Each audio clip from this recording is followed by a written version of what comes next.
Hello and welcome back in, ladies and gents. Of course, it is the StarSeries for 2025 EU Closed Qualifier, and it's day 2 here up on the docket. We had a pretty intense day yesterday. A lot of upsets, a lot of games, Devilwalk, not going the way that we expected. No, I think we're pretty bad on the predictions yesterday, but hopefully we've shaped up for today. And yeah, it's going to be an exciting day. I think we have one of the most anticipated games, at least for the analyst desk and the caster crew over here, the OG versus TNL. So it's going to be exciting to see how that game pans out. Kind of a first meeting for them. Yeah. As I've understood it, so similar map pools, everything. So yeah, I'm stoked about it. Yeah, it should be an exciting day. I think probably being set up, as much as it might not seem like it compared to the names we've got, this feels like the game of this stage of the qualifier, if I'm being honest. So I'm really looking forward to seeing what that one brings. But we had a really busy day yesterday. Of course, 2 streams simultaneously. We had 3 games across all of them, of course. Opening games in the groups all the way in towards the winners matches, and there was some pretty late finishes as well. That kind of Paravision ends game went all the way kind of towards midnight my time, so it was kind of going pretty damn late. But let's see what we're playing for and what the timeline for the rest of the year for Starlighter looks like. Of course, we're there in August, the EU Closed Qualifier in September on next month. Of course, we've got StarSeries Season 19 playoffs in Budapest as well. And then as we fast forward a little bit towards the end of the year, we got a very, very busy November and December with the major of all things again in Budapest. Yeah, and then we kind of rehashed what we said yesterday of how important this event actually is. Even this close qualifier, making it to StarSeries event in Budapest, to kind of springboard your way into getting VRS points, and eventually that event could have the importance of making it to the major or not making it. So it has a heavy weight for these teams in this qualifier to be able to clinch one of those major spots. Yeah, absolutely. And of course, I'll always remind you guys, but if you haven't already got your tickets for the major, you're going to want to do it. All 3 stages with a crowd as well. Make sure to go and check them out online, pick them up. It's going to be a pretty sick time. I'm pretty damn sure of that. But back to the here and now. Here are the participating teams, of course. And everybody's still in contention. But a few of those teams, of course, like your NIP and your Passion UAs, have dropped in towards the lower bracket. But these are the sides that we have in here. A lot of big names. OG, of course, that we'll see today. We saw a little bit of NIP yesterday as well. And this is what they're playing for. A grand total of 500,000 US dollars. And the lion's share going to 200k to first place is pretty insane. And coming back to what you were saying, Devilwalk, and we touched on this yesterday, these sort of tournaments for these sort of sides, getting anywhere near kind of that top 4, that prize pool and VRS points goes a long way towards the end of the year and probably in towards next year as well. Yeah, and I mean, you also get the opportunity as just a pure competitor to play against some of the best teams in the world, be able to clinch maybe an upset or 2, and since you have that head-to-head kind of switching in VRS points, you have a great opportunity to clinch points. Even if you don't get to the top 4 spot, even just winning a match or 2 is good enough to kind of springboard your way into potentially getting more invites and then eventually going to a major. Yeah, absolutely, of course. And this is sort of how it works so far, of course. Group stage into the play-ins, top 8, so the top 2 from each group make it through. And then, of course, we go in towards the playoffs, top 4, book their spots towards Budapest. So it's pretty cutthroat, but there is a little bit of room for error. You do get that lower bracket. You do get a second chance. It's not just one loss and you're out, but there needs to be consistency in a tournament that's so tight-knit. There's not many days. You've got to find form. You've got to hit the ground running, and we've already seen that happen with teams like Nine and Paravision. Let's take a look at the groups as well to see how we've got where we are. Big started off their process brilliantly. A 2-0 with an eye, only let Passion UA get 4 rounds across that series was incredible, but they fell short to 9 in the finals of the upper bracket. Of course, 9 who took down NIP and Big yesterday. A huge day of Counter-Strike for them, and it sets up a really interesting lower bracket. But on Group B, this on the B stream, ENG took down BetBoom. That was great. They were made to work for it. They lost to Paravision in that later upper finals game. So Paravision will book their spot. We call that the group of death. Paravision were my dark horse, so I'm pretty happy to see them make it through. 9 were not my dark horse. I'm surprised, but pleasantly surprised to see them make it through. Yeah, you can see how cutthroat the tournament is, having a lot of the favorites actually going into those elimination matches. So I think, you know, it just shows the quality and how close these teams actually are to each other. So even if there's a heavy favorite, they could win against anyone, they could lose against anyone. It all depends on how well prepared they are coming into it. Yeah, I think you're absolutely right as well. So it's been a wild and wonderful day, and it's probably going to be the same heading in towards Group C and D as well. We've got, as you know, we had yesterday, 2 more streams, 2 more sets of action going on simultaneously. So it's going to be a busy day of Counter-Strike here again at the StarSeries EU Quals, and we're looking forward to it. We've got Group C, the B stream's got Group D, so if any of those games kind of take your fancy, make sure to go and check them out as well. There's a lot more Counter-Strike running throughout the day, but we'll be kickstarting things with TNL OG. That's a spicy game, and really actually probably sets a bit of a precedent for the group. And looking through Group C, I think I kind of expect these to be the 2 teams to make it through. So for the way I'm sort of viewing it, I don't know how it will be, but before we get into all of that, we're going to throw into a little recap of how all the action went down yesterday. So take it away.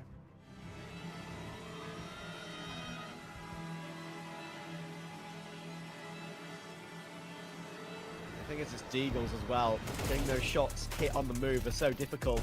Tech9s usually feel more impactful, and Crimbo holding down the line once again. There's another headshot on Warrior 2K as well. Tech9, he's the one with the Tech9. Arguably, again, one of the best CT sides that we've seen out of them all season long, and Passion UA is in the bin right now on their own map pick of Mirage. And Crimbo is trying to play headshot angles, trying to play the burst fire. And surely you'd think Topper wins this out, but they're still trying to play these headshot angles. That is the way you lose it if you're Topper. You burst out and they'll break that smoke brilliantly. Look at that util to remove them from that position. Tabson's able to catch him with the MAC-10, and JDC gets his entry on Demko as well. Topper playing the box in con, probably needs 2 kills, but thankfully he's got Jacasmo's support. He does get the 2 kills. To try and counter this, though. Oh, he only sees the shadow. That's not going to be enough, but forget about it. Riggin. Alrighty. Go all out, you know, just somehow kill 3 or 4 opponents. If you get the 1-2, that could just be enough. Nate, there we go, out of nowhere, coming up with a 3rd frag, and this might actually turn the tables. Ends down in a great position. But I guess we are seeing once again a pretty convincing victory by ENG. Oh, there we go. Nate comes in like this is going to be a very uninspiring finisher on the B-bomb side. Look at how easily Riggin. IP to somehow get this round back in their favor. Rolls is trying to clutch. Great headshot on Rincon. That smoke is on that bomb, and he's got that defuse kit. It's a deagle for you, Jerks. Knife has to be drawn. He just gets it in time. Oh, dearie me. What can Fuzi and Faven do to hold on to this? They're going to charge through the smoke together, and Fuzi's going to hold on. Charles, 2 headshots through the corner of the wall. 9 seconds for the plant. They need to recover the kill. Rolls is everywhere right now with that aim, but he has managed to get the plant down until... what? No! What have I just watched? Hang on a second, Sappy can still win this! From Monster. Holding the line, got Faven's support, and Sappy knows he needs to peek into 2 players. There's no way in there. Oh, Wrinkle was 1 HP. Oh, so close to winning that gunfight against Fear. Maybe Jame will be the one to move in first. There we go. Big frag found, and Grim's up close. Oh, loses the fight.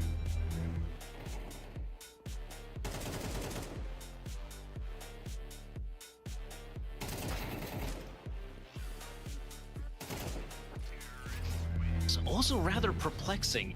Instead of going for like an eco buy or maybe a half buy, they have gone for the full-on purchase. Cypher, ooh, indecisiveness could cost them the round, but Crims is still alive and kicking, already finding a 2nd and a 3rd to boot. Any of the bullets there, that's bizarrely unfortunate. Because they're like, oh my god, he's actually going to die after time. That's a ridiculous shot. Oh, look at him also walk. Here we go. We're speeding up here, 9. Nice. 6 rounds on T-Sun my already, God. and Crimbo, oh my god, how has he got that kill? He gets his vision back in time to get 2 more as well. Ridiculous for Crimbo's entirety, but bomb plant has to come through. A fake on the corner of the window, and he gets both. It baits in Hyped and Tabson, and all of a sudden, Kyubi, only 4-12 in this game, by the way, has to win this 1v1. He's full health. Fav is 14! It's almost more frustrating, right, when you're having such a great game. You know you're a critical part of a round, and then you do get taken down. Talking about getting taken down, and Favren's been removed. It's all Fuzi, blinded up. They now know he's big box. Cornered by the Molotov, but will it matter? Fuzi versus Hype! And Fuzi will hit the no-scope. Oh, baby! Now things are looking good. It's early days, sure, but if anything, perhaps playing so much CS has been beneficial to them. Oh, wow. But you're looking at the HP on Paravision and thinking, he could definitely have a crack at that. One bullet would have finished both. That's just so unbelievable. Underpass, just with the pistols. Not expecting a whole lot here. Pony could be in for a nasty surprise, though, as multiple heads poke over. The problem is they're all looking the wrong way. So he sprays down for 3, taps away for the 4th with the USP. Why is not afraid to go for another repick meanwhile? Paravision, they at least get that ball planted, but the problem is the positioning of the CTs. They're moving up so fast, and AW recovers an AK-47 for his problems. Okay, somehow Miltsy unable to get that frag. There's a full 10-second defuse. AW, no! How is he making it competitive? Not like this, ends of all the rounds to lose. This has got to be a one-year tape, but AW is playing this one so well. Oh my Ring God. around the Rosie, and Natu. Oh!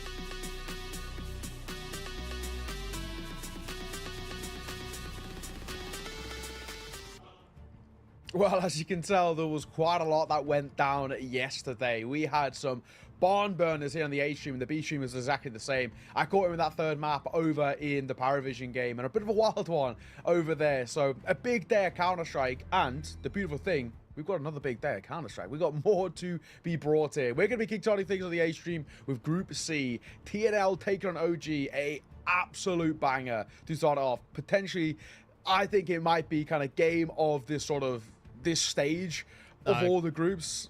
Insane. Completely agree. I think it's a highly anticipated match. TNL obviously showing great form. OG making a couple of lineup switches with Aristose and Adam B coming in. So it's going to be a great action.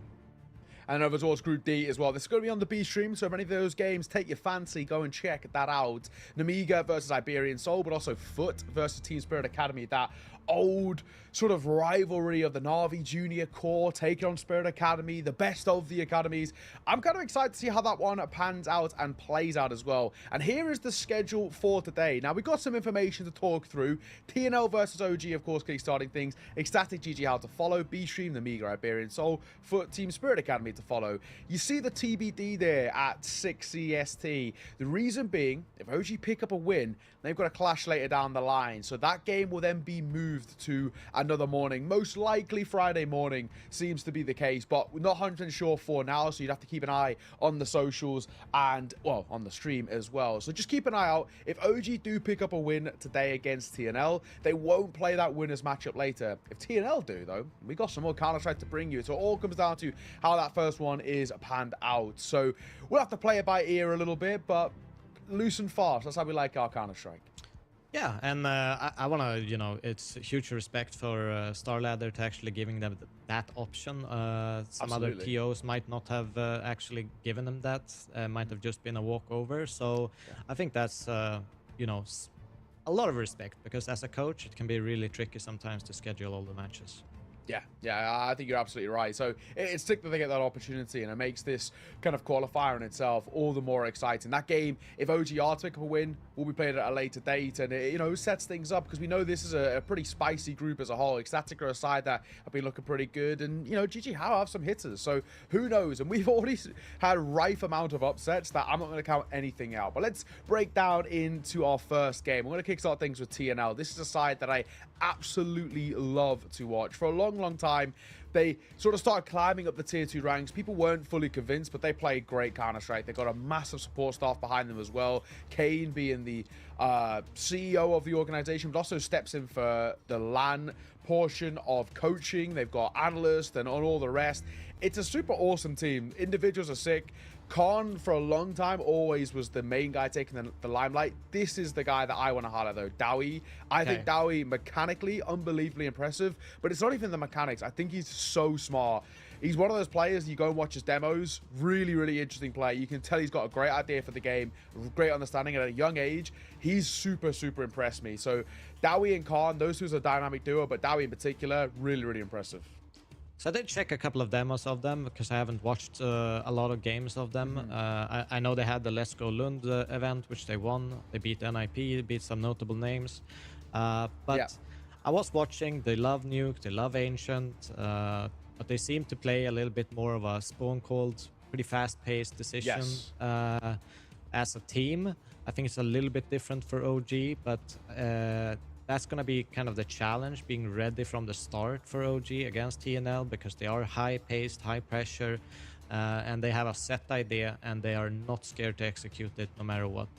So that's something to watch out for with TNL.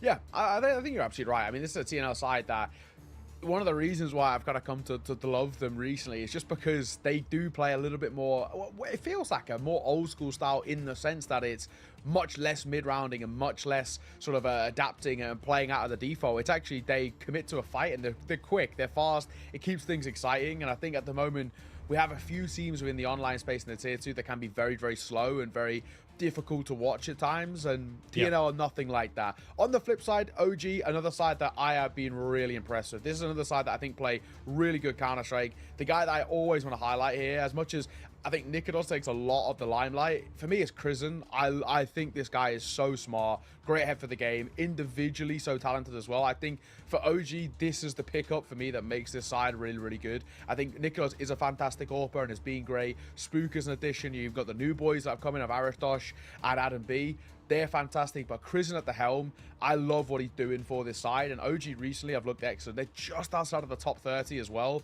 And a good run at this tournament, that'll put them inside of it. Yeah, I think these guys, they play a little bit more of a default style comparably to TNL. They like to prod around. I love watching Spook or Spooky. I don't know exactly how people pronounce it. I would probably say Spook in some sense in Swedish. Yeah. Spook sounds good. It's a bit difficult to actually know what the actual English pronunciation is. True.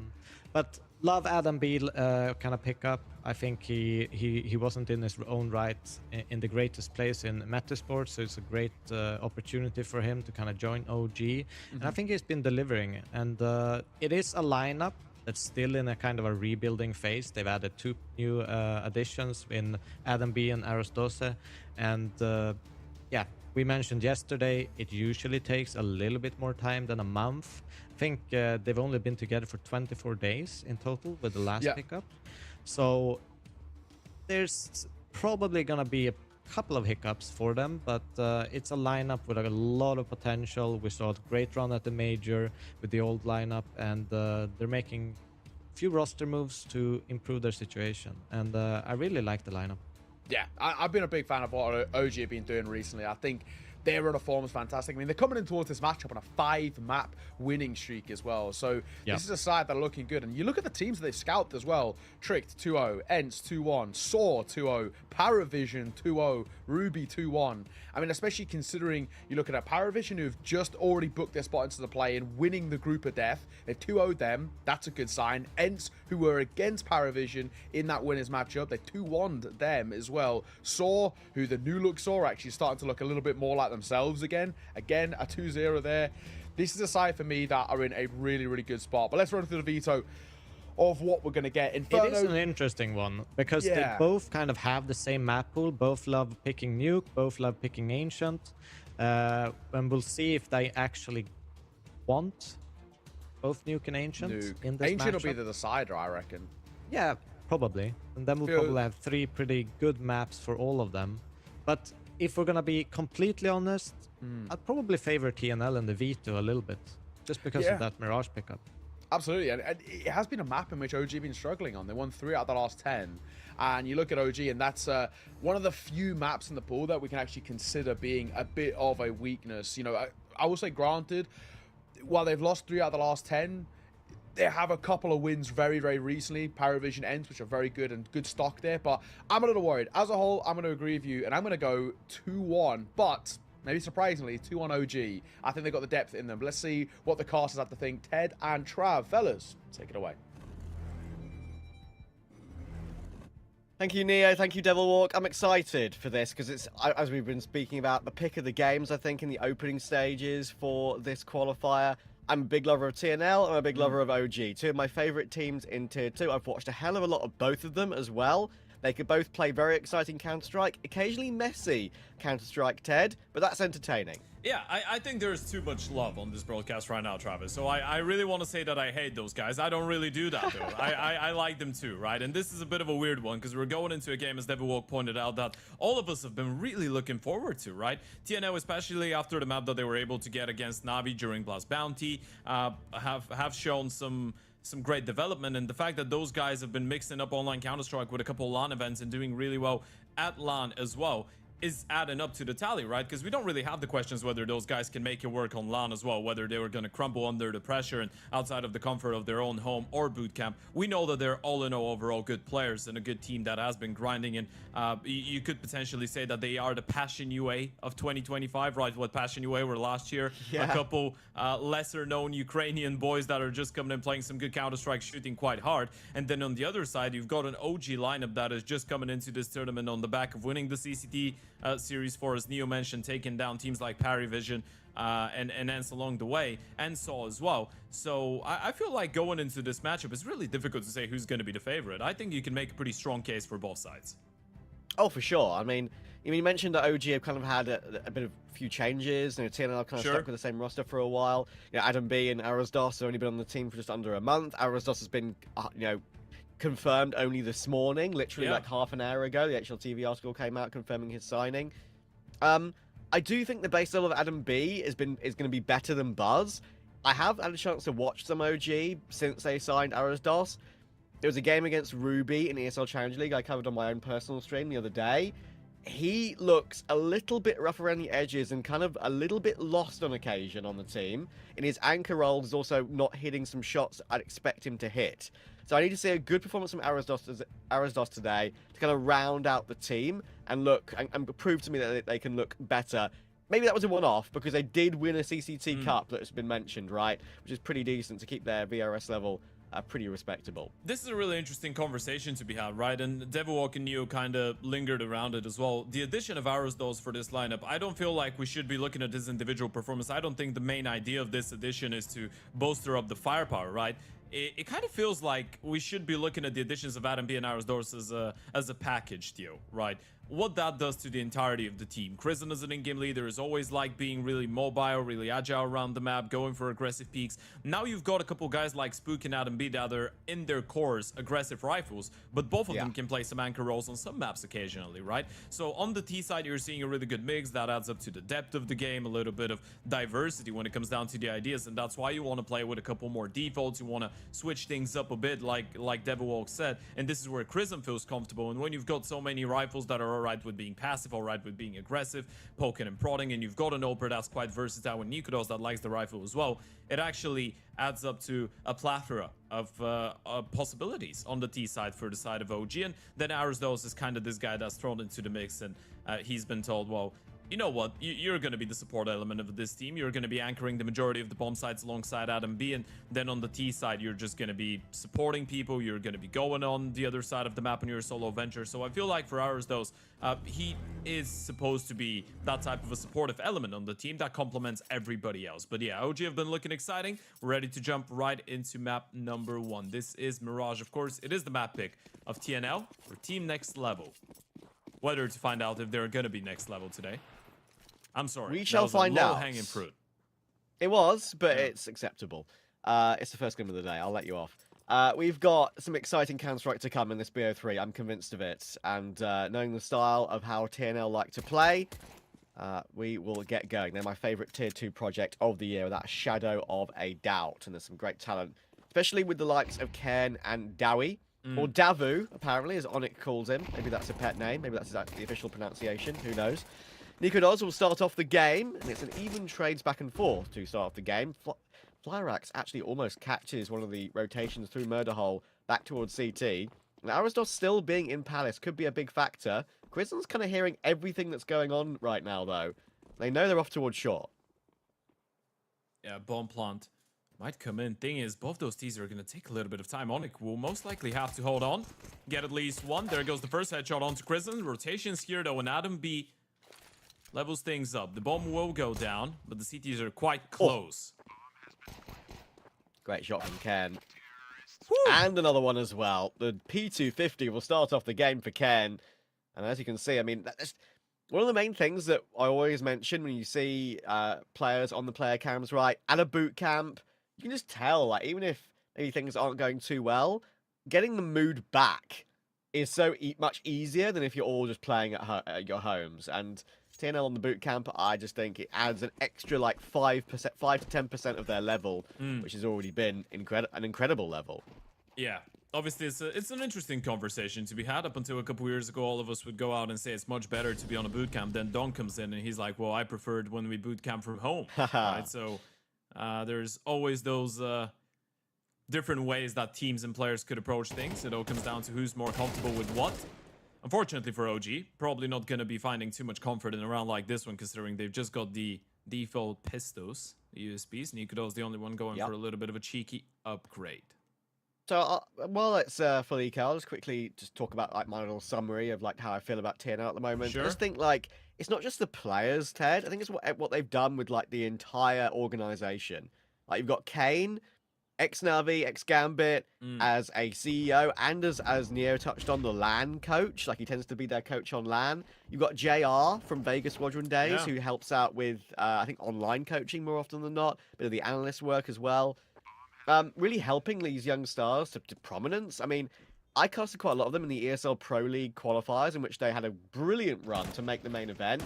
They haven't just, that's not the only LAN they're going to be playing. They've played Level Up Lund as Onyx clears up the eco. Yeah. They won one Level Up Lund. They backed that up with the qualification for Pro League through that stacked bracket, beating Paravision in the final, and then pushed Navi in Blast Bounty. And I don't think it's a crazy statement to say that these guys should be one of the favourites to qualify for another LAN in Budapest here. Yeah, definitely could be the case. Thing is, you're probably going to be asking questions what goes on if those off-of-spawn calls are not working out, right? This is something that Devilwalk mentioned, is the fact that OG seem a little bit more comfortable to free bullet, quote-unquote, right? Experiment a little bit with stuff, whereas with TNL, there seems to be a set idea in the majority of the time.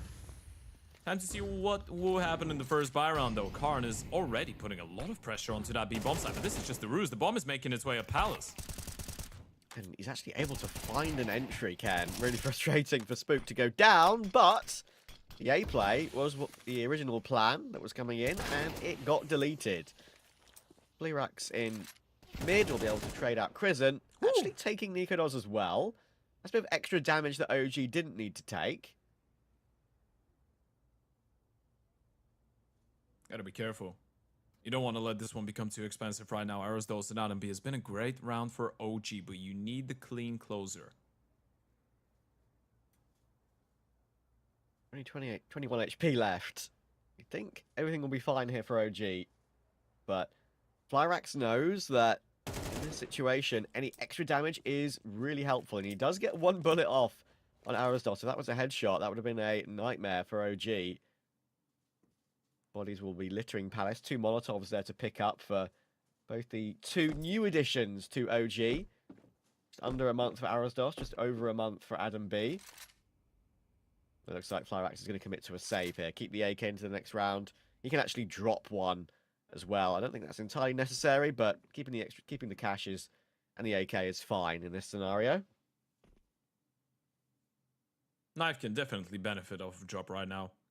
We're still going to have the AKs going into the next one. Good hold to the bomb side from the side of OG. That's going to be 2 surviving. Not ideal, but still quite important for them to get an early foot into the door. We were kind of having that conversation before the start of the map as well, right? What is the map that OG go and veto out, right? They've been removing those 2 quite a lot lately, but you're going into a game against a team like TNO. It's quite obvious that you're gonna pick your poison, so to speak, right? So you remove a Dust 2, you're gonna end up on a Mirage. You remove a Mirage, you're probably ending up on a Dust 2. OG decide to go for a Mirage, and I actually feel like there's something more to that Mirage for OG than maybe what the numbers suggest, right? Because when you look at 3 wins out of the last 10 games, you're going to say it's not ideal. Then you're looking at their last 3 maps that they've played, which is pretty much since the 9th of August up until today. And they've been able to get 2 wins, 2 of them against Ensign Parivision. They lost to Ruby in ESO Challenger, right? But in that up-mentioned CCT win, they were able to take down both Parry and Ents in a 13-9 fashion. And as we know, Parivision at least, especially, is a pretty solid Mirage team. So there is something that OG are cooking up with this map. And I feel like now that you've added a little bit more firepower to the mix, you kind of want to play a map like this, especially when you've got someone like Nikodos who's pretty versatile. He himself has always been a good Mirage oper / rifler. Quite difficult to say. True. I think he actually low-key does just prefer the rifle, full stop. But yeah, I had a chit-chat with him, by the way, a couple of months ago about that in an interview, and he's just one of those guys that doesn't want to get limited, right? I feel like it's just about the confidence that you've got with the rifle in hand. Sometimes you're just like, yeah, I want to give up on it, especially now in CS2 is a lot more prominent, right? Maybe back in CSGO it could have been an issue to have an oper that doesn't really like oping as much, but in CS2, especially on the T sides, you can just get away with not really oping on the T side unless there's an op on the other side of things. Then you might have to counter.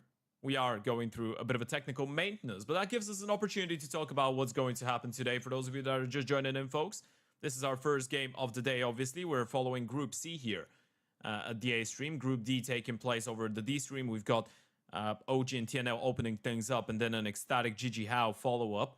Obviously, it could be just 2 best of 3s, as Neo and Devilwalk mentioned to all of you. If OG win here, unfortunately, their winners matchup will have to be rescheduled for either Thursday or Friday morning. And then over at Group B, we've got Iberian Soul, Nemiga Foot, and Spirit Academy, where Nemiga and Iberian Soul have already opened things up and started off. And that one is taking place at Star Ladder 2 over at Kick. So you can go and check them out. Or check mentioned that OG lost against Ruby, by the way. I had a chance to watch that game. Ruby are relatively irrelevant, I feel like, in Tier 2, but just to note that they do have very good Mirage players. Sure. Historically, it put some great work in on that map and beaten some big teams, so wouldn't give OG too much hurt for losing that one. Adam B. Gonna try and retake here. TNL have taken the A-bomb site, but now they're 3v5. Navu caught. It's an issue. 3. And now they have to win their duels, and none of the duels are actually coming through. OG are cleaning up this retake, and Flyrax wanted to go for the full rotation round mid to maybe catch them going for a defuse unexpectedly, but yeah, it's no chance at all. They will get that defuse in right now. It's a 10-seconder, so it's a bit of obviously a worrying one for Crizzen, not knowing exactly if he's going to appear from Palace out of nowhere and could just catch a couple of bullets on him, but won't happen, and it will be 2-2. That is so clean from OG, by the way. A round like this to start things off on your opponent's map pick makes you feel so damn good about yourselves. Because obviously, and again, this is a really shrewd point. That's why we're referring to it once again, what Devilwalk said. TNL is a team that loves playing on executes off of spawn, right? That's what makes them so dangerous on a map like Mirage on the T side, for example. And they like to throw in little variations to it. But if you're OG, you're probably focusing on polishing the retakes, right? You know a lot of the times the bomb sites are going to get hit. So it's all about whether you're comfortable enough with letting them be on it and retake. Now they decide to switch it up in towards middle. Spook is there and ready and even able to get the headshot onto the second player. I've got no clue how that second kill ends up being a headshot, Trav. Crazy. I think you're absolutely right as well. Like, all those points are correct by both the desk and you. I think Ken and Dowie, if they play well, it's going to be a very difficult game for OG. But OG can match them. They have the ability to match them with the likes of Adam B, Nico, and Spook for sure. So that's why I think both these two teams are some of the most entertaining in Tier 2. Nice little boost there, and there we go. Spook gets no chance whatsoever, but Nico was in window to trade it. Crazy headshot. AK will be retrieved, and Ken is looking for that trade. But if we get caught from Con, Crizzen will do well to find that, and then they know that Knife is stuck top mid. So kill taken by Nico Doz.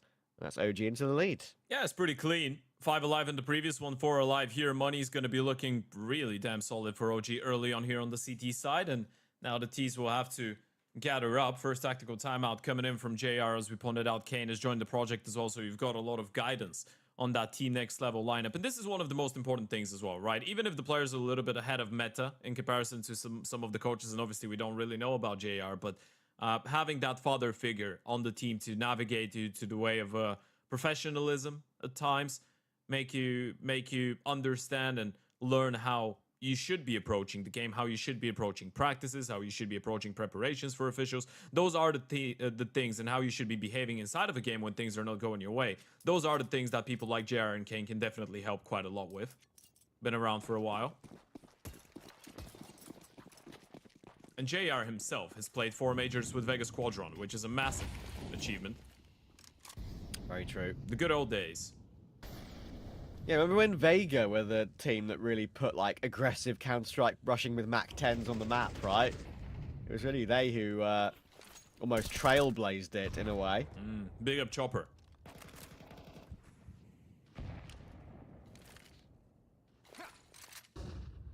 Right-click flash for Nico. Getting some information about what's going on in mid. These nades are going to be pretty tasty, I think, though. Yow. Avu down to 34 HP. There's more where that came from as well. Now Ken will catch some more damage. Wait, there's another one. Goodness gracious. All the HEs being used in middle. Spook will go aggressive, and then Crizzen tries to clear out lower. They know that was a possibility, and we're hoping that good damage was done by those HEs. They'd be correct. It's another 5v3 for OG. And they're so ready for the A hit as well. Adam B already in towards ticket booth. Nikodos juggling from Jungle, and he still got Crizzen in towards connector. OG are so ready for this. Should be no way in. You've got barely any utility left if you're TNL. Just going to win dry duels, and Adam B will not let them do any of that madness. Life is 1v5, it would be total, and he only gets the 1. Crizzen will trade. Good start to the game for OG. It's incredibly heads-up Counter-Strike coming out of OG, and you probably feel a little bit disappointed after this one if you're TNL. That's right on the back of a tactical timeout as well. JR coming in, trying to support him, and the A split just doesn't work out. You're looking at the util, the way that they just clean up everything in towards middle and instantaneously being aware of the A bomb side being a possibility, and you can even see in the body language of Adam B there, he wanted the fights, but he wanted to make sure that it is recognizable that he knows there could have been a player caught a timing on the bomb side. So he was quite diligent with the way that he's moving back as of right now. OG looking like a well-oiled machine. Those first 4 rounds, even though it's not too much to brag about, are looking incredibly solid out of OG. Doesn't really get better than this. That well-oiled machine for OG, trust me though, I've seen many a glitch. And it's against rounds like these. I watched OG lose against a full eco against Ruby the other day. And I'll tell you what, it was one of the worst rounds of Counter-Strike I think I maybe ever seen. Ken, this is not a bad round of Counter-Strike. He's probably not going to win this 1v2, but he's giving himself a chance. Spook taking the duel. Maybe I should give him more credit. Ken has got 3 kills. Just as good as Davi on his day. He's going to switch to that AWP as well to maybe make it possible. And now he knows where he's being shot from. Aristos has revealed his position, and he gets away into CT with 7 HP. Damn. He's heard him. Can he cut him off? Surely, you'd think he'd be able to. But Ken's keeping a close eye on it. Aristos is waiting, and Ken had his chance. What an attempt. But it's a huge headshot from the Portuguese. Yeah, that's what you need him for. Aristos keeping his cool in a really chaotic situation. Fantastic effort coming in from Karen, and you're going to be a little bit frustrated that you weren't able to pull this one off, but this was still just a half by it. He's able to give OG a taste of what could follow if they're not careful. This is a bit of a wake-up call, a friendly reminder. Even if things are going well for you, we could always upset you when the time is right. And Aristos just plays this one to perfection. It was a little bit risky to commit to the spam there as well, right? It could have been another tap of the bomb. It could have been another swing. Aristos playing this one with a lot of confidence, swinging into the ult as well. Obviously, no way for him to be 100% sure there was an ult picked up, but still, it does get really scrappy. And those are the things that you were speaking about as well, right? Sometimes there's going to be glitches. And that OG game on the CT side obviously is going to be all smiles in the end of the day when you're able to save yourselves. Yeah. And because of how clean the last couple rounds were, they still have money for days. I do think, like, it's going to be hard for me to get that round that I saw against Ruby out of my head, because just to give you, like, a little example, firstly, it was against, like, 1 Deagle and 4 USPs they lost to. And also, it was a I know this can happen to anyone. I get it, right? Like, you can have these blips and it can happen. But It was the way they didn't figure out the 2v2 at the end of the round. It's like they all got discombobulated at how close that round got when it shouldn't have been, and then that can get to them and it can snowball over the course of a singular round, let alone a singular half or map, right? So keep an eye out for that if OG do face some adversity.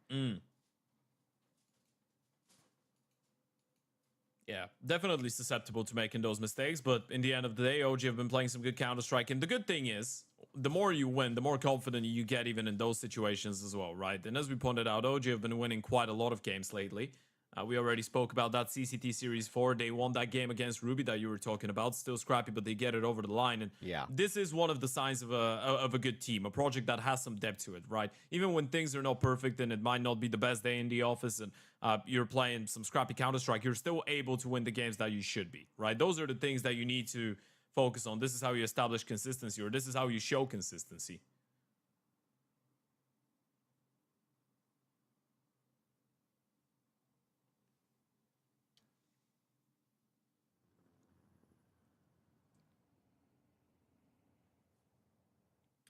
The pause is due to Ken dropping from the server, just so you're aware. We'll get him back in as quickly as we can.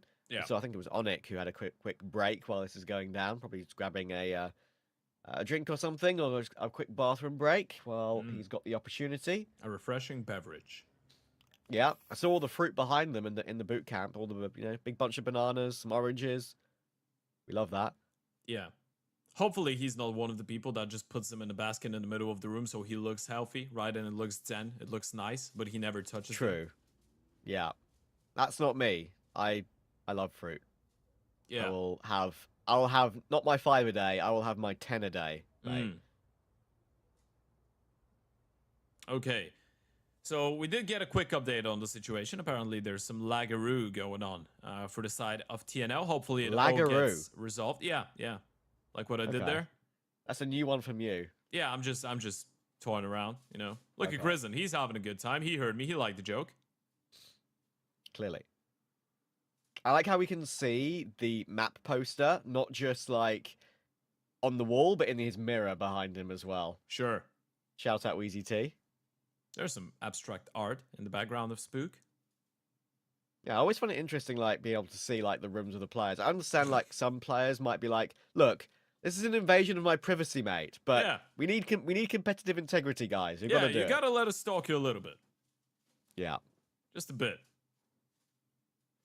See? Crizen agrees. He's having a blast right now, and he's one of the people, by the way, that I feel like is deserving of a little bit of attention. Obviously, now, quite a long time ago, 1 year ago, he got given the reins over at OG, and he was signed in from Mouse NXT.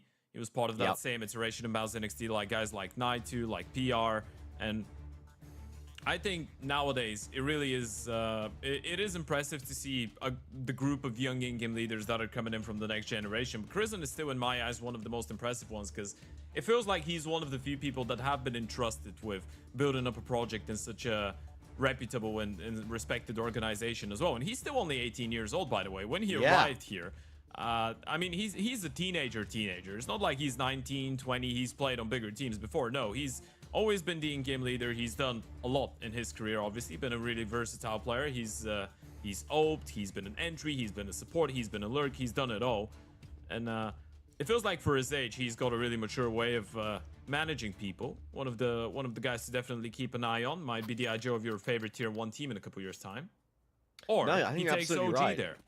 Never know. Yeah, absolutely. I honestly completely agree. Like, people forget when you've been on a team for like a couple of years and you feel like you're almost a vet in a way. I know it's not been that long for Crizen yet, but you just forget how young some of these players actually are. It's like Mongols are criticized for not getting their mental right in these big arena events, right? But they're still a baby. That team's still a baby, pretty much. So they've got a long way to go in their careers for sure.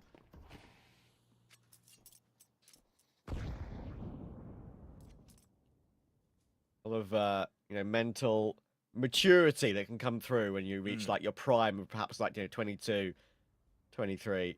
who knows?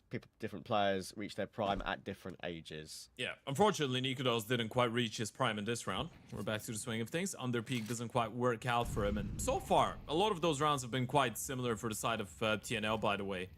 A lot of defaults orientated towards an A-split. 2 players running in from under, 1 guy coming in from top middle this time around. That was the big switcheroo with 2 guys coming out of the round. But again, OG seemed to be expecting that A-split.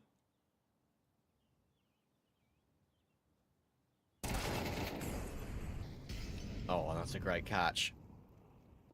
Ken and Onic pounce toward Crizzen. They've got a 5v3 now. Their third round, and Adam B completely naded out of the ticket box position. Spook may get 1, but Flyrax is clean with it. It's all down to Arasdos. He has a little bit of a peeking con, and it's another headshot. That is what TNL are all about. Bursting their way in with aggression, and it works out for their third round. In that way, by the way, they are quite reminiscent of an old school Ukrainian / CAS team, right? When you go back to 2017, 2018, maybe they're not taking their time as much, but it is the same really methodical approach to a game. You have a set idea off of spawn, and you really rarely actually go on a bit of a tangent as the round goes on. You take your time, you maybe try and mess up with some of the timings as well on the CT side and their utility, but all in all, it's just quiet until it isn't. And I think we are getting another reset. Definitely not live.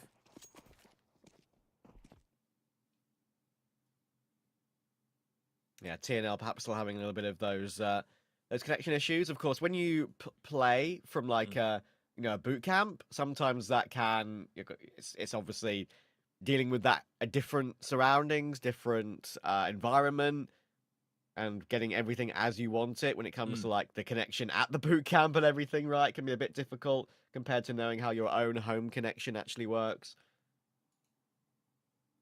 Apologies for the delays, but we'll get into a cleaner run of things in this game very soon, I'm sure. Yeah. Back underway straight away. Nothing beats a tech timeout holiday. Almost said it. Yeah. I hate this video, by the way. Fair enough. Yeah. I've seen too much out of it already. Yeah. It's like Italian brain rot. It got old within like 2 weeks. Nice nade. A little bit of mid-aggression early on from the side of OG, but quickly disengaging. It feels like that was just the move to show TNL that they will need to take their time, and OG are actually rotating everyone in. They seem to be ready for a beat play. Look at that. There's so much commotion in towards kitchen. Oper has arrived. Yuto coming in. They're not ready for sure, though. No one's looking, but Spook is still able to get away with a double. That's incredibly impressive when he was probably should have been overrun. Ken tries to leap his way out, and Spook is clotheslined him on that angle as well. No progress for TNL in this one. Davi's going to get caught from behind. Crizzen will get his second of the round. Something we saw from Tabson a little bit on Big yesterday, right, Ted? He roaming around the map, getting the aggression, pushing through after he gets a pick somewhere.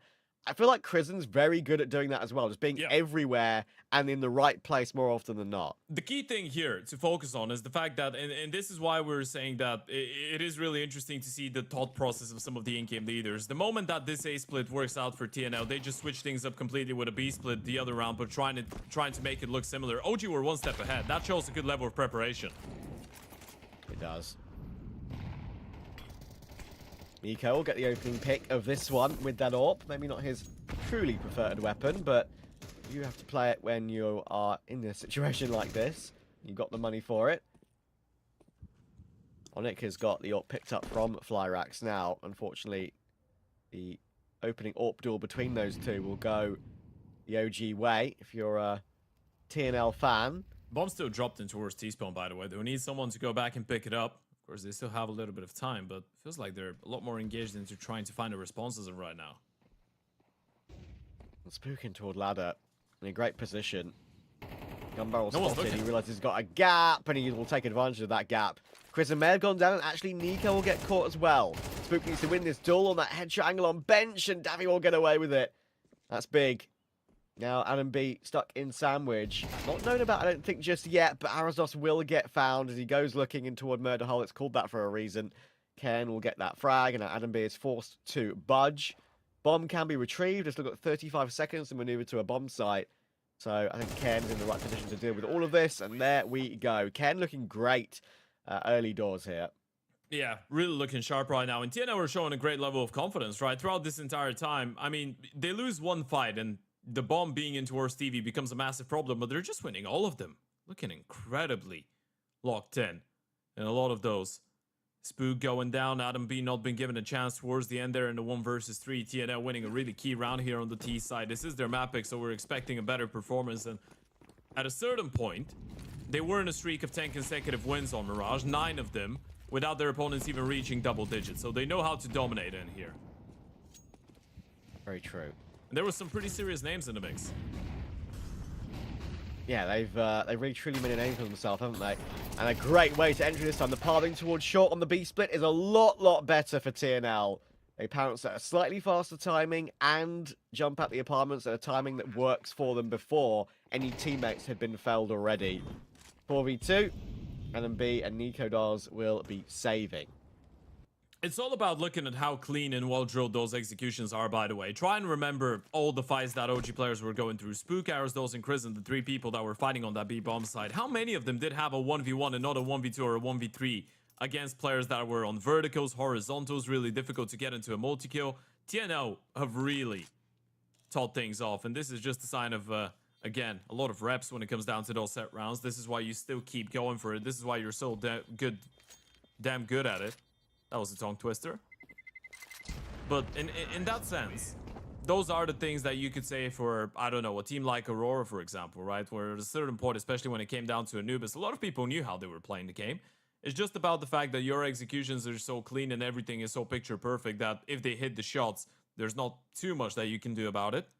That one round was a great example of it. Even though OG had 3 people on the B-bomb side, they had the initial util to slow them down in towards the apartment. Still, ends up being a clean entry coming out of TNL.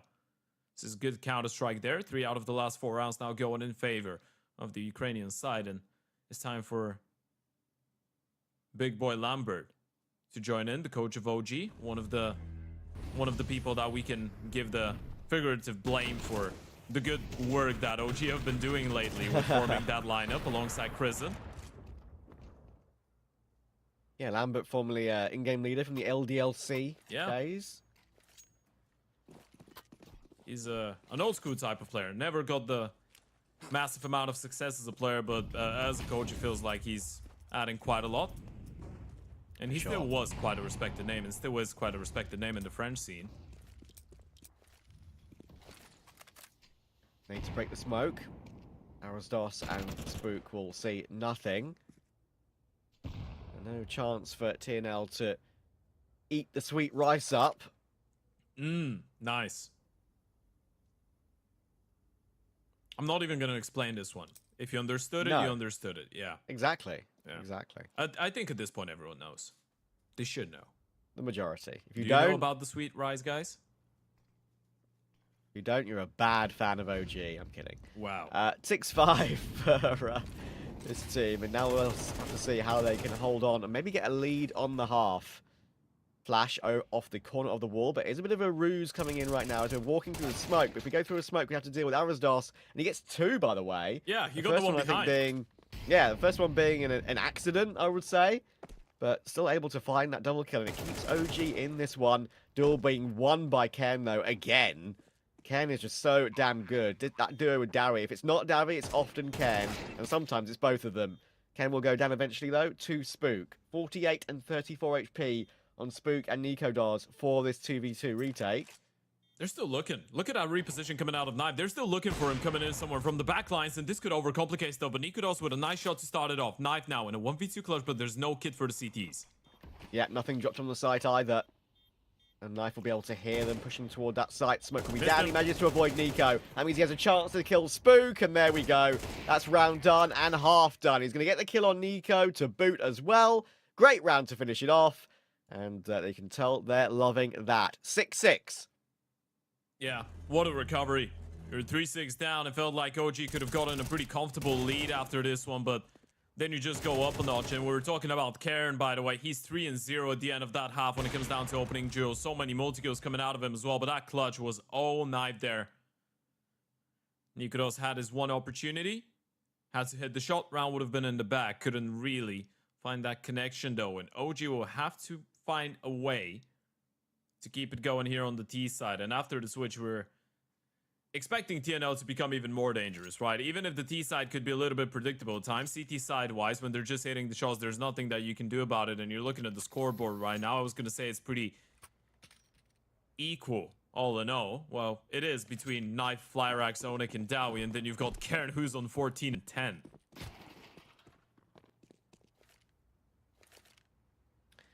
Indeed. Need to find a way to maybe even that up a little bit, but they'll be happy they've been able to drag 6 rounds out of that T side despite all that. Utility for OG to go for this execute. We've still got a smoke and a flash on Nico. Could be a double pump as such. Didn't see the other smoke players. fading on jungle right now. And Onyx gets completely spooked. Yeah, Opening caught a bit pick. of timing. And Flyrax playing next to the smoking con. He needs probably some help from Navi here to hit these shots, and he's going to fall back and play a different angle, knowing he could get run down, but he's getting pinched from the apartments, and Ken couldn't help. All the shots are being missed. The TNL and his pistol, and OG will manage to take advantage of that.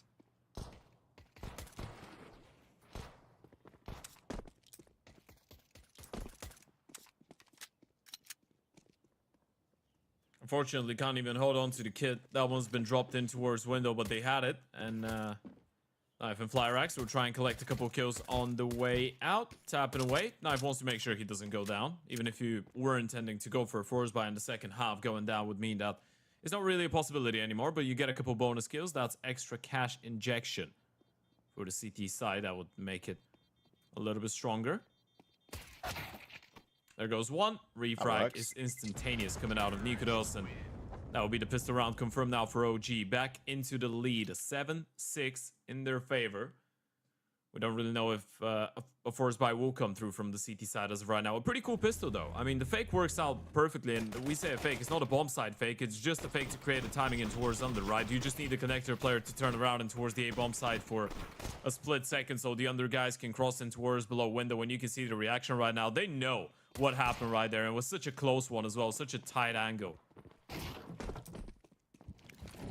But of course, they will go for the force. Would you expect anything less? Probably not. 3 MP9s, FAMAS, and Deeg.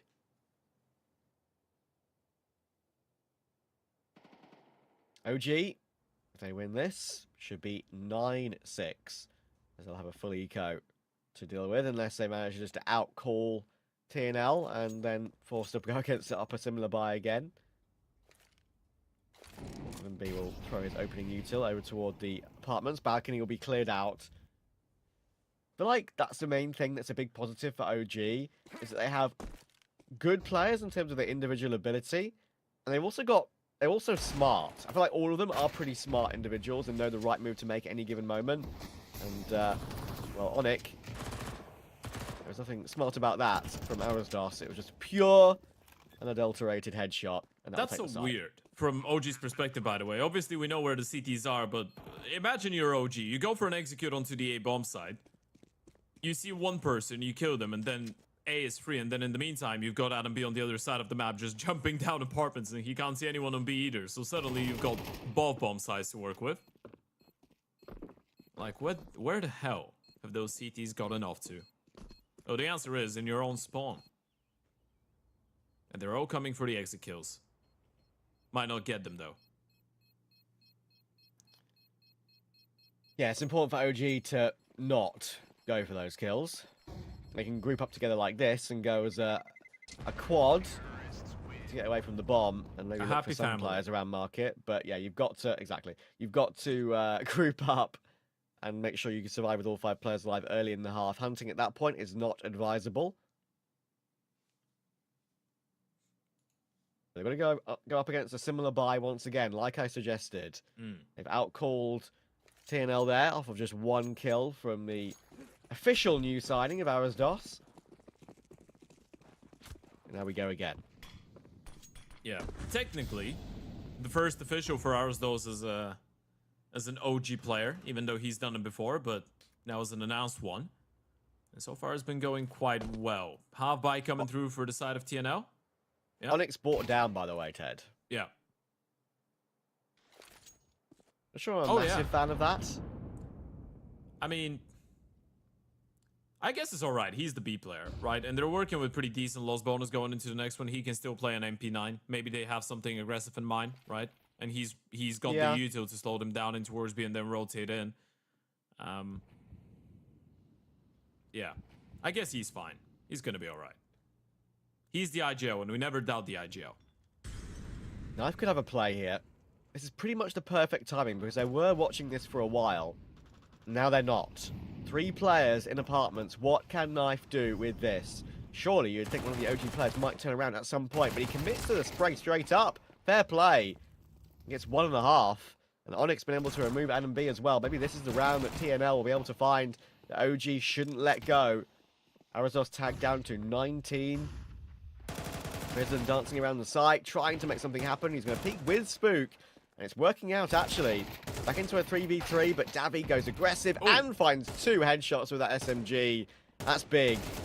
And Spook has to find 3 kills with 20 seconds. That's 1. And he's still got those 20 seconds, but not many bullets left and not much health left. It'll be Davi with that picked up AK. And that's a big eco win. Well, I suppose you could say saved eco win for TNL. Yeah, that's a massive half buy, and this is why it becomes so dangerous to be playing against that CT side economy as well, right? Because they get a couple kills, and then suddenly they're supposed to be on a half buy, but they've accumulated enough money to have a couple MP9s, have a couple FAMASes, they save up a couple from the previous round as well, and then suddenly you're just running into a brick wall of utility, and SMG's running right at you.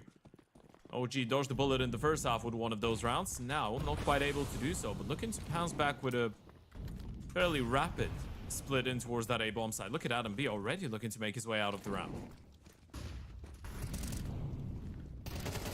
And going very aggressive. And oh my words, they've actually won their 2 duels. Spook found Ken. Harry was able to get away with his 1.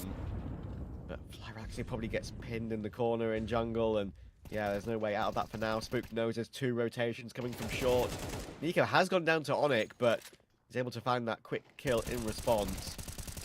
Onyx looking for more, does manage to, I guess you could say, scrappily find Adam B. But now we're in a very similar, very even situation with Spook low, Onyx low. Onyx does have that 1 kit. But this retake will be tough. Spook only has the 1 HE left. And there is a smoke available to use that kit with Onyx. An early tap on the bomb to try and force Arazdos out into the open. And he will commit to a spray. Taking a lot of damage here is Arazdos. But he will team up with Spook. And this nade could be pretty critical in the end. Flyrax is not close to it. He's forced away. And OG have battled their way through to a 9th. That one got really scrappy there for a second. Spook doing God's work in towards Under, but the bomb does get dropped on the A-bomb side. It felt like for a second they were just feeling a massive lack of comfort because of the, I guess, lack of information on where the final TNL player was, right? They knew about the guy on short, and it felt like they weren't really on the same page. Nikudos, then Adam B right after that, just going for the fight, and Spook in the same time trying to disengage. So it does get a little bit discombobulated there for a second, but lovely stuff coming out of Crizzen and Spook to begin with in towards middle. And you can see the reaction as well. Yeah, you're not going to be happy with getting brought down through the smoke like this.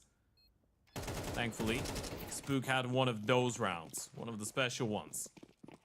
Up to 15 kills for him as well. Karn has slowed things down a little bit, and TNL take a massive hit. Still enough money to go for an investment, but you need to convert this one. Ken's going for his duel. Good pre-aim. Oh my word, he's managed to find another with alongside Dari. That's crazy. There's 2 players you don't want to go into when they go and take ramps like that. It would be Ken and Dari. Davu looking good to try and recover that KD of his. Back to 10 and 10 now.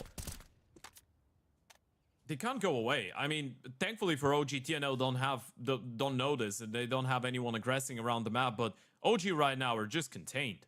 If they were to go back, there could be a CT side player pretty much everywhere, so they just need to wait out for those palace and ram smokes and re-aggressing towards the A-bomb side.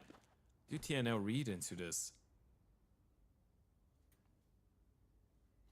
Even though it's only a 4v3, I do feel like TNL are set up for every eventuality. I think if they went back to mid and went short to B, that could be an issue. But it could still be seen by Flyrax.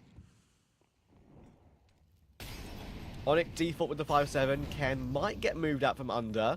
He does feel like he needs to shift a little bit. He's... Oh, yeah, there we go. That Molotov does spill down toward the under position. He's getting peppered by utility. Still alive here. He'll be very happy that Davi's managed to get one to help him. But Nico, in the end, did burn him out, and Arasdos won his duel. Just like that, A-bomb site clear, and Flyrax was focused on toward B, as we said. One will be planted on default in good time. But Flyrax has got a 1v2 with an AWP of all things, and no kit. There is one on the site. But obviously it takes an extra couple of seconds to pick that up. Head spotted. He knows that there's one default, and he knows he can get peeked from that little gap in the firebox. But if he doesn't get given this kill for free, I think he falls back and saves, even though he knows where he is. And there we go.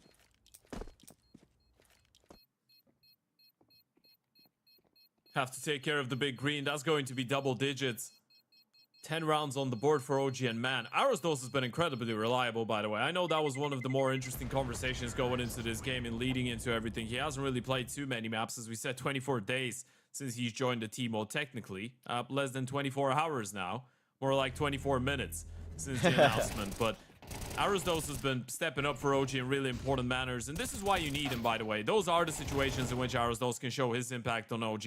And this is without a doubt one of the best maps that we've seen out of him so far as an OG player. And it comes in a really impactful moment. Second tactical timeout coming out of TNL. This is starting to look like a scrappy game. You can't really bolster up an investment going into the next round of action. So this could be OG making their way up to 11. And you're looking at the line of T-side rounds. It's been a difficult game for CT sides in general, right? If we remember the way that things started for OG, they had a 6-3 lead at the beginning, but TNL were able to close the first half strong with 3 in a row. So technically, T-sides have picked up 7 out of the last 8 rounds. Unfortunately for TNL, the majority of those rounds, they've been on the defense.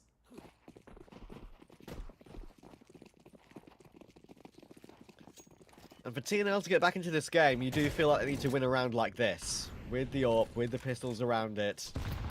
Here's the nade that will break open that smoke. Oh my word. We know that nade works in such a way where you don't take damage to it yourself and can break the smoke directly underneath you. But Nico, to say he was ready for that would be an understatement.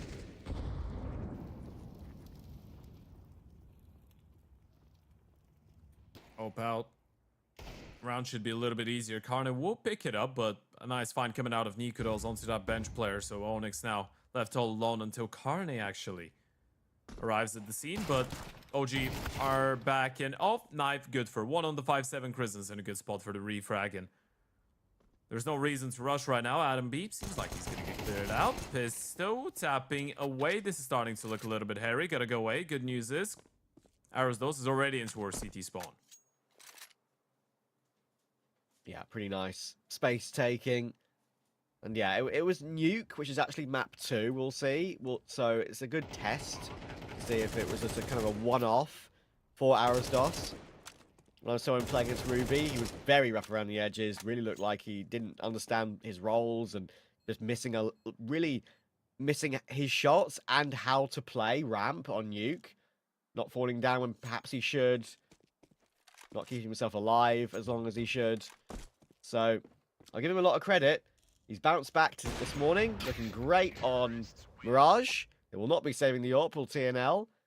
And, yeah, he's got a chance to redeem himself on the following map as well and possibly get OG 8-2-0. Wouldn't that be something against one of the teams that we have really tipped to be a big favourite? To be fair, I think, Ted, we both said we think OG and TNL should make it out of this group, but knowing how the Group A went yesterday, should is a strong word. You know what? It's really difficult to say, right? Because I guess the easy one to write off would be GG How, right? Yeah. Because of the lack of international experience. I actually feel like Ecstatic are going into this one in fairly good shape. Agree. I think they could be a sleeper of a team. Did lose to Fnatic and Liquid, sure, but they've been playing some good Counter-Strike lately, and this group could definitely get a little bit hairy. Also, we never know what Osamas and GG How can bring to the table. Especially with their new signing, Kumau. Yeah. We'll see later. First time I will have watched him. Only he's got something about him. Man, Kristen's able to catch Ken there. Ken is having such a tough time in towards that connector area against Krisen, by the way. It feels like every single time there's a bottom connector, Smoke Krisen's just waiting to catch the timing and get that kill on him. That's the second time he's done it now. Gavi's able to respond, at least. But TNL 4 behind, OG 2 away. Oh, they're reading this. Look at the rotation shifting back. Dowie. Ice kept on Jungo. He's going to be the one responsible for a potential boost, but Knife is still there, aggressive and towards the ramp. And even if you deal with him, you still have the open fly racks in towards Palace. That smoke is a good bait. Only issue right now could be what happens if they just walk out Palace and they kill the Opera before the rifle gets involved. Setup is okay. 25 seconds. Knife is on that angle, but there you go. There goes the rifler, and Flyrax has missed his opening shot. Make that a second as well. He should get caught here. The Molotov's going to burn him out of the round. He tries his best to get one connected shot before he dies to the fire, but not allowed to. Nico will get the bomb planted, just about actually. They were planting in the open and didn't have a CT watcher, so it gives Onic a chance in a clutch. It would be a 1v2, and Adam B chooses to fight through the Molotov and just says, look, we're on good form, we're going to take the initiative, and we're going to take 12. Yeah, the reactions of TNL say it all. They know this should have been their round for the taking. They had a perfect setup. Unfortunate for the sandwich player. Gets caught in a bit of a transition. Lovely opening there coming in from Arrows, and Adam B, the one left in the clutch, bringing in all the confidence into that 1v1. And are you surprised to see that type of an approach from a player like Adam B? This is why I was so excited to see him on the lineup as well. You've got someone a little bit more calculated and calm like Arrows, and then Adam B, who's the pure definition of nature. He really is like the wind, really is like the fire and the waves. Unpredictable, uncontrollable, and he's going to bring that fight right to your face when he feels like it. 12-7, OG have put themselves in a great position. They've come here to play.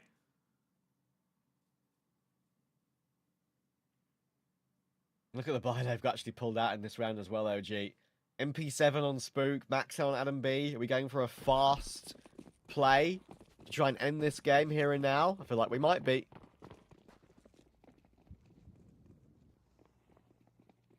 Yep. Ken's going to be able to hear it. We're going fast B. Ooh. Now he needs to be on point, and he gets his one. And thankfully, he's got Onyx support, and that's a beautiful pre-fire from Davi, actually, to be able to get two. Ken knows exactly what's going on. He tries to flank up, but doesn't get the kill. Crizzen gets away with it. Thankfully, Onyx on the site still. And Flyrax did find one in the meantime. Looking to try and push for more, though, and Nico lurking in mid does get his frag.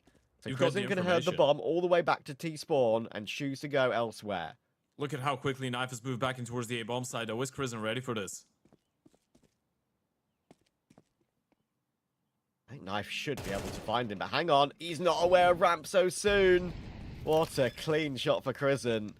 Knife will be annoyed at that one. Just way ahead of the timing he was expecting. He was trying to maneuver closer in toward ramp, or maybe in toward under. Now, Onic, he gets a second bite at the cherry here to try and keep TNL alive in this first map of Mirage. No smoke, no kid. This is not going to be an easy one. Should be impossible to pull off. Molotov might do something, but we saw how it didn't do anything in the previous round, and Adam B just wandered straight through it. And the kitsch, lack of kit, should surely mean it's an issue. There's a Molotov on the bomb. OG are just confirming everything, making doubly sure, making triply sure. And it's an absolutely brilliant Mirage from them. Onic might get all the kills, but we know what's happening here. Boom! OG, 13-7. Yeah, what a statement that is from OG. First official just less than an hour after announcing that Arrows is here to stay and OG are here to stay as well. That streak of consecutive BO3s and Events 1 is keeping it going. Map 1 in the bag. And as much as this game is not over, OG are definitely on the right path to making it a 2-0. That was incredibly impressive. I think across the board, every single rifler on OG, this is what I'm saying about this team, right? They all have got great firepower, I feel like. They all know what they want to do, which is very impressive, right? And I got to maybe give credit to, Lambert and Crizzen for this. Two new additions, they all seem on the same page like that, which I think is incredibly impressive. And yeah, I think it's a great start to the series. Obviously, TNL need to bounce back on Nuke. I hope they do, but I hope we get a good 3-mapper out of this one. But for now, we'll throw it over to Neo and Devilwalk on the desk.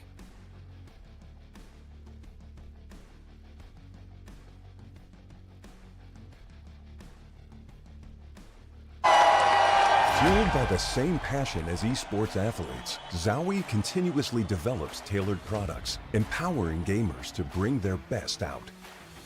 Today, we are launching the all-new XL2566X Plus, which uses the newly developed Fast TN panel and upgraded Diac 2 technology. The new monitor series continue to evolve, refining details to ensure players can perform their best consistently in games. This December in Budapest, Star Ladder is back. With the audience at all group stages. With an incredible arena for 20,000 spectators and a sensational Counter-Strike 2 action.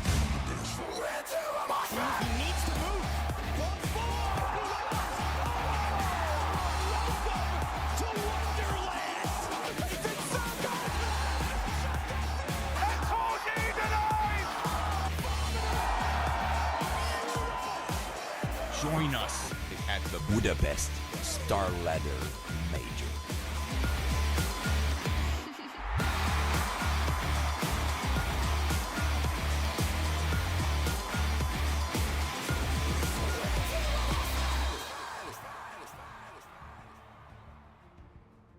That's the kind of win that if you're Lambert or somebody behind the scenes at OG, you love to see. Everybody does their job and to near perfection. Everybody steps up. Everybody has their moments and they scout their opponent on their map pick. That's the perfect way to start a series against a side that are in red hot form right now. But OG, I thought they were my favorites, and that's the sort of showing that I want to see from them.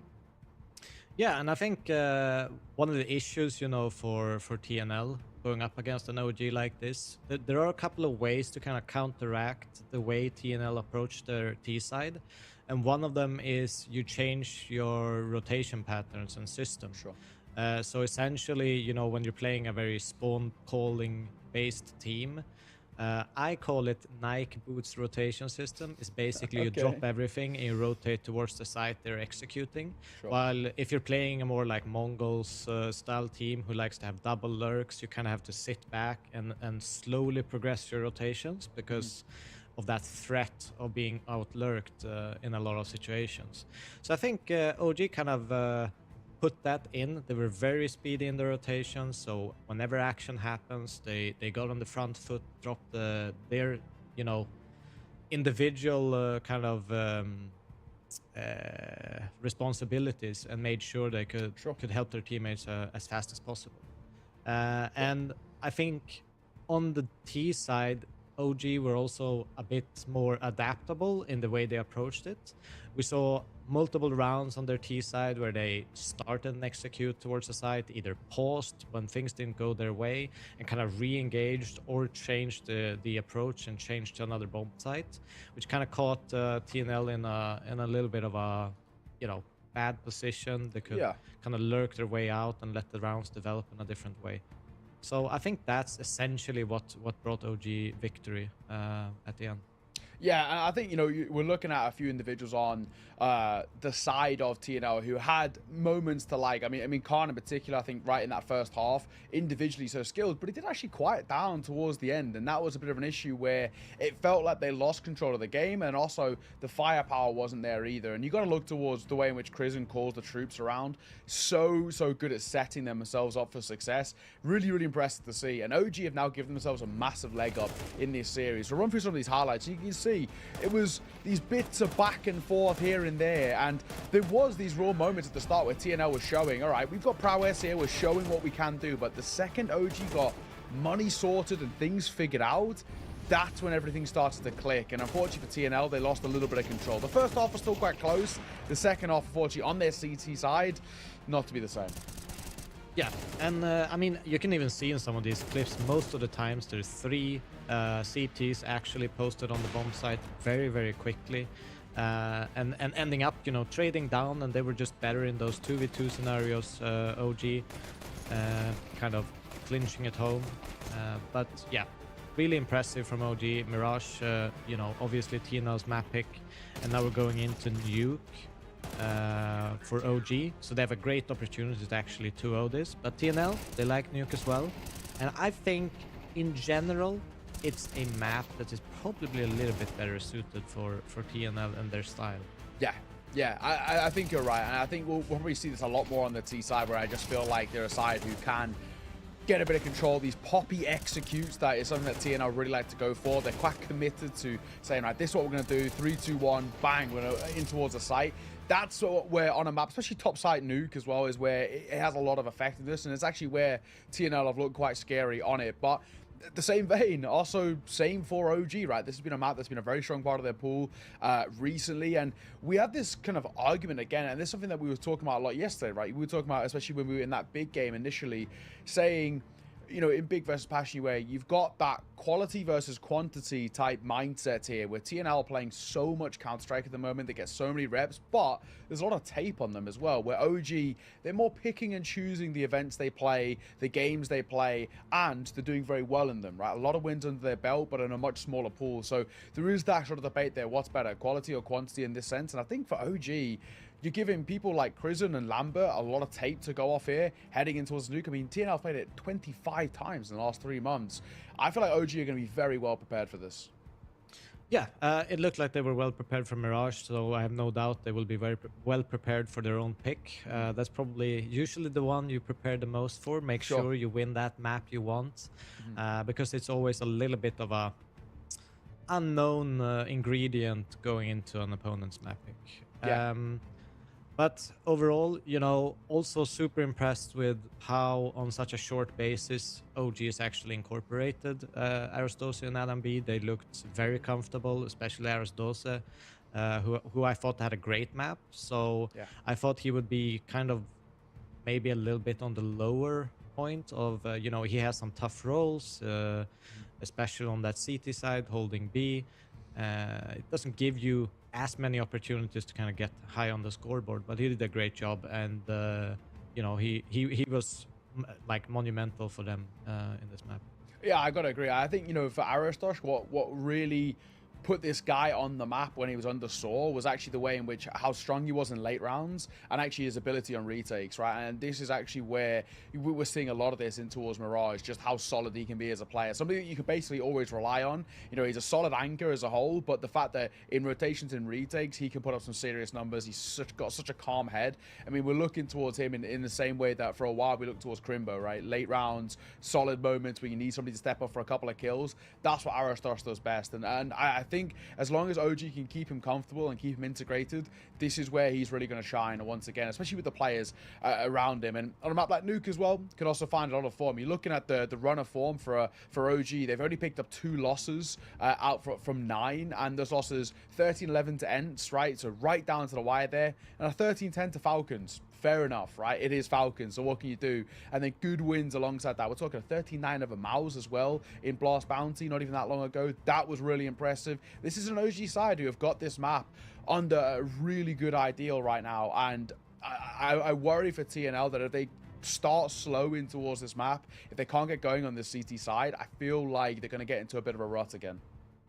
Yeah, I think you know, win condition for them is kind of forcing that rotation, because I think OG is going to be very well aware that ramp and inner is going to be heavily kind of a priority for TNL. So a lot of it comes down to, can they actually create those rotation down to lower and kind of make the upper bomb site a little bit weaker for them to execute into. So they need to maybe even sometimes change the strat up a little bit and put a lurker out there to actually make the sound.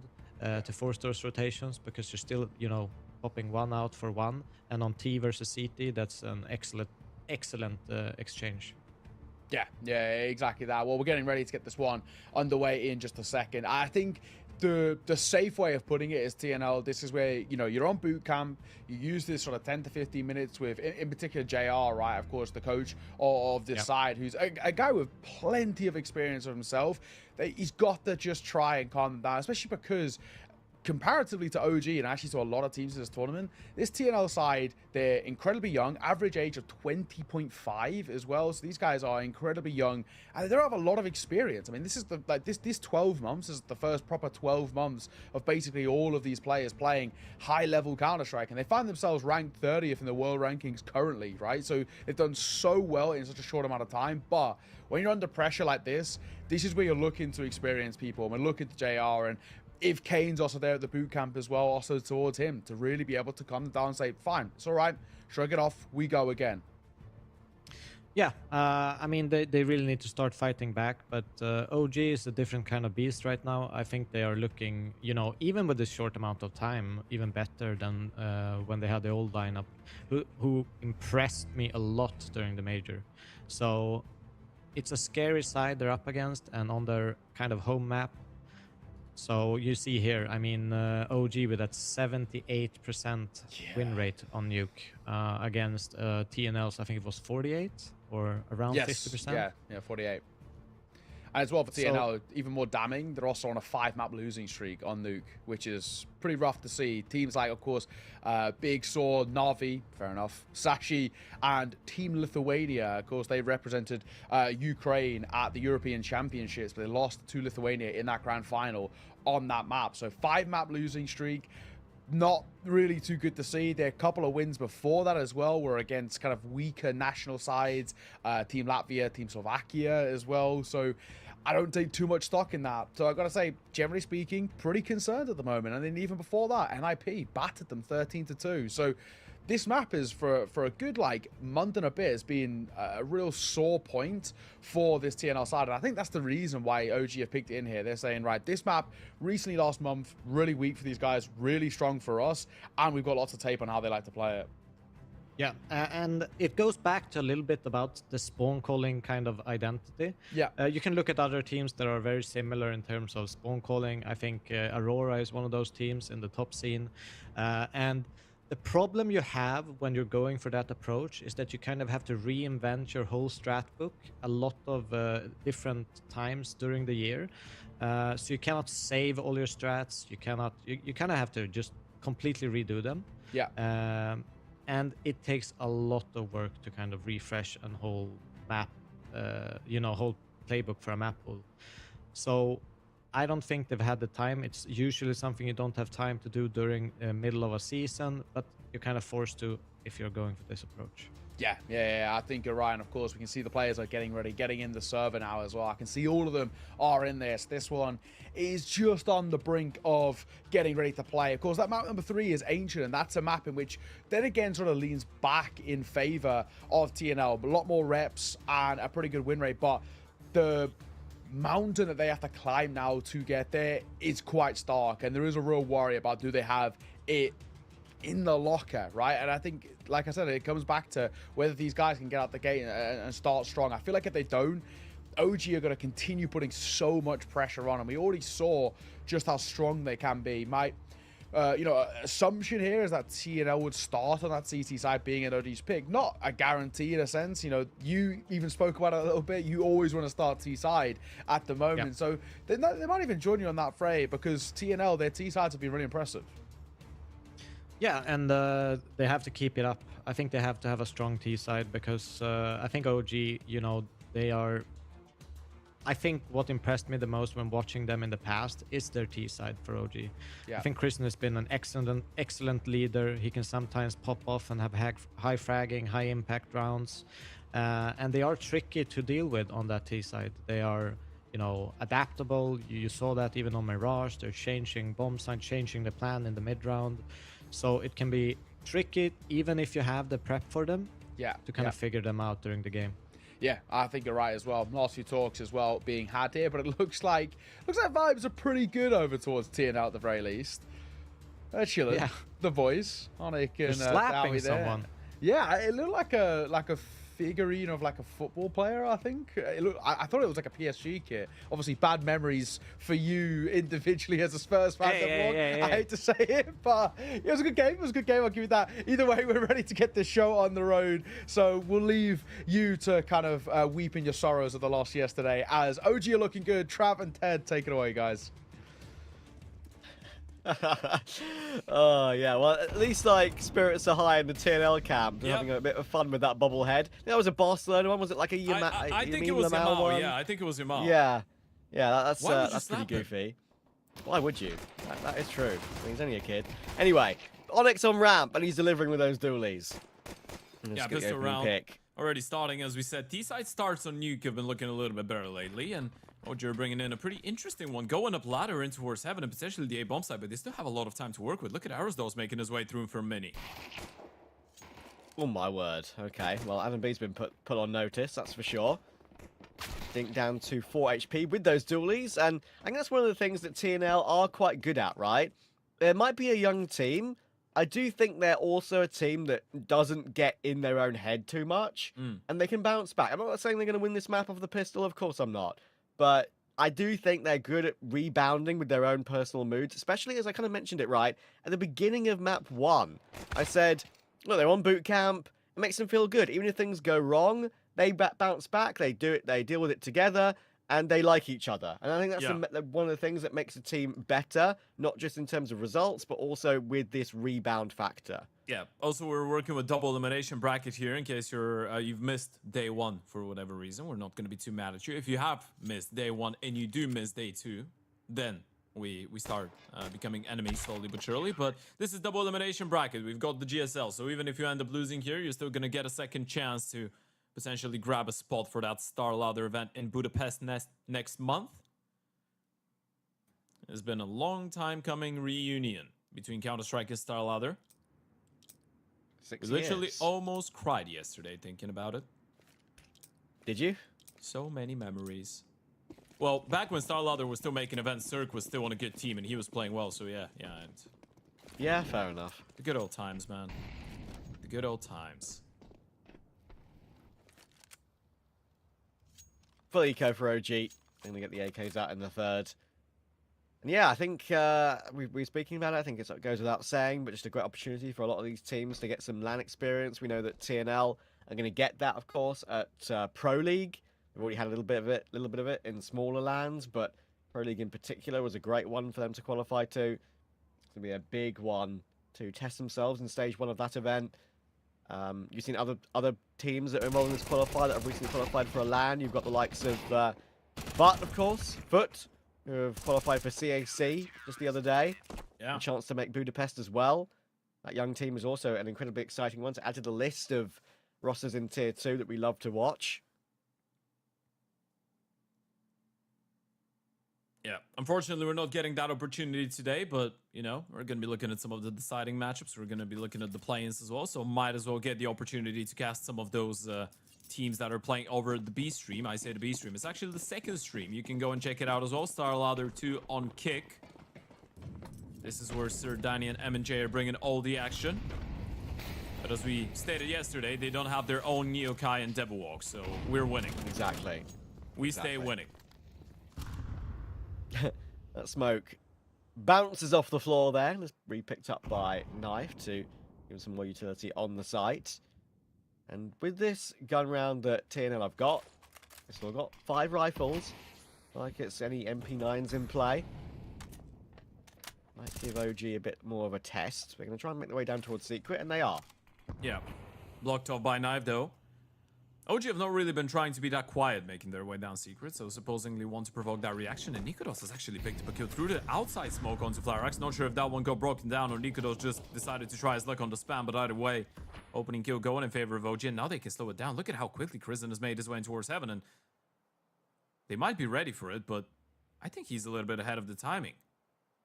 Yeah, and actually just look how quickly OG have flipped what they wanted to do. Like, they can just go toward A here and split this one really nicely. Losing a pick means that TNL are forced to go looking elsewhere.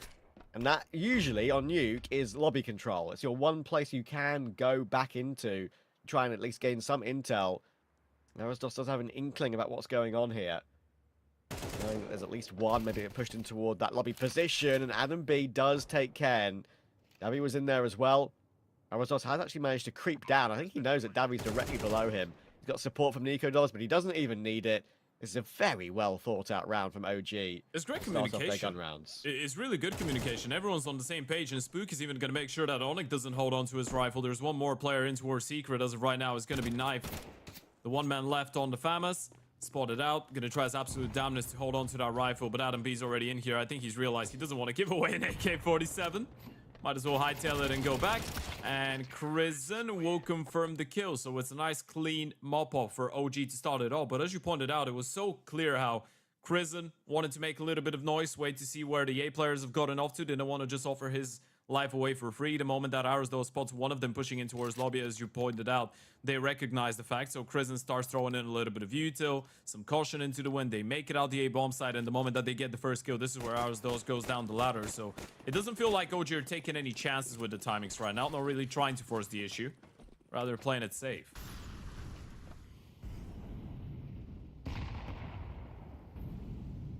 It's just still, you know, very well thought out, and it's those sort of rounds which is why Crizzen is so highly rated. How to get started in a map, especially T side when it's the unfavored side. As Neverwalk said, he likes dictating the pace. I'm sure many IGLs do follow suit on that ideology. Yeah. The good thing is when you've got a younger in-game leader working with younger players as well, Crizzen will be putting himself in the shoes of everyone. And that's why we pointed out the fact that he's played multiple positions as a rifler, right? He's been an AWPer as well. He's played an entry. He's been a lurk. He's done it all. So it's a lot easier to put yourselves in the shoes of your teammates and know exactly what they need. Flyracks toward ramp. Could have multiple players coming his way, but not pouncing for anything just yet, ROG. With a standoff at the moment. We are maneuvering around the map a little bit in terms of like the utility now. Top part mollied. We've got Dowie trying to make a play through that main smoke, but it doesn't work out. Ken doubles down though. That is a great way to recover into a 3v3. They needed it as well. Spook has crept in toward Mini though, behind this smoke. Ken on top of Hart. Onyx is there in support. There's a heron rotator in as well, but it's a great catch. Getting one from that is good considering Ken was doing damage. Now Arosdos will dive down the vents with that bomb. It leaves Nico to wait for that rotation and that frag. He grabs it. Now Onyx needs his trade. He won't be allowed to take it. What was that from Nico? It's disgusting. I mean, look at the guy in the background as well. Hand on his face. He can't believe what he's just seen be done to his teammates. Or his boys. We don't really know who that was, but he definitely didn't look happy about it. Look at that replay. Perfect hero play coming out of Karn, flying up the vent. Spook shutting down the Oprah, and at this point, you know both those CTs are in towards that A-bomb site. That was a nasty shot out of Nikudos, man.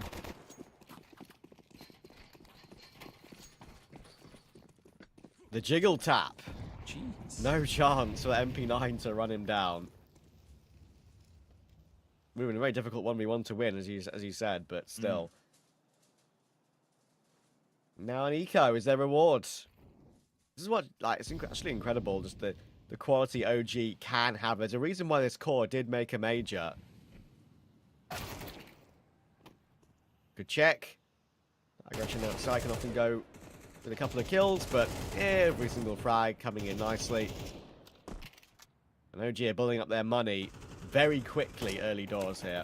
I'm not lying to you when I say this, Trav. I think I've rarely been as impressed out of OG as I am today. I think we've been looking at glimpses of that performance over the last couple of months, right? But it feels like throughout the last couple of weeks, and I guess I don't want to limit it to today, but the CCT event that they played and they were able to win a couple days ago, in general, after adding Arosdos, and since the start of this season, OG is showing a really heads-up level, really mature type of Counter-Strike. They really are trying to approach the game as a tier 1 team right now. And that's the cool thing about having a team with young players that are playing proper Counter-Strike. They're probably going to be shooting hard as well, and this is the perfect mixture right now. You need a whole lot of firepower in order to be successful. You can't just rely on one aspect of your game, even though you could be quite good at prepping and you could be quite good at structure. You need all of it, and that's what it feels like OG have gotten themselves with right now. Obviously, the map is not done just yet. TNL going for another buy round, but so far so good for OG. And that is an outrageous crosshair that Knife is using, by the way. I spotted it out a couple times on map 1, but that bubble is horrendous. It's not my personal choice, that's for sure. No, I don't think it's anyone's personal choice if they're in their right mind. No, I do have I have like a small like dot/square dot crosshair. I prefer something that's a little bit more solid. And I think everyone in CS2, I don't think there's anyone that really plays with big crosshairs anymore. Most people have like made their crosshairs smaller when the switch to CS2 happened. I feel like. Yeah, The way the game is. There's a couple, but they're playing full HD, so the crosshair doesn't really look that outrageous in full HD. Yeah. Opening pick to Davi this time, or Davu, as Onik apparently calls him. Maybe that's the pronunciation in his native language or a we pet can name. start a movement. Let's just start calling him Davu. Davu. Sounds a little bit devilish. I know that thanks to Mr. King T. Shout out. Ken will hold on toward the B-bomb site. Kristen and Spook try and push through single door, and they won't be allowed. This is a good round for TNL to bounce back a little bit here. Knife will hold on. Adam B won't get any progress there. And Nico Doz is stuck. Throw the AWP I out. was going to say, it looks like he was considering about throwing... Oh my god. Looks like he was considering throwing that AWP out the map. He'll do exactly that. Then watches the HE miserably fail. Getting one more kill is quite funny. And honestly, fair enough to him for grabbing that. But no ability to grab the AWP. So Nico does everything he can. You're just so frustrated, by the way, when you're playing a full buy round. You know there's just AKs and an AWP on the other side, so you're not going for the head armor, and then Nikoros decides to throw his AWP away and just punish you with the Glock because you've got no head armor. Unfortunate. That's one of the worst feelings. I think like there's many bad feelings in Counter-Strike. I think my personal nightmare is having to commit to, first gun round, or sorry, committing to like an M4 or something, thinking, it's all going to be fine against the anti-eco. You don't buy a helmet, and then you get one tap playing a close angle. It's most painful for sure. Yeah. You know what's my least favorite thing? Go on. Joining a puck lobby and then realizing that after we've lost the knife round, we've already got a couple teammates that have lost the game. Yes, Yeah. that is valid. That's a good one. You can't control everyone else's emotions. You can try. Usually it's in vain. Faster play perhaps here. Look at the dump of utility in toward Mini here for OG. It's a bit awkward for TNL going for that push in toward lobby, but they get away with some team damage and 2 kills. That's weird. Adam needs to try and find something in towards that A-bomb side, and there goes the first kill. Spook can get ahead of the smoke. Dawu is really low on HP. You just need 1 pixel. Spot it out. OG are trying their best to bring this one back, but Karn will make sure it doesn't go down to it. That leaves Arrows those in a 1v3 clutch. Bomb dropped in towards the lobby still. It feels like from here on out, the name of the game is just maximum damage. It's a nice kill. Maybe a round as well. Actually, fake flashes with the HE of all things. Haven't seen that one before. Appreciate the effort. Problem is, the bomb is not in his favor or his control. Good news Actually, is they've left Giving it up. Yeah, they've given him a lot of space to work with. And the thing is, you usually do that when there isn't a lot of time on the clock. But I guess in the 2v1, especially with Onik being in towards the rafters right now, you don't really want to give away your position by dropping down. So they are forced to do that with Aristos getting a lot of time to work with. They're both here. Oh, he's cleared him, but he's not going to expect Ken. It's a shame. It's a great clutch attempt from Aristos, but I think both on A is a surprise to him, as it probably would be to many players. It's a great attempt and good damage. That's the main thing. It's a really good reaction coming out of TNL though, right? They're trying to play this assertive Counter-Strike on the CT side, and you can spot that instantaneously. OG, the main idea felt like was dump all the util that we can in towards the A-bomb side, make it look like an A-pop, and then redirect and potentially either play with a second wave out A, or go back ramp and have a couple players control the rotations down the vents. The double push in towards PUD though is a really heads-up play coming out of TNL. Those are set reactions. This is not something you do on the go. HE, it's a little bit early. The flash is okay, but I think it's going to still work out for a couple of kills for Knifey because he's got a very low Adam B to fight. Spook and Krisen, 2 Deagles, 2v3. Spook is getting in toward Hell to a pretty decent position. I'm not sure they realize. I mean, they know there could be a timing right now, but Krisen's taking the attention away. No one's looking heaven. Oh. Actually, no, I think Karn is. we've got an inkling now. Oh Doesn't God. matter. shot from Spook, and now Knife's in a very awkward position. He has to choose to fight one of these two Deagles. He's low. How does he get away from this? AK's been found for Crizzen. Now Onyx has to flank the flanker. He'll manage it, but it's a 1v1. Crizzen, no arm. Oh, he's actually got armor. I tell a lie, but he's got the bomb too. He can just afford Is he going B? to fall back and Look at go Onyx. down the vent. But Onyx is reading it. He's ahead of the play. It's not gonna be ahead of the play. I think the bomb will Oh, still no. go down fine. But we are gonna try and win this one out. When does he realize? Now is apparently the time. 1v1 still. Crizzen, where does he position himself? On B. That is the question. You can see he's kind of still tucked in the corner. We'll get ourselves down there in a minute, don't you worry. Onyx, can he deal with it? No, he can't. It's a big win for Crizzen and a big win for OG. It felt like for a second Onyx was gonna go for the big balls play and just rotate down the ladder and straight in towards that B bomb side. That would have been the ultimate I'm calling your bluff type of play. It would have been so sick, but he just wanted to reposition in towards the lobby there. Lovely stuff coming out of OG to bring this one back. It was just the pistols as well, right? The rifles did go down straight away. I mean, we can talk about the character of bringing in a straight up A-pop into a round like this one. You faked it last time around, now you just decided to go with it straight away. A little bit of a failed piece of util.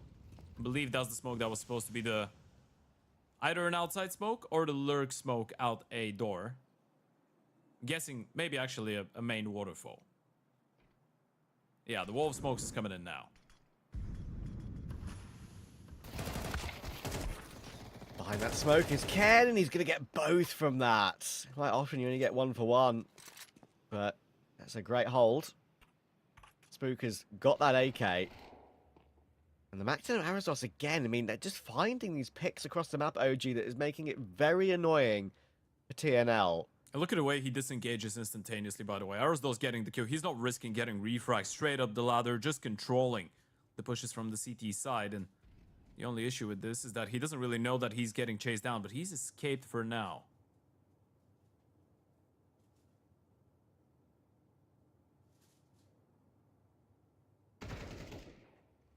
And Spook has found Knife. You should be ready for Crizzen one still more. in rafters. It should be a bit of a freebie as well. And yes, he does look back, but crazy that Arizos is able to do that on such low HP. And that's just a really nice round from OG, because it looks like that's just a nothing round in terms of how they recover that. But it's the pause and the maneuverability around the map, just shifting around, making themselves unpredictable.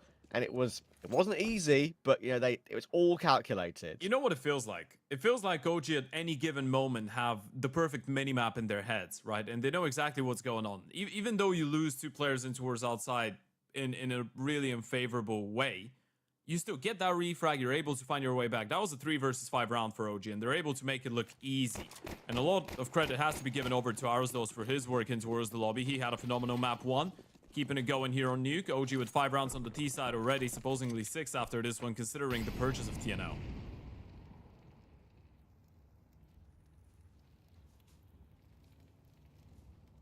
A stack toward ramp for TNL. If OG, I've seen them do some very silly things against rounds exactly like this. Gives me a little bit of PTSD. Maybe I'm sure it does for them as well. This is dangerous. I need to send Arizdos with the Mac 10 in to go on a scouting mission. Wherever he goes. Yep. But if they go together, that's when it's a gamble. That's when it's a risk. Travis, hold my hand. It's okay.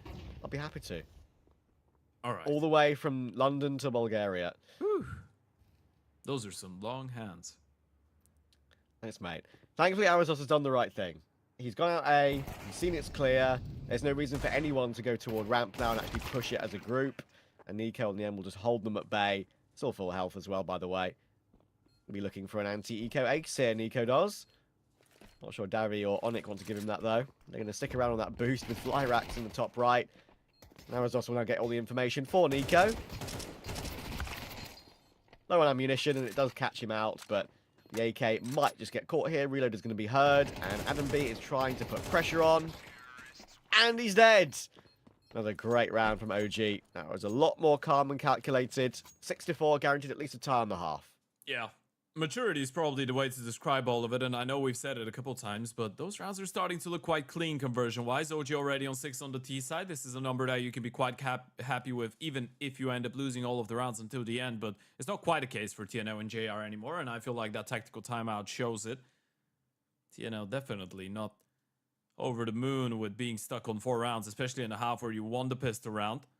And this is a friendly reminder for everyone just to emphasize on the good T side that OG have been putting forward. This is a 6-4 lead on the T side, and you didn't even win the pistol. Buy round coming up, an AWP for Flyrax. Rifles all over the board, utilities looking decent. No kits in the equation. That would be a bit of an issue if the bomb was to go down. What do OG want to go for? Do you want to hit him hard? Do you want to hit him quick? Again, knowing that they're back to the guns, or going back to something a little bit slower once again.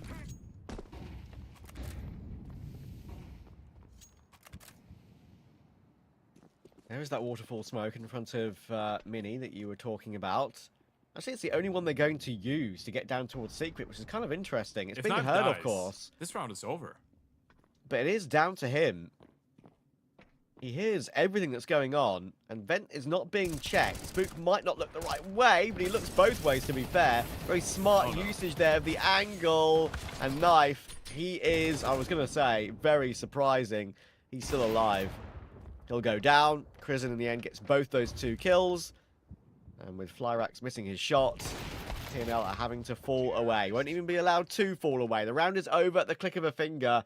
OG turn up the pace, surprisingly, with very little outside utility, and it works out. I think that's because of all the commotion that you've been creating in towards the A-bomb side so far, right? Lobby and A have been the targets, and you've conditioned them to those A-pops, right? You've tried to do that a couple times now, so if you're a TNO, you can understand why they're not putting too much emphasis in towards outside. This is a great switch of tempo, and I feel like this is the exact round that OG wanted to do a couple rounds ago when the top mini-smoke actually failed.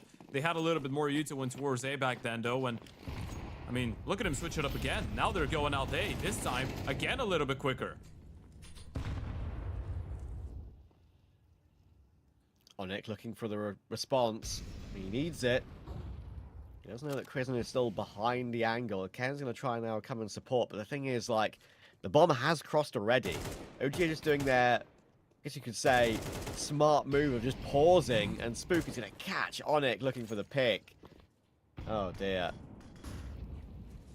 Usually, this is one of the things that differentiates Tier 1 from Tier 2 teams, by the way. Those pauses, the capability, I guess, of taking a lot of space, getting some kills, and then pausing, waiting for the CTs to walk into you, even if you do have an obvious continuation. And yeah, this young man on your screen is going to be fairly happy with what he's done. 80 rounds without winning the pistol on Nuke. This is some incredible Counter-Strike coming out of OG. This is probably, and I want to say that with the utmost understanding that yesterday we did see Big do something even more unspeakable to Passion UA. This is the most impressive game that we've seen so far from any team at the event team-wise. It's because of what we thought going into it, right? We know TNL have got a specific style about them. We know it's a little bit volatile, but we know how talented they are. They're ranked higher than OG for a reason. They're both have done incredible things at this tier of Counter-Strike. OG currently 34th in the VRS, TNL 32nd. And yeah, I mean, we knew it would be, we thought it would be a real close game. As it is, OG have turned up and shown why there can still be considered a little bit of a gulf between them. They've made a major. There's an in-game leader in Crizin who's only 18, but has in-game led this organization to probably its best successes in Counter-Strike. So they are looking great because of that. What? Arasdos? No! He just full aced them! What was that? The new signing for OG has popped off in an unbelievable manner. I really hope that salary number is high. I really hope so. He deserves every single dime of that new contract. Look at this. This is beautiful out of Arasdos. He didn't even realize how he got all those kills. This is why you want that Portuguese Terminator. It's like he shot twice and killed 3 of them. What on earth? Oh my god. We know the dualies are overpowered on CT pistols. We know it's the main time that you use them in Counter-Strike. You don't use them for any other round, really. But I don't think I've seen a better dualies pistol in history. Nope, that was as clean as it gets, and like a true teammate badass, he's just dropped nope to Nikodos in the second round. Instantaneously. One player's down the vent. Spook. Might get spooked. That's a tricky round. Oh, that's annoying. That's risky. They could lose this. I think they probably have already, honestly. There's one kit on Adam B.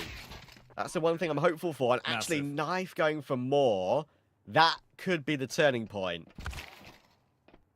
Darby will at least manage to pick up the M4 and does the right thing to make sure he aggresses for it, to reface that angle. You've got to go aggressive in this sort of situation, and I think that aggression is going to be enough to push OG away. Yeah, this is a rude awakening. You win the previous round in such a spectacular fashion. We were still replaying that highlight in our heads, and then TNL is going for the force buy, but it was a really rapid one.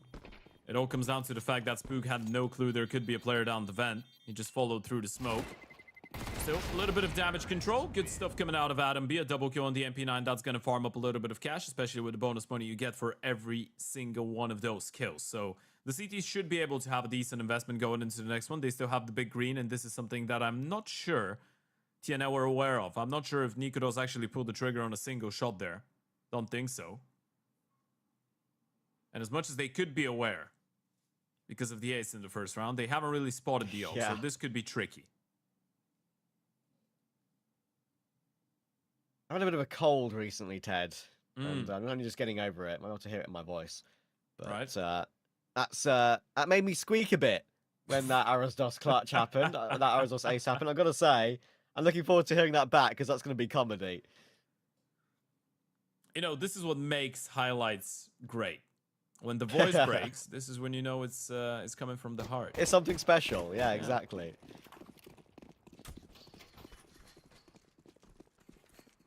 Breaks the voice, breaks the minds, breaks the skulls of everyone in the server, bar your teammates. And we're back to the forest buy, as we pointed out. Forest buy wars coming in. This is TNL's opportunity to stay engaged on Nuke. Of course, this is the map pick of OG, and they're in prime position to close it out right here, right now. But TNL have given us a lot of reasons to believe that they are capable of making games like these at least a little bit closer.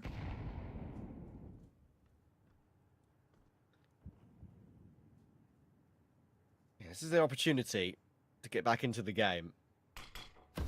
Reminder, by the way, that if OG do end up winning this, there is a pretty, decent chance we don't get a third match of the day on the start of the broadcast, because they do have a clash later on this evening in a different tournament. We'll probably be rescheduling OG's match to a different day, one of the morning time slots, I would assume. Keep an eye on that around the streams and everything. Let you know when that is and when that will be. That was the Nico element of will miss a surprise, shot by and the they'll way. fall away. Yeah, that was the opportunity. Nikodos had to hit that shot, especially with the pistols, with the MP9s. That was a free 5v4 there. Now they know there's an op on the other side, and they know that op can't really support a B player.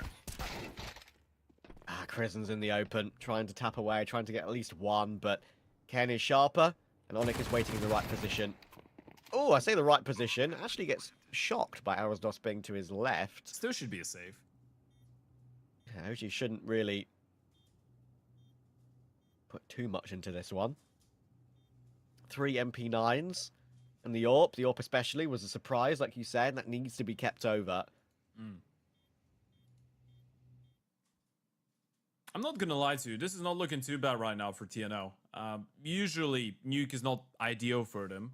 Actually, right before the start of the season, they had a decent streak on it, right? Obviously, they played as Team Ukraine in the EEF European Esports Cup in Kosovo, but bar those results, they had a couple nice wins in June against teams like Favbet, BetClick, and Monty. Bottom line is, as of right now, they're on a streak of 5 consecutive losses on Nuke, and a lot of those have not really been too close. I mean, a lot of them against really good teams, again. One of them against Big, another one against Saw, one against Navi, another one against Sashi, and one more against Team Lithuania. I believe Neo mentioned that one. That was the EEF Grand Finals, and Team Lithuania did end up winning that one. Yeah, crazy But- win for Lithuania, that's for sure. Yeah. Lately, Nuke has not been great, but you are getting the experience playing against really good Nuke teams. That's what I'm trying to say. So TNL could potentially give you a good fight here. We shouldn't be underestimating how much you can learn after getting your asses handed to you by a really good team on a certain map. You know? It's not really a failure if you learn. You got to lose to win. Absolutely. Not many people come in and just win straight up. Knife, all to do with Arasdos's aggression. He realizes that it could be more where that came from. It's a good molly towards Spook. It will force him forward. It should force him into his death. Somehow he's managed to get the AK Spook. Pick up a molly as well. That actually will keep Knife at bay. He's spending a lot here. He's forced forward. At least we'll take one more with him. I'm very surprised he didn't fall back off of that. That's weird. This is getting a little bit scrappy. You could also still post it with Diop. Should get isolated by the Yuto, but Adam is still in a prime position. Oh, he's managed to get one is fine. And it actually gives Nico a glimmer of hope. He could just pistol this clutch. With 43 health and 34 on Ken and Flyrax. 1v2. No kit in the round, I believe. Directly below him as well. And I think just because he knows that neither Ken or Flyrax will probably give up anything for free. Keeping that AWP is critical.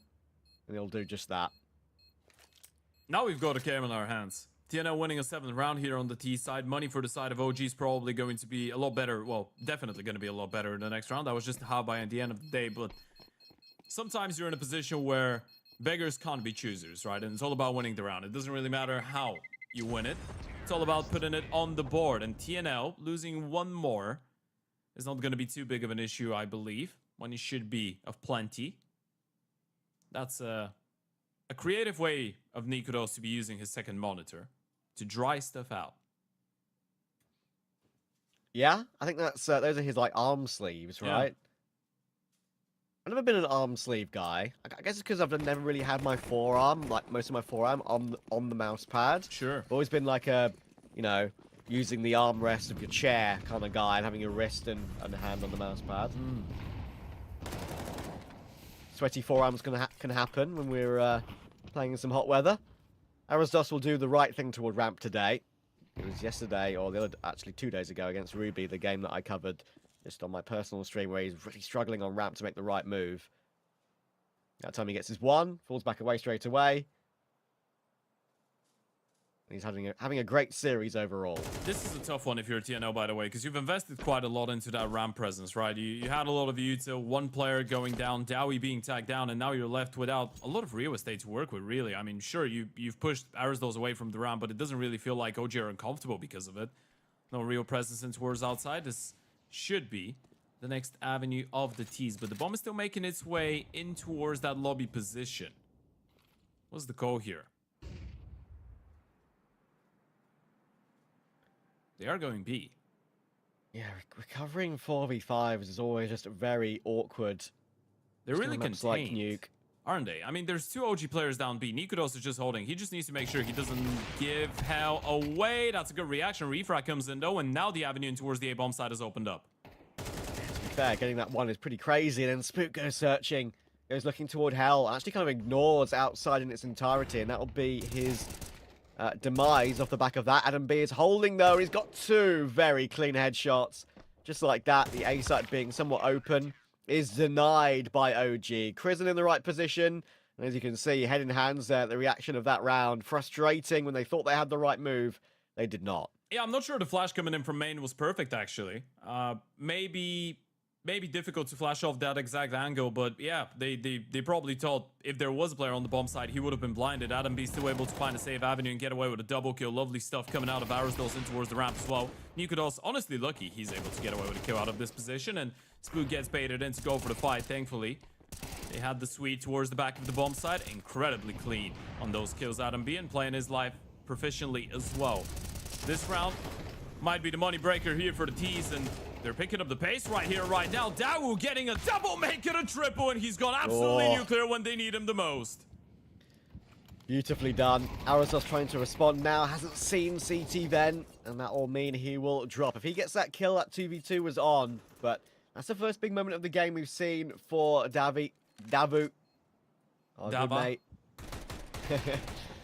Nico will get caught as well from behind by Flyrax. So probably the most explosive round we've seen from TNL in the whole BO3 so far, and it works out. I feel like it's, again, complementary to JR as the coach, and I guess Onyx as an in-game leader. You're down in a really important round. This was probably the map in the game on the line, and maybe this is why OG were not ready for something that reckless even. It was borderline reckless coming out of TNL, but you have to respect the hustle coming out of those guys, right? They know whatever they've been trying so far has been working out primarily, but this is not a round that you can risk to play slow, especially with the lack of util. Downgraded weaponaries on some of, or weapons on some of those players, so picking up the pace, hitting OG hard. This is showing confidence, and all in all, we can keep having the conversation about OG being in a good spot, and obviously the previous round was really good out of Adam B, but OG have picked up one round on that CT side, and we've been here for a while. They are struggling.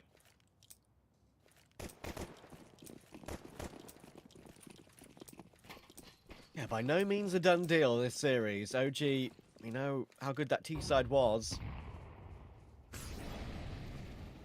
It's a two-sided game for a reason. That's what makes it interesting. What makes it fascinating. So many different thought processes that OG are probably going through right now. And how to fix this CT side and get this one done in 2-0 fashion. Good opening pick for Knife. That's Arosdos removed. This is just against the eco, so it shouldn't be too painful or too worrying. We're going to close the gap up to 10-9. Our second game coming up today. Of course, will be another one from this group. Ecstatic versus GG Hal. Without a doubt, GG Hal, the biggest underdog of the entire qualifier. Ecstatic are one of the teams that I think could sneak through to the main event. Who knows? We shall see. Has Spook got anything here? We've seen Spook do dirty things with this Deeg. It's a very dangerous Deeg. And who knows, that could have been more than one, but not on this occasion. Had one of the plays of the year with, I think, Eco Deagle Ace on train the other day.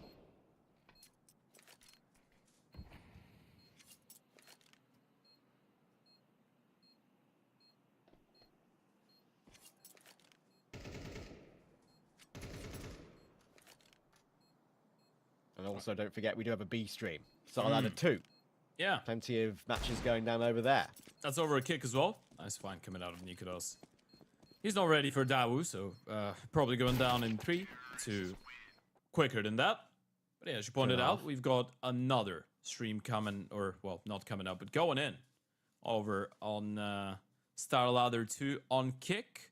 And I believe game 1 is actually concluded there. Iberian Soul taking down Nemiga in a really convincing 13-4, 13-4 fashion. To be fair, I think Martinez is back.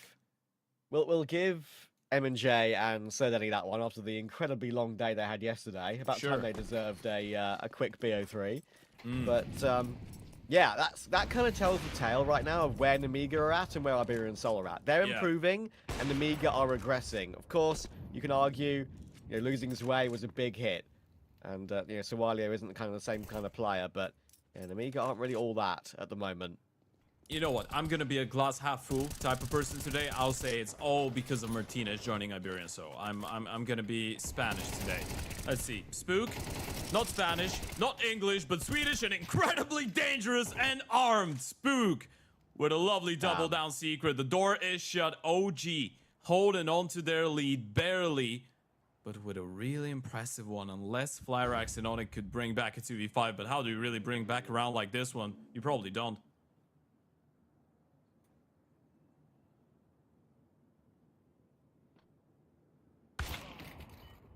And just when he looks for the pick toward heaven, that's when Nico comes back from hell. Ramp into hell. So just when TNL get close, OG pull away again. Keeping them at hand's length. Maybe not arm's length, but at least some kind of distance. A finger. And it's a great hold. Yeah. A little bit behind. I feel like both those teams deserve a little bit of credit for that, by the way. OG have not been allowing TNL to level things up, but TNL have not been allowing OG to open up too big of a lead, right? So It's been a really close game, really going round for round right now. There's the replay. Lovely time smoke. Spook gun out already in position as well for the support there. Adam B and Nikodos making sure that Flyrax doesn't hold on to that AWP. 5 alive for OG as well. This is one that's going to definitely make you feel a little bit better. And this is the must win now for TNL. Last time around when they had a similar situation, they decided to go for something incredibly rapid out the bat. This time it's a little bit slower.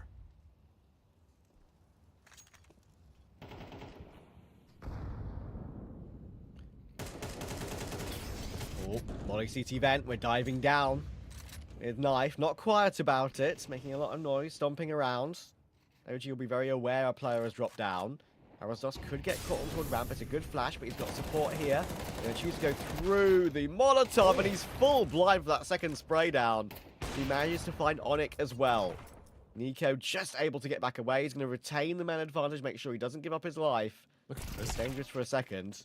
And Crizzen is waiting for Knife in the vents. They knew he was there for so long. Crizzen got into position, and he'll deny that area. We just step ahead. Retake coming in. A 2v4. Karna and Flyrax need something special. There's one, but unfortunately the A4 is out of bullets, so he has to go for a reload, but they sort of swap the role in towards single door. Flyrax tries to go for his kill. Ken tries to force the issue. He kind of had no choice but to do so. But he gets dealt with by Crizzen again. OG too good this morning. I know Arosdos is the one to get the double kill, and that was one hell of an impressive one in towards the round. But I really want to give a highlight to Crizzen, by the way, for how much of a heads-up play that was. The moment that he spots out the player, or he realizes there's a player dropping down the vent, he clears out outside, doesn't see anything. Then the ramp fight happens. He knows he's the one that could win the round. He knows if he gets that kill onto the vent player, that's probably just doing damage control and trying to cut off rotations for the side of OG. He's going to win them the round. Crizzen has just done something perfectly.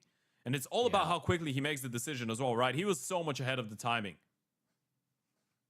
TNL had a stunning run to qualify for Pro League in the main qualifier for the event, beating the Amiga, Paravision, Sashi, Passion UA, 9 as well.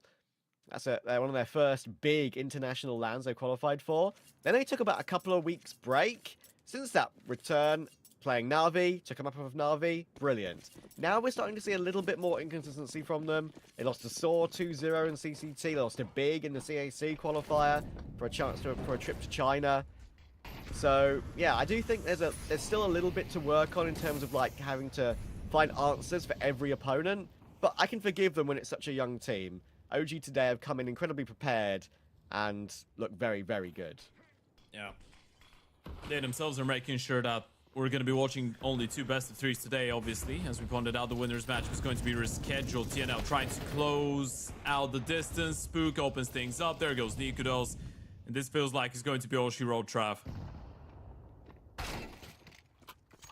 Knife trying something special. He has managed to deal with Nico, but he's got to find the trade with the AWP toward heaven. And the timing is annoying. He knew exactly what to do, but he tries to do damage to Arosdos with utility rather than with that AWP. The MAC-10 can't convert. It's now very awkward. Going to fly up vents. Molotovs are being missed. He's in his own Molotov. Oh, it's painful. Ken needs to win this duel toward the B side, and he will at least manage that. Spook is looking toward the right side. And they're going to break the glass. Maybe give himself a chance to hold that with a bit of a better option with the AWP, because sometimes you can't get the full kill with the AWP through the glass. Flyrax will grab that. And Ken might have to do it all on the site itself, though. Toward double door. Arosdos, Adam B, and Crizzen all coming toward him. Shadow advantage on one, doesn't get the second. It's down to Flyrax on the AWP, his preferred weapon, to save this BO3. Smoke is good. Allows some space to peek forward, but Adam B will get caught. Kit available for Crizzen, but it's not gonna happen. Flyrax keeps TNL alive, and that could give TNL a chance at OT. There's a clutch out of nowhere for you, out of the AWPer. We were talking about and praising those individuals so much. Flyrax pulling off a miraculous run, and that was a really weird one. A 5 versus 3 that OG had the opportunity to close. Nikodos gets surprised. Arosdos keeping them in a really good shape. That was a 4v2, a 5v3. OG should have closed it probably. Then Flyrax is able to bring it back out of nowhere. A lovely sequence coming out of the AWPer. OG are going to be made to work for it a little bit more. Good resilience being shown out of the T's. All right, TNL. We're watching. But then straight away, Nico just doubles down. Ken thinks he's got a quick trade, and Nico's just going to keep a sightline on the bomb, by the way. It's right in front of him. They need to use utility to push him off this line, but he's got rifler support as well. The smoke will finally do something to give them a bit of space. But Adam B will get his 1 kill, at least traded by Onyx. But surely, as you say, not another 5v3. Flyrax is coming out, by the way, but Nico is just so ready. It's a crazy up-round for Nico Dolls, and I think this one is a little bit beyond Onyx. Great game for OG. Great fun in the end of Nuke, that's for sure, for both. Some fast-paced rounds, some crazy shots hit. Fully deserved it would be for OG. And they're only 44 health away from getting it done. Onyx doesn't have really any options at all. He's got 2 flashes, he's got a Molotov. But he just has to wait to see if OG make a mistake. They made a mistake in the previous round, giving Flyrax a 1v1s, not getting a player on the defuse soon enough. Especially with that smoke down. But there's no real chance for Onyx to do anything similar here. Krisen CT vent. Nico is now on top hut of all places, and he's going to hit that shot. Big quad kill for Nico Does, and OG complete the 2-0. What a performance, and a very, very impressive streak for this team coming in right now. Yeah, through all the parts of OG, every single one of them having a great performance today. Arrowsdos, Krisen, Nikodos, that 4K towards the end was an absolute beauty to put an end to it. And OG coming to the event with a statement. A clean 2-0 over one of the most exciting tier 2 parts in the last couple of months. TNL couldn't really get it going to that, Trev. And I feel like it is a bit of a mixture of OG playing incredible Counter-Strike and TNL maybe not showing their best nature, so to speak. Yeah, that is still the main thing with a team as young as TNL. Inconsistencies is still very evident, but look, they're going to bounce back. They'll probably be fine. They're very similarly ranked to OG. They're going to still be invited to so many things. They're still going to qualify for so many things. So, yeah, and of course, they're still in this tournament, by the way. We're not going to sing their eulogy just yet. They're only in that elimination match. OG take it, though, pretty comfortably. Let's see what Neo and Devilwalk have to say.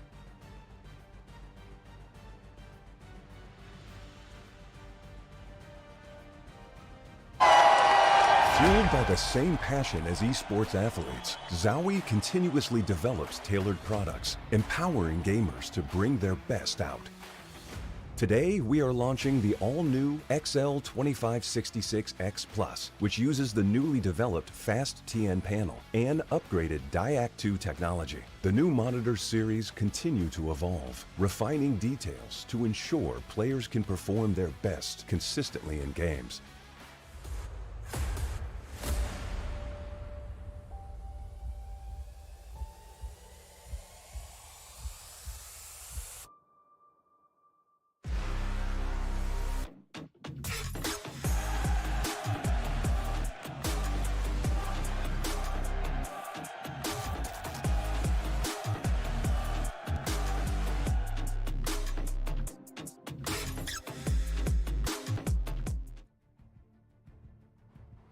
Well, not the series that TNL were looking for, but we expected that to be the map of OGs, and well, ultimately the series behind it as well. And another really, really solid performance coming out from OG, really just showing just how good this side are right now. Well, we touted TNL, and I think probably, as Ted sort of said, I expected a little bit more out of TNL. We just didn't quite get it. Yeah, but I think, you know, OG, they're very, very comfortable with that slow pacing. I think TNL is probably a little bit more comfortable with a fast-paced game, a little bit more action-packed overall. And, you know, OG did a great job dictating that tempo. They slowed down not only, you know, their own T side, but it felt like TNL were also a bit slowed down. They weren't as brutal in the way they execute, forcing their way in. They had to be a little bit more tricky, and you know, props for the scouting. I did think though, you know, OG great at maneuvering that T side, slowing down the game and kind of just lurking around and kind of finding the information and realizing what reactions TNL will have on the CT side.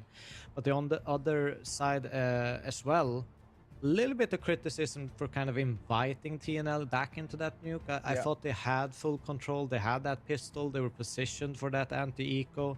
But didn't really... Something were missing in the communication, that they could be down vent on that second round. And that just gave the round away, and eventually the momentum back to TNL, who could grind a couple of rounds out. But fortunately enough for OG, they gathered enough T rounds to make that comeback a little bit too tough. Yeah, it was, you know, that first half 8-4 with the ace, the incredible round from Aristosh with the Julies backside A. So we're looking at now where this OG side of, sure, there was probably that the only thing that we'd want to try and iron out is just allowing TNL back in for a little bit there. There was a couple of rounds that felt like they were given away for no reason. Even in that 1 versus 2 in the penultimate round where it was, you know, they had 2 kits, they had Smoke, Flash, and Nade that they could have used. Didn't know exactly where he was playing. 2v4, I think, in exactly, originally. Yeah. So it felt like there was better ways to play that. Maybe showing there still is gaps in the comms and the synergy, but as a whole, a lot to like. I think another really good performance coming through from Aristosh. I think, you know, bar even the ace as a whole, I think just so solid, playing a really difficult role on that CT side when you are the anchor towards the A side. Very easy to be overwhelmed. He actually looked quite calm, quite collected in a lot of those situations. He denied them a lot of space. Nikodos was full of confidence, as we saw in that final round, but we saw it all the way throughout. And it's not always with the orb as well. This is kind of the beautiful thing about Nikodos. With the rifle, I think he's also incredibly solid too. And it made life quite difficult for TNL, where I think at times they missed probably like a secondary star. Khan again on another fantastic map. Dowie, I think this series underperformed a little bit compared to what I'm used to of him. And OG just had so many different individuals who could step up. Nikodos, Aristosh, Krisen in towards map number 1. There's so many different areas where they could get individuals online. TNL didn't have that. Yeah, and I also think, you know, OG, they were well prepared for it. There's going to be a lot of ramp. There's going to be a lot of inner. They consistently, you know, gave Aristos some support on ramp. There were 2 people posted up.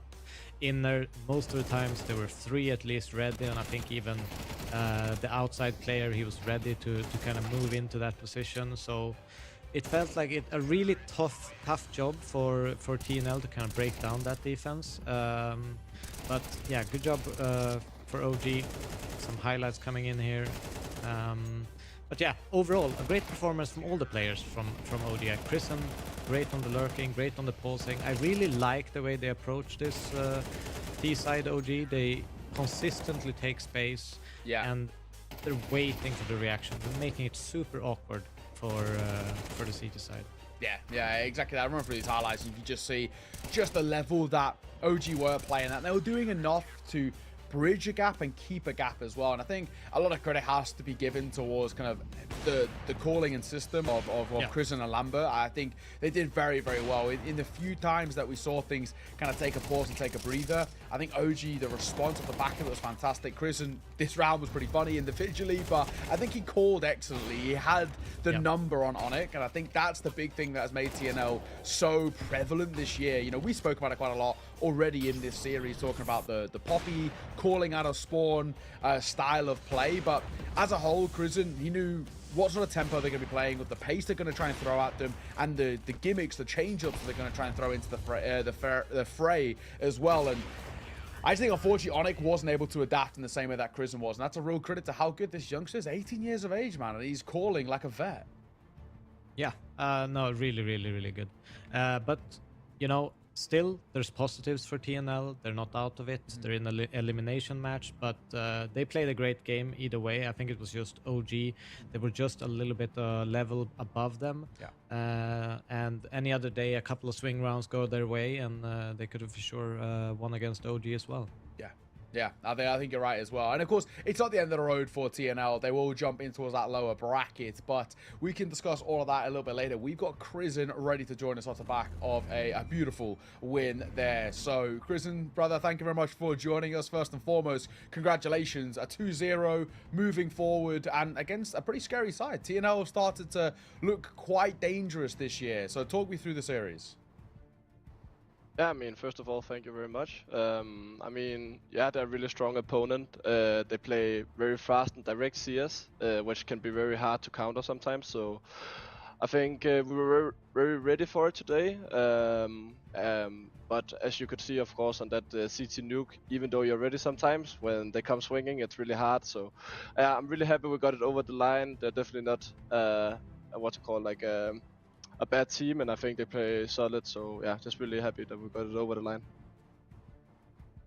Yeah, I was wondering how it's been kind of replacing two kind of core players of your team and getting ready in such a short notice. How's it been kind of integrating Adam and Aristotle? Yeah, I mean, I think it's been going really good so far. Of course, the results has been very nice as well. But I think Adam and Aristotle are both really talented and easy to play with. They ask questions, they want to get better each and every single day, and they've really bought into the system that me and Lambert come with. So I think that's why it's been going so well. And yeah, then of course they just have a lot of firepower, both of them. A good head on their shoulders, so it makes it easy in the mid rounds. Nice. I wanted to ask a bit about Lambert as well. You know, this is a guy who, like yourself, of course, was an IGL within kind of coming through the online space. And now since coming as a coach, OG keep going from strength to strength. Talk to me about what he adds to this team, how important he is to the success of you guys. Yeah, I mean, Lambert has teach me so much, you know, throughout the year that I've been here so far. I think Lambert is a very like chill and down to earth guy, but he's also really good at, you know, making sure that we check in, you know, when we have to. He is good at making sure that the message gets across, and therefore it's also easy a lot of times when Lambert takes these tech pauses, you know, that we get a good something good out of it, because he's very good at making sure that everyone understands what he gets across. So I mean, Lambert has crucial impact on the team, and especially in these like tighter games, you know, where he has a great overview. Yeah, it must be you know, great for you as an in-game leader to kind of have some pressure off your back to understand that when things are tough in the calling department, you can kind of come with something to relieve you of the duties for a round or two, get your head in the right space, or kind of get the reads going again. But yeah, been really impressed with you guys so far. I mean, I was impressed by you with the old lineup at the major. I think you did a great run, you especially with the calling that you provided. You're a dangerous team, and definitely one of the favorites of making it through this qualifier. So for me, I just wish you best of luck, and hope to see more of you guys in the future. Thank you very much. Awesome. Always good to check in as well, Chris. And I mean, a fantastic series for OG as a whole, but I think individually for him, not only playing well, but calling excellently. And this is something now where we're seeing this OG side click. And OG have gone through plenty of iterations and plenty of changes over the span of the last, I mean, if you even look like last year and a half, the amount of roster changes this side have made. So it's tough to stay consistent and at this sort of real level. But it feels like right now, this OG side look like one of the most promising, one of the most exciting OG sides that we have seen in a hot minute. Of course, they've booked their spot in towards that upper bracket final. Ecstatic GG How is going to be our next game to see who will be joining OG in the uppers and TNL in the elimination match as well. So all kind of hands on deck here in Group C. But for OG, a great win under their belt. Yeah, and it's going to be exciting to see them in the next game if they can keep up that consistency, because being such a new squad, young squad, and integrating everyone, it's not an easy job. So we'll see if someone like Ecstatic or GG How can challenge them, essentially, because they are looking like the favorites of this group. Yeah, absolutely. Over on the B stream as well, Iberian Soul a quick 2-0 over Namiga, 13-4. Both maps, so a one-sided affair there as well. But I've got to say, MJ, so Danny probably deserved that after a very long day yesterday. So bless them, they can get a nice, calmer start to the day. Like we said, we've got Ecstatic GG How coming up next. Over on the B stream, they've got Foot Esports taking on Team Spirit Academy. That is a big grudge match, it has to be said. That is the ex-Na'Vi Junior Core taking on Team Spirit Academy. Those guys have played each other so many times over the span of the last 12 months. So that should be a really interesting game. They know each other so well, but of course, both of them are now in different iterations, different periods, right? No Kaisuke anymore, no Makaze anymore. How big of a difference does it make? We'll have to see. But that's over on the B stream. Of course, we've got our game on the A stream. But before we get into Ecstatic taking on GG How, we've got a bit of a break. It's about 40 minutes until we get underway in towards our next match. You've got plenty of time. Grab yourself a drink, something to eat, all the rest. We're going to throw it to a break. We'll see you soon. This December in Budapest, Star Ladder is back. with the audience at all group stages. With an incredible arena for 20,000 spectators and a sensational Counter-Strike 2 action. He needs to move.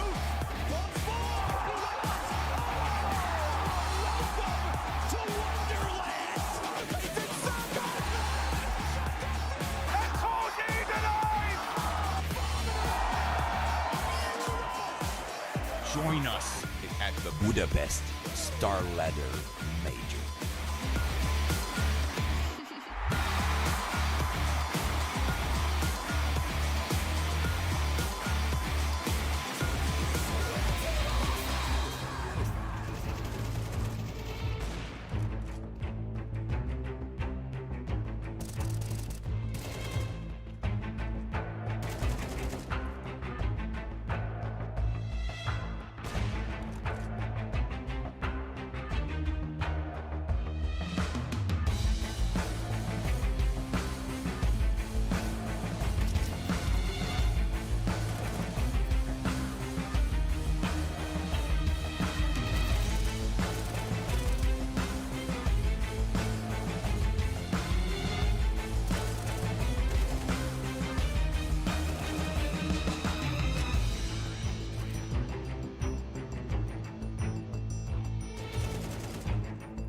Hello and welcome back. Our second game about to get underway, and it's Ecstatic taking on GG How. Now, we've had the Clash of the Titans to open up the day, and this one's now a Clash of the Prospects. Ecstatic are a side that have recently really been climbing through the ranks. GG How, we don't get many chances to see GG How play in EU, so this gets kind of exciting. I don't know what to expect. They've gone through roster changes. They're a side who are a little bit of an unknown quantity, so this one could be anybody's. Yeah, and obviously Ecstatic, it's kind of weird looking through their lineup because they're all so young, but some of these players have been here for quite a while, like TMB. He's probably been in the scene playing in pro teams for about 7 years, and he's only 23. You have Christo, of course, you know, played in some big teams, stepped in Australis for a bit, and, you know, he's been around. And then you have some Mouse Academy team members like Syra. So there's a lot of potential in that Ecstatic lineup, and it's going to be exciting to see them. They've obviously grinded. They've been a threat to all kind of tier 2 teams for a while now. So yeah, it's an interesting match. I personally don't know that much about GG How. They've obviously kind of been forced to change region recently, moving from that kind of Asian region into the EU with the VRS changes. So yeah, it's a cool game to step into. Thankfully, I know a lot about them. We'll get there as well when we do. We'll start with Ecstatic. You know, you touched on this. TMB, been around for a while. Somebody like Anna Lele, I've actually been a big fan of Anna Lele. For a while, I thought he looked a little bit unconfident, but I think now that this side has started to win and started to do well, he, for me, is a really, really interesting player who I think actually has quite a bright future, if I'm being completely frank. But the one guy that I've always been massive on the stocks is Syra. Back in, I think this must be really early 2022, I did a Bloss Rising qualifier of some sort. He played for a team called Proserpia, which was owned by Nicholas Bentner, the ex-Arsenal football player. He owned this organization, Proserpia. Syra played for them. They were a bunch of Danish kids, all unknown. He was so unbelievably crisp. And I've got a tweet from like sometime like 2022, 23, where I say, keep an eye on this Syra kid. I think he's mega talented. And look where he is now. And I've followed his career all the way through. Miles NXT, same thing. He's a reliable pair of hands. He's a very solid talent. He's unbelievably sharp as well. Headshot percentage for me when I see him just looks like it's through the roof. He's a player that I love watching. Can play a variety of roles as well. So Anna Lele is probably who I would say is like my quote-unquote star player in a sense for this Ecstatic side. And he's the one that I want to put real numbers up. But keep an eye on Syra. When he has a good game, he really does shine. Yeah, it's going to be exciting to see. Obviously, all of these players pretty well versed at this point. Yeah. We have some new blood as well in GG How. Kumao replacing Boros recently. So it's going to be interesting to see how he kind of picks up that role, of if there's any role changes going on for GG How, because Boros obviously an extremely aggressive player in the past. Yes. So we'll see how they kind of change things up. But it's going to be interesting to see the veto actually. As I've heard, you know, GG How very proficient on that. Dust 2. Ecstatic, they're a bit more spread on where they could go and end up. I also have a sneaking suspicion that they like Overpass just because they are Danish. That's my only reason, is because a lot of these people have actually played Overpass in the past in different iterations of teams, like TMB Christo as an example. So I assume they would want to have Overpass in their kind of map pool. But it's an interesting one. Yeah, absolutely as well. But this Ecstatic side, they're a side who recently have been looking pretty hot, right? They've been kind of growing their stock, I think, a lot this side, especially with kind of recently, of course, them playing in the CSC quals. Did lose to Fnatic, but at least trying to make a bit of a stint coming through there. Of course, they were Outblast Bounty, where they picked in towards Liquid and had one of the best, or in other words, one of the worst games, I think, in a while. That was like the modern day Nip Amcal with them on train. Liquid 28-26 in favor of Liquid. It was one of the most chaotic games of Counter-Strike I've seen in a hot minute. But for Ecstatic to push aside like Liquid, the distance like that, I think it's actually really, you know, pretty impressive. Of course, for them, best map on paper here being that of Mirage, it says, obviously 100% win rate, but I think, you know, you got to take that with a pinch of salt. I think for them, Inferno has been a really good map. I think Train's also a map in which they've obviously really been trying to integrate into the pool.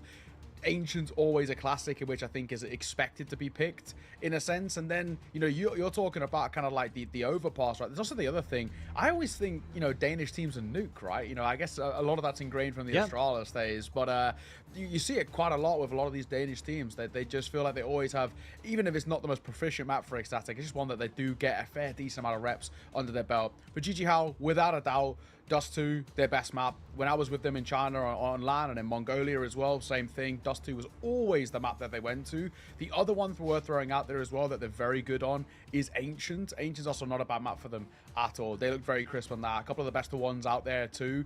Basically, for how that group stage went in China, every single best of one went down to Ancient.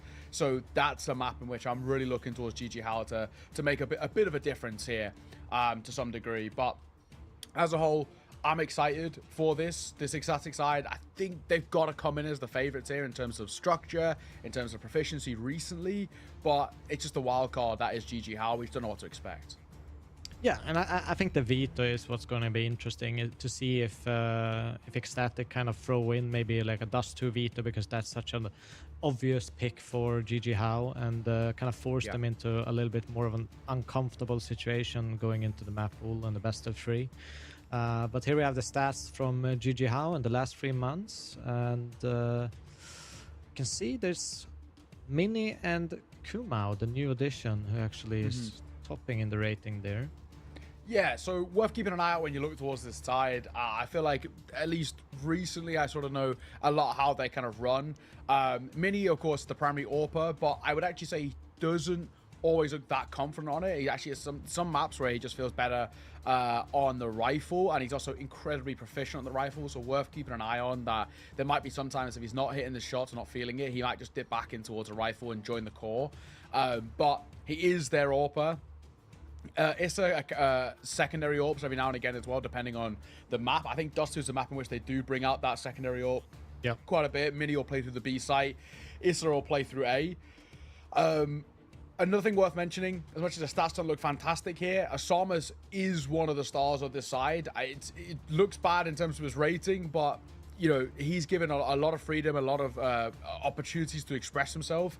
Without a doubt, I think he is a guy to keep an eye on. If you know, he's like a win factor is how I'd put it for me, right? If this side are really going to pop off and do well in a tournament like this and really kind of take over, Asamas is the guy, especially now with Boros no longer in this side. You're looking towards him. Kumao, the youngster, don't know what to expect in terms of his individual ability. Never caught him before, has really kind of come out of the blue, a bit of an unknown kind of entity. But the one thing I do know about him, I've asked around, I've done a little bit of research. He is apparently an FPL demon. And there he is, this youngster. Oh, wow. FPL demon. Apparently a bit of a regular fixture within the top 100 on FPL. He's only 19 years of age.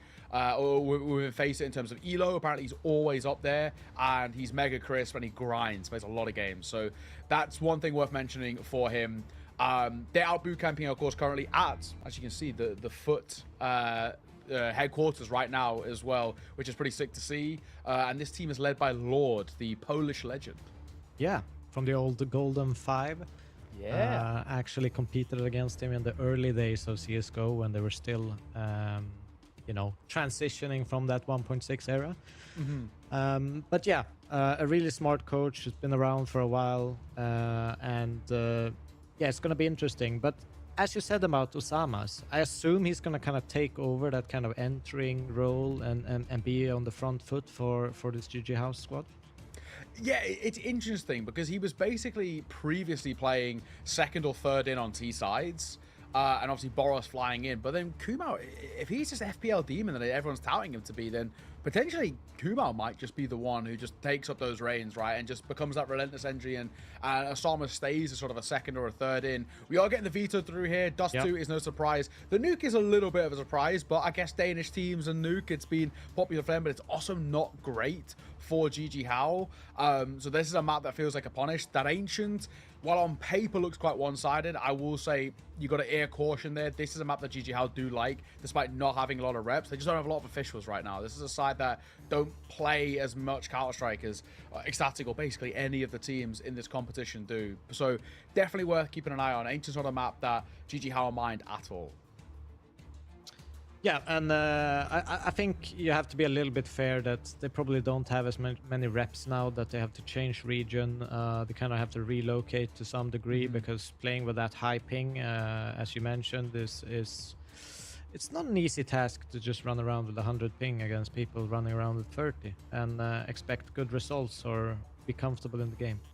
Yeah, I think you're actually right as well. So with this veto, I actually think it goes 3 here. I feel like GG How are going to take Dust 2. I feel like Nuke will go the way of Ecstatic, and then it all comes down to that Ancient. I feel like as much as Ecstatic are without a doubt seen as the clear favorites here, I don't think you can underestimate just how strong this GG How side are. I underestimated them a lot when I was out in China, and they kept proving me right, wrong even, may I say. They kept proving just how good they can be, scalping some big names, making their way in towards playoffs, looking like a really, really solid side, and I just know the level that they can play at. Now, granted, that was with Boros, and I think it's a real big loss not having him. I'll be the, you know, on the other side then. I'll be the underestimators at this point. I actually think Ecstatic, they should be well versed enough to take this 2-0. I don't think Dust 2, you know, even though they have a pretty low percentage of win rate, they are, you know, a Danish squad. I believe in these individuals, so I'll see it as a 2-0 win and underestimate them a bit.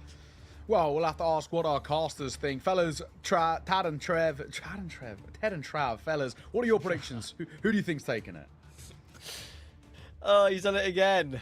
Come on, Neo. I'm not sure which one of us is supposed to start talking first, by the way. I don't know who's Trev, who's... No, I know. It's a mess. It's funny, though, as for the comedic value. Yeah, thank you, Dio. Ecstatic are the favourites here without a shadow of a doubt, but yeah, this veto is interesting. I'm really looking forward to seeing how it's going to go, because I think, you know, Ecstatic, they've always been lovers of Train. They could have picked it. They decided not to. They are moving away from it ever so slightly, being like their main lock pick. So yeah, I think it's going with where they have is kind of expected, to be fair. More maybe of a map that GG How don't play as much. But anyway, let's see. We're underway on Dust 2. Nut in the corner, one of the most explosive players on this team. Looking to multi-kill. Only the one, though. The rotations weren't too close. Yeah, we've run out of Sweet Rice, unfortunately. Otherwise, that would have been a full-on ace. If you haven't checked that one out, make sure you head over to the Twitter account of StarLadder and check it out. That was a nasty play coming out of Aristos. But the retake is coming in. They've got no kit, just the one flash. So it won't be an easy one. At least you've got a little bit more depth coming in from TMB, courtesy of his whereabouts in towards the tunnels. Zera having a look. He knows there's a car player. They're going to try and force the issue now. When there's a crossfire, it's so hard to get by. Bitty's doing a good job, though. Unfortunately, out of bullets with that P2K, and he'll be spammed down. Asamus and Issa will hold on. And that is the way that GG How will want to begin. Yeah, absolutely. It was an interesting conversation going into the game, I think. Myself, yourself, and Devwalk had a bit of a chit-chat about it. When it comes down to the veto, I feel like it's pretty simple, but in the same way, it really does depend on which team expected what to happen, right? Because if you're Ecstatic, you're picking your poison, right? You remove Mirage, they go Dust 2. You remove Dust 2, they go Mirage. Obviously, they have chosen to play a Dust 2. And for the side of GG How, I think it was a little bit more open, because Ecstatic would have or could have gone for either Nuke or Train. Interesting that they decided to go for the Nuke. I like, personally, the choice, but we're going to talk a little bit about that later on. But Dust 2, usually quite a mix of results for the side of Ecstatic is what we can call it. Highly dependable on whether Christo has a good game, and he's had a couple of them lately. Yeah, I do think when it comes to like explosiveness, Ted, like you look at Nut, you look at Syrah. These guys can pop off and they have incredibly crispy aim, and they're great to watch. But the most stable factor of the team has probably been Analele recently. Plays in good roles. I think he has a good head for the situations he finds himself in as well, how he plays those roles. I think he's critical to the success of this Ecstatic team over the last however long. He won't be able to connect with that one, but they weren't going to win this round anyway. They were always going to overrun B, and it's going to be a 2-0 start for GG How. Yeah, we're going back to the conversation, by the way, that we were having throughout the last game. I feel like when you're GG How, you're going into this one and trying to adopt the mentality of a team like TNL, right? Stylistically, you're probably going to see a lot of resemblance between the two, especially for GG How. That's a team that doesn't really have the experience playing against international opposition as much. Now, I'm saying that with the asterisk that they have been playing some international Counter-Strike lately. But that's just the last month, and it's not too many series, right? They're currently on a back-to-back win streak after taking down both Spirit Academy and Nexus in 2-0 fashions, which is, on itself, pretty impressive for them. But I feel like we could be looking at a lot of simplified rounds of Counter-Strike. Group up, hit a bomb site, play rapidly, play quickly, try and set up guys like Mini, like Kumal that we were talking about. Neo mentioned that he's a bit of a facey demon himself. Second in the ELO leaderboard in Kazakhstan, 82nd in Europe. Yeah. Is what I was able to come up with. And yeah, pretty impressive, huh? I actually did remember. I think I'm pretty positive that I have played against him in Premium some time ago. But I don't remember enough to give you anything. Fair enough. But I mean, as any young Kazakhstani player that has spent over 6K games on Faces, he's probably going to be individually correct. Yeah, you know, quietly, the Kazakhstani, or Kazakh scene, I think I should probably say it like that. The Kazakh scene is pretty stacked in terms of like talent, the talent pool in the real lower tiers. There are lots of local LANs. I mean, there's a team called Delta and a team called Rage back a couple of months ago that won a couple of local LANs, and then you had a chance to play in EU Tier 2 off the back of that. Got a couple of Kazakh players that kind of became known from that level off the back of it. Haven't really done much since then, but there were two in particular, Dune and Fortuna, that caught my eye, Rifler and Orpa on those two separate rosters. And Kumal, he came from a team called the All Inners. Yeah. So we'll see if he's all in today. Nice. Good one. How by being replayed? Crystal does open things up with a scout, and there's a couple low HP members on that GG How lineup. You have to be careful not to give them too many chances. Ecstatic starting to gobble up the kills, but there goes Kumal with a double. Anissa will add to the tally. Sierra, the one man left, should not really be given too many opportunities to keep moving forward. It's nice to see Issa back in action. Nice to see him back on the server. Obviously, they have been playing lately, but Issa, for those of you that have forgotten, used to be quite a name in high-level Counter-Strike. Predominantly when he was on Hellraisers between 2017 and 2019. Played on OG after that, played on Eternal Fire, and then the GG How chapters started off. A little bit older now, a little bit more of a leader figure. Interestingly enough, he did play in the last Star Ladder Major. He was in Berlin with Hellraisers. Yeah. Yeah, quite a long time ago, isn't it? Issa did play that major back in the day when Hellraiser still had Oscar, Lowell, Angel, Nuki. That was before Angel decided to turn his back on all of us and go over to Valorant. I'm kidding, we love Angel, and he's really successful there as well. Yeah, fair play to him. Remember that OG team at the very beginning, right? It would have been NBK, Alexi B. Yeah. Mantu was in the very first one as well, I believe. I think so, yeah. Yeah, I think you're right. And, yeah, very nice pick for Mini as well toward Nut. That is the first gun round pick for GG How. That is a lovely way to go about it. Yeah, this has got all the world of experience to play at this level. And of course, seeing them on boot camp as well, like Neo mentioned, at the Foot facilities. Actually, it was that Sorry. gives them a great chance. Yeah. At least you're boot camping here, right? You can't be playing with the 100 pink in an event like this one. Of course. Something that I'm pretty sure they're all used to, but still. Especially in Counter-Strike 2, difference is a little bit bigger. Crystal on the big green, already opening things up for himself. It's a 4v4. As the T's are looking to actually test that op once again in towards that A-bomb side. They've got a decent amount of util. A couple of smokes, you can create a Vanguard wall, a couple flashes over, and Crystal's going to get tested. Yeah, and he's going to miss the opening shot as well. And when you do that on Dust 2 and you're playing A, your only choice is to flash and fall back toward long and give up the site. That will allow the plant. They can play triple short. Make this retake borderline impossible. Sierra did invest into that defuse kit. But for a retake, you have one incendiary on Analele left. And responding with just that is going to be a bit difficult. Kumal will remove it as well.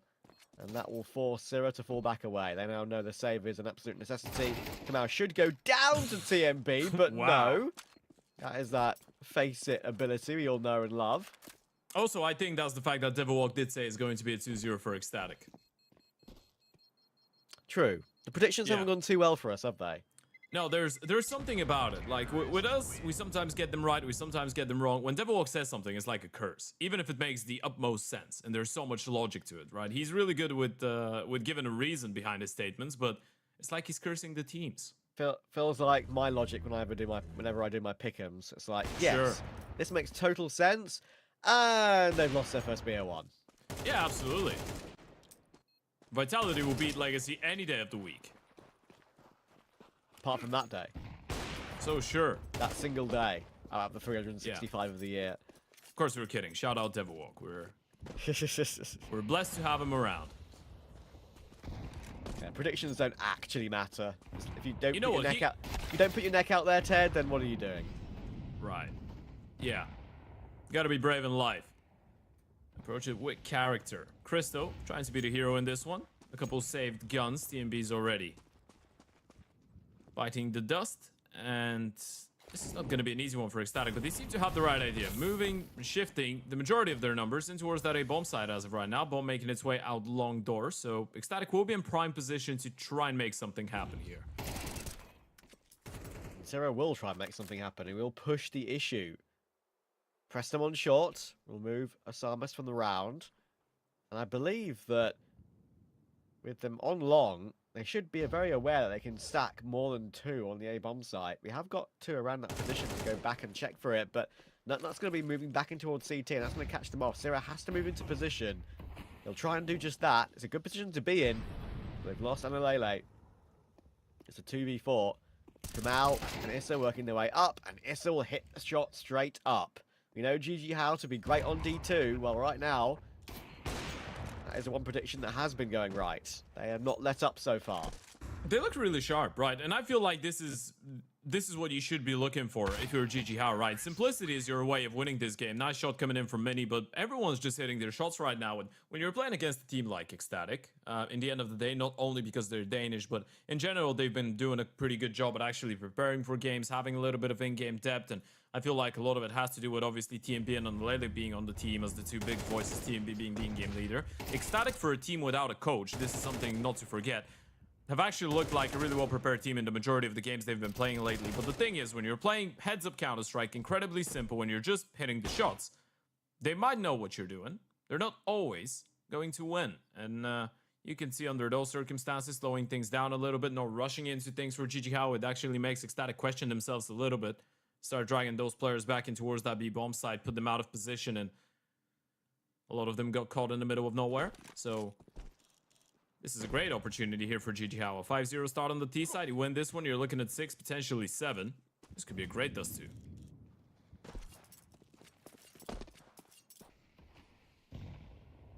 For sure. Do you feel like there's a world that Ecstatic probably in the percentage world win this one 2-1, but that's on paper. Games are not played on paper. At least not this one. Yeah, they're played on PCs. I'm sorry. I mean, factually correct. Kamal's out mid. Going to be leaping his way toward a bit of a B split coming in here. Mini is going to be able to get 2. He's caught TMB and Christo. This is a great start to the game. They for might want to GG pull the How. plug. Yeah, And go A. I mean, yeah, you just killed everyone on the other side of the map. You may as well go nowhere near B at all. Maybe you can just wait for the aggression, and then he feels like he has to go through that smoke.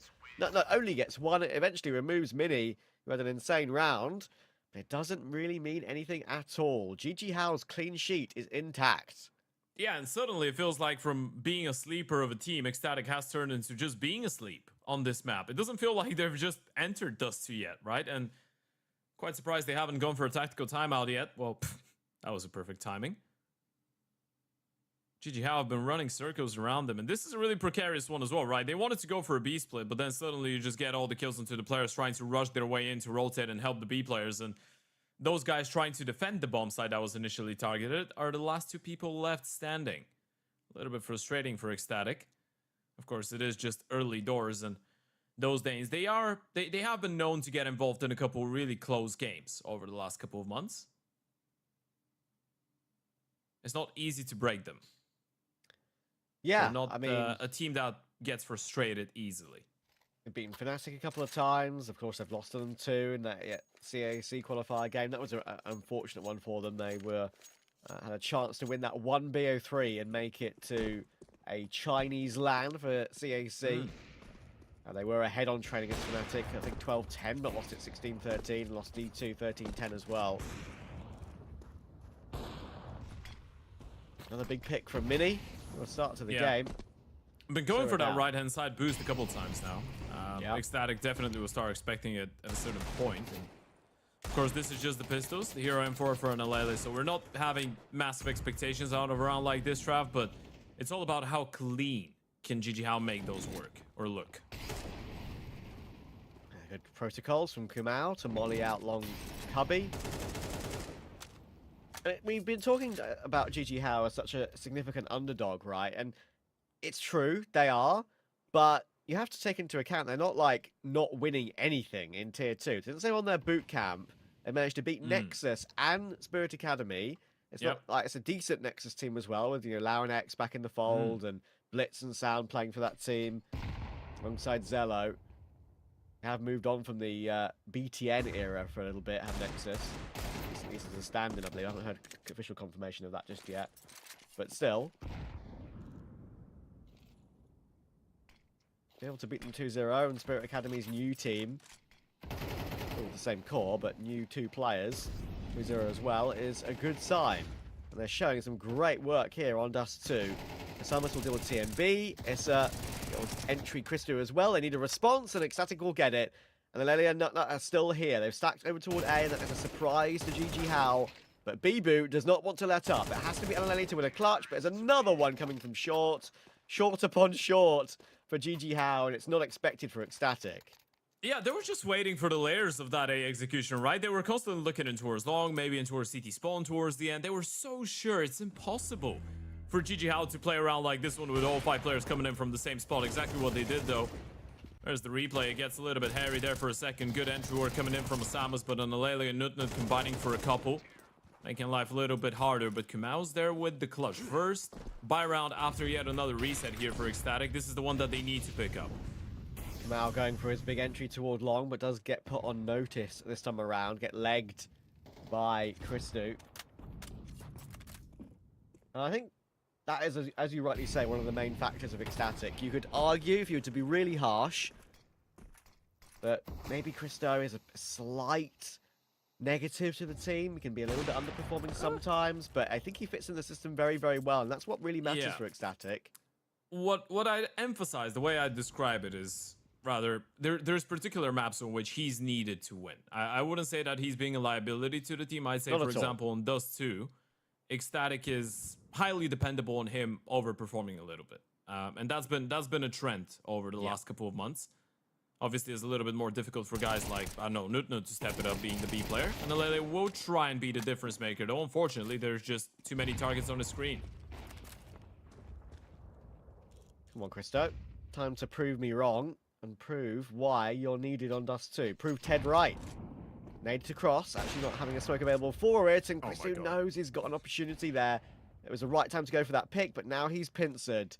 He knows that Mini has dropped in to deal with Nutnut's rotation. He's forced to go aggressive, and he will miss his shot. Issa takes him out. This is 8-0 and already out of hand for Ecstatic. You know what? I'm taking my words back. Maybe Devil Walk was right with the 2-0, but maybe it's just the other way around. 8 rounds in, Ecstatic yet to join the server. And GG How right now, you can see the signs, by the way, being made as well by Mini. You got to keep calm. You got to stay quiet right now. You got to keep a level head. Keep doing what you're doing round after round. GG How's looking great. Ecstatic has no answer for what's going on right now. Tactical timeout coming in. TMB's not really doing the majority of the talking. Actually, none of it. And as we said, we're still, no matter what happens here, even if that ends up being a 13-0, 13-1, or 13-2, I still feel like we're giving Ecstatic a lot of trust for Nuke. Yeah. But this could just be a positive for GG How. Still, this is them pretty much guaranteeing themselves the 3rd map right now, and they're playing some really heads-up Counter-Strike. Look at the kill distribution as well. Doesn't really feel like there's anyone that's not really hitting shots on their side, and Nutnut will start this round on 8 HP. Even though it's just a half buy, it's just adding up to the frustration, adding up to the sense that nothing's working out. Talking about hitting shots, Mini has not missed many so far. He's been unreal. 20 kills between him and Issa. We're in round 9. can tell why they have a very solid Dust 2. And playing in a boot camp together rather than, of course, on a higher ping. You can tell that makes such a bigger difference for them. They're forced to play in EU, of course, since the Valve VRS change, pointed out by Devilwalk. Shots from Nut, but I'm afraid no more than that. And Alele will trade Kumau. Again, he got 2 kills. Definitely got something about him, Kumau. One of those players, of course, you just keep an eye on when they first start their foray into EU Tier 2. You know how much Counter-Strike he plays. And he's showing it in an important qualifier right now that he's got that level. Yeah, this is us getting to know those players as well, right? Alongside everybody else. And this is them introducing themselves to international Counter-Strike. Guys like Kumau, Osamus obviously is one of the more famous names in the Middle East, but not really European-wise, internationally-wise. Mini as well, even though he's been around for quite a while, especially with that Invictus lineup, but still no European experience. Bibu and Issa are the most well-known names coming out of this team, so it's just going to be one continuous game of we get to know who those guys are and how they play and how good they can be. As of right now, answer is quite good. Ecstatic, I think, would agree with it. 0 rounds still on Dust 2. This map started around 10 minutes ago, and we're, well, 15 maybe, and we're already maybe over halfway there. It really depends. Crazy. Primarily on Ecstatic. It's strength versus somewhat of a weakness for Ecstatic, but I didn't expect the mismatch to be so significant on the scoreboard itself.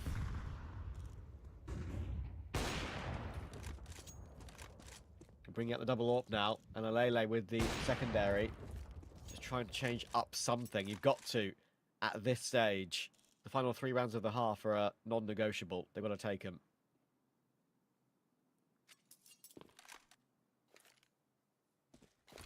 That's when you need double AWP setup as well to try and switch things up, as you pointed out, and Lele and Christo quite vital for the success of this team. And this is what you need right now if you're Ecstatic. Just one cleaner round. Even if it's not cleaner, I mean, just one round. It doesn't really matter how it goes your way. You just need it. Sometimes this is what Counter-Strike is all about. A little bit of short presence being shown. Bomb still in towards top mid on that long side of things. Now gathering up in towards B, and Alele and Nutnut will get tested. At least one of the AWPs is around. Let's see if they're going to be able to hold on. There's no quick rotations as of right now. TMB is slowly starting to make his way in towards CT, but he could be a little bit too late to the party. Oh, they're both checking. No, they're both checking window. And then maneuvering around the B site just at the worst possible time. Are they going to be ready for this? A good recovery from Alele to reposition and get his kill, but they only go 1 for 1 each. And that might not be enough with 3 CTs trying to rotate, stuck in CT spawn. Beautiful pick from Mini. How confident has he been? This round is over. You can't go for the retake, boys. I know you want to, but you've got no utility. You've got no kits. You need to call this one off on a 0-9 deficit. And yeah, I mean, those repeaks, this repeak from Mini is absolutely reckless. The Oprah was just spotted holding the angle 3 seconds ago, but he still decides to go for it on a bit of a delay. And as you pointed out, this is just vocal of the confidence that those guys are bringing to the table. A 10-0 lead for GG How over Ecstatic. Who had that one on the bingo card? If you say you did, you're either from the Middle East or you're lying. Yeah, it's a factual statement. Mini, I've seen him play once or twice before. We were kind of chatting beforehand about where he's possibly played before. Yeah, Invictus. Yeah, Invictus, like you mentioned. Davcost on that team. Face Crack. Yeah, some well-known names from sort of Russia Tier 2. I've seen him play there before, but it hasn't been for a while that I've watched him. He's looking very, very good today. As I said, it's all a Dust 2 for a GG How, putting all their hopes on this map, really. They've got to take it, and right now they're just 3 rounds away from taking it, and we're not even in the second half yet.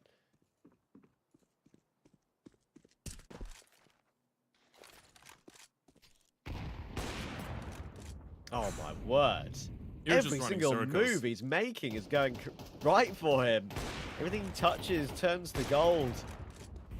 Right timings.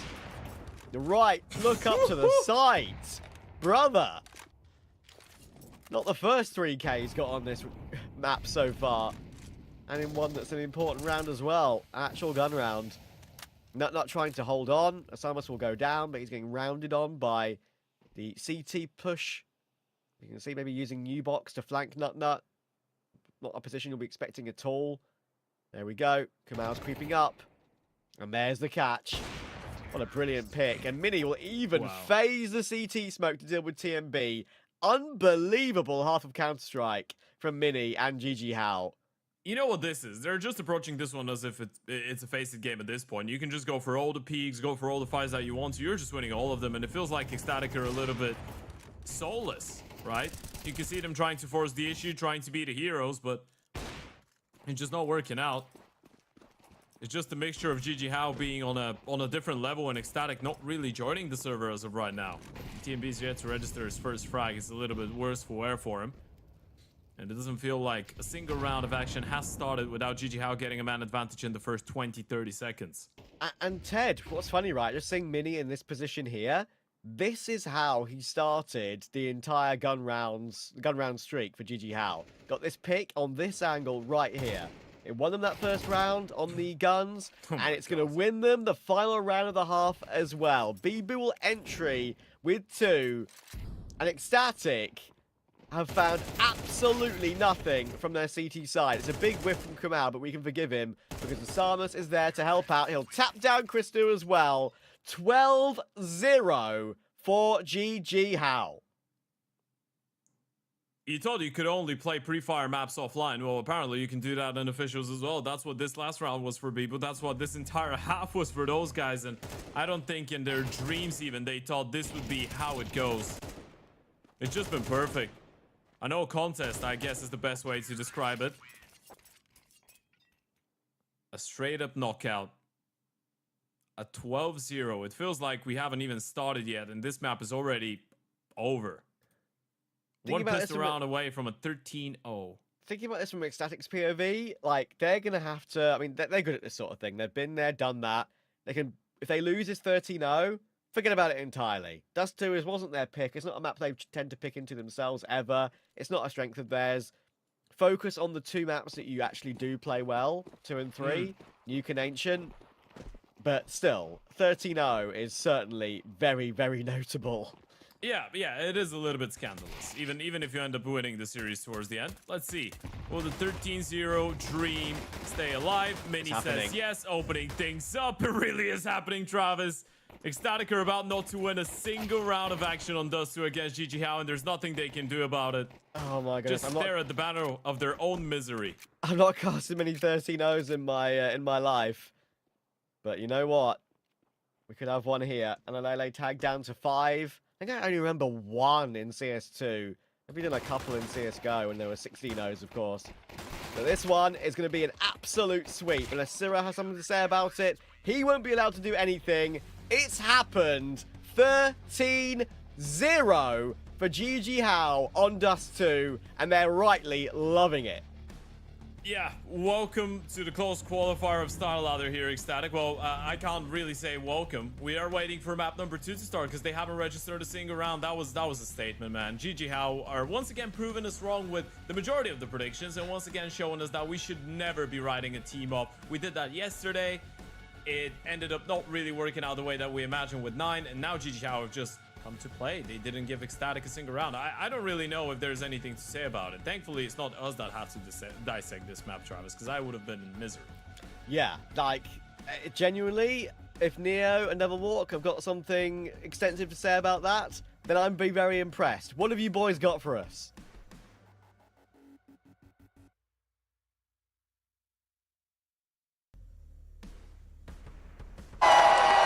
Fueled by the same passion as esports athletes, Zowie continuously develops tailored products, empowering gamers to bring their best out. Today, we are launching the all-new XL2566X Plus, which uses the newly developed Fast TN panel and upgraded Diac 2 technology. The new monitor series continue to evolve, refining details to ensure players can perform their best consistently in games. This December, in Budapest. Star Ladder is back. With the audience at all group stages. With an incredible arena for 20,000 spectators and a sensational Counter-Strike 2 action.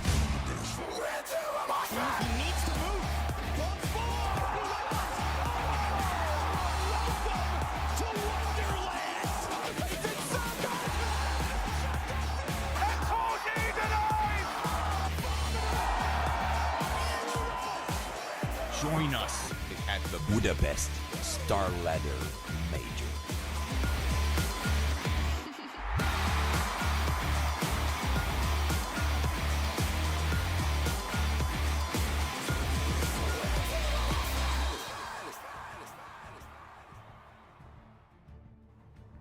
What did I say? Do not underestimate GG How. Fear them on Dust 2. I put the warning signs out there, and I wasn't joking. I know this side. I told you, Devil Walk. I spent 6 hours in a minibus on the way to Shanghai Airport with them. I became synonymous with the team, and I spent a month with them in China. I know what these guys can do. They hit hard, and my God, did they on Dust 2. Ecstatic. What a wake-up call that was. No, I think they obviously played great. They played their puggy style. They were very, you know, aggressive, looking for duels, almost like it was a competition within the team who is going to get the frag first. And I think that's a style, you know, I know how to counter it. I know how to actually have to play against it. And I think I have to be a little bit critical to the approach that Ecstatic got in the end. They tended to actually fall back a lot more, try to not get picked off. Yeah. And I think it's the reverse you need to do. You need to actually slow them down by setting the tempo, a little bit like Syra did there in the highlight. You have to face them. That's when they are uncomfortable. Don't let them get the space. Don't let them dictate the duels. Don't let them dictate the tempo. You have to stop them, and the only way you're going to stop them is by actually kind of going into them. You know, you have to kind of remove that kind of tactical Counter-Strike aspect. You have to flash your teammates forward. You almost have to let go of some of the bomb sites. You know, just assume that they will be taking the space that you leave and overwhelm them with numbers in the middle.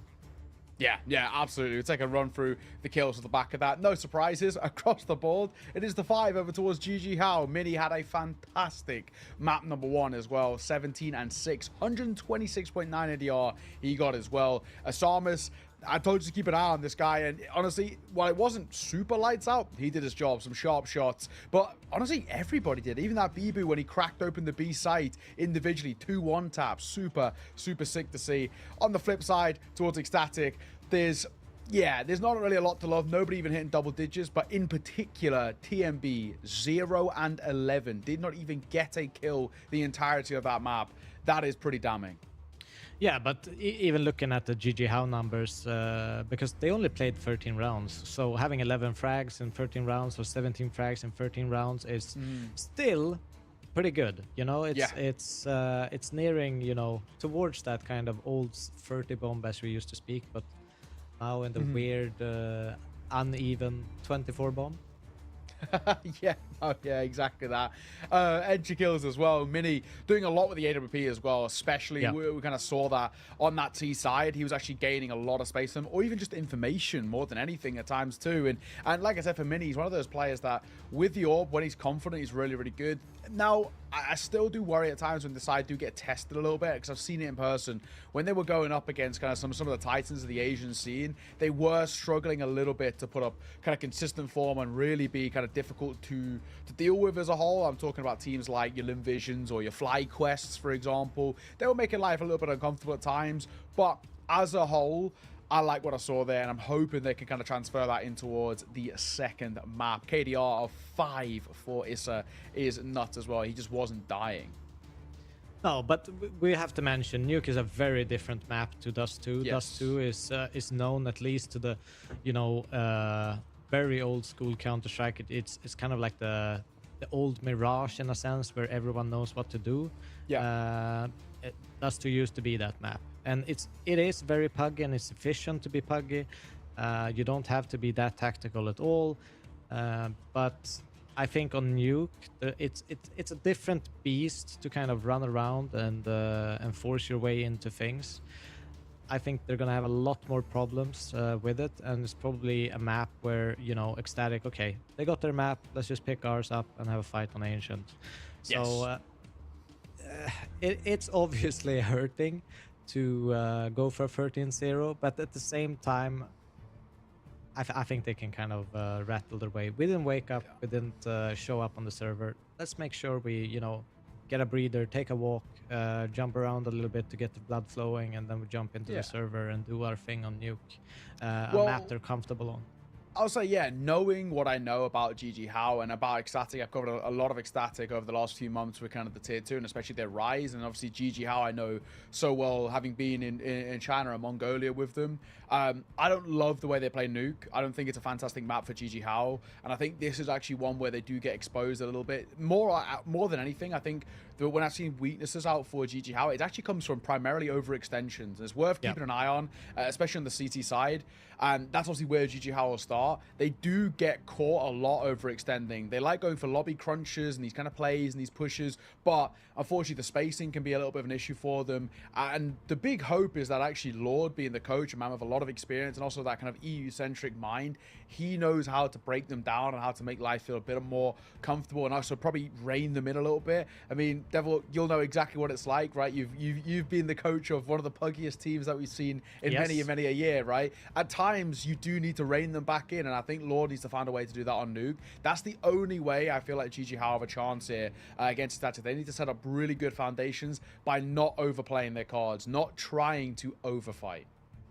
Yeah, but I mean, Nuke, you can find solutions to be a little bit puggier, and you can be a little bit pokier, but it still ends up being you can't just make your gut feeling decisions at any point in time. It has to be a little bit more structured than that. So there could be, you know, a sense that they've figured that out for themselves, but I think it's a much harder map to kind of run around. There's so many positions for you to clear. Dust 2 is a bit more simple, you know, CTs will be where you expect them to be most of the times.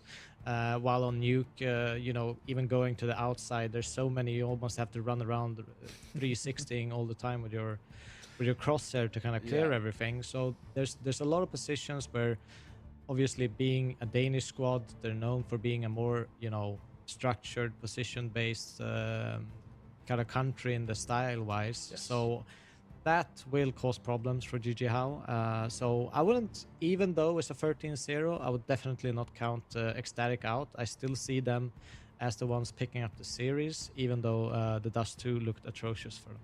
Yes, yeah, I gotta agree. The one thing that worries me, I've caught a little bit of this Ecstatic side, and it's been a map that they've also had teething issues with. I think, you know, you're looking at them getting only kind of one win from the last sort of 4 matches, that win being against Zero Tenacity, who are actually in a really poor run of form at the moment. Zero Tenacity last year and towards this year, they were really flying, but as this year's progressed, Zero Tenacity have become a lot less of a problem within Tier 2. They've been figured out a lot more. And so I don't take that much stock in the win, but, you know, you got losses like VP Prodigy in that Blast Premier Showdown, right? You know, getting ready for Blast London, where they got battered by VP Prodigy. Not a good sign, but then also VP Prodigy beat Liquid, so I guess you got to give them credit. It was a good tournament for them. There was obviously the Glitch Masters, losing teams like Johnny Speeds, NIP. I do worry at times that there has been weaknesses for Ecstatic, and I wonder how much stock GG How have looked into and taken from those losses and say, right, these are the weaknesses. This is where we're going to find gaps. The big thing for me, more than anything, is just GG How needs to build up just something on the CT side. I need a level of a foundation. Their T sides, we know their lights out. We know how crisp they are. Without a shadow of doubt, out down the hill, they are mechanically better than Ecstatic. I don't think there's a world you can disagree with that, especially with the way we saw kind of Mini and Osama's play, and obviously Kumao, who we've caught a little bit of now and looks super, super sharp. Yeah. But they lose in structure. So that's where the CT side's obviously going to be generally a bit of an issue for GG How. When I was with them on LAN, that was the issue, right? They would always put up these dominant T-side performances and look super, super crisp. When they're on CT side and they weren't in control, they didn't like not playing to their tempo. They don't like playing to another team's pace. And that's where we need to see this Ecstatic side take advantage of that. They'll know that as much as I do. They know that this is a side that don't like playing and waiting around. They want to get into the fights. They want to back themselves. So Ecstatic, I actually think they need to find a way to really slow it down on this T side especially. Draw these guys out of position, and they'll get plenty of opportunities. Yeah, but the one thing I'll say for GG How, just looking at the player cameras, they're obviously at the boot camp. They have the coach with them there, so they look to be well prepped for the match coming up. Obviously, having known who they're gonna face for a couple of days prior, so I think in that sense they would have done their prep work. They probably have some kind of trigger-based system on the T side. Sure. I hope they follow the guidelines that Lord has put them in, because it's a pretty expected map for Ecstatic to go into. So they should have done their prep work. Yeah. I gotta agree. We're just about getting things ready to get that second game underway. I can see all the players now just about starting to join the server. But as a whole, a lot of highlights over towards that of the GG Hal side, Mini in particular. And the big hope is that he can get a lot more prevalence when we look towards him on the AWP, heading in towards Nuke. He was so good on Dust 2.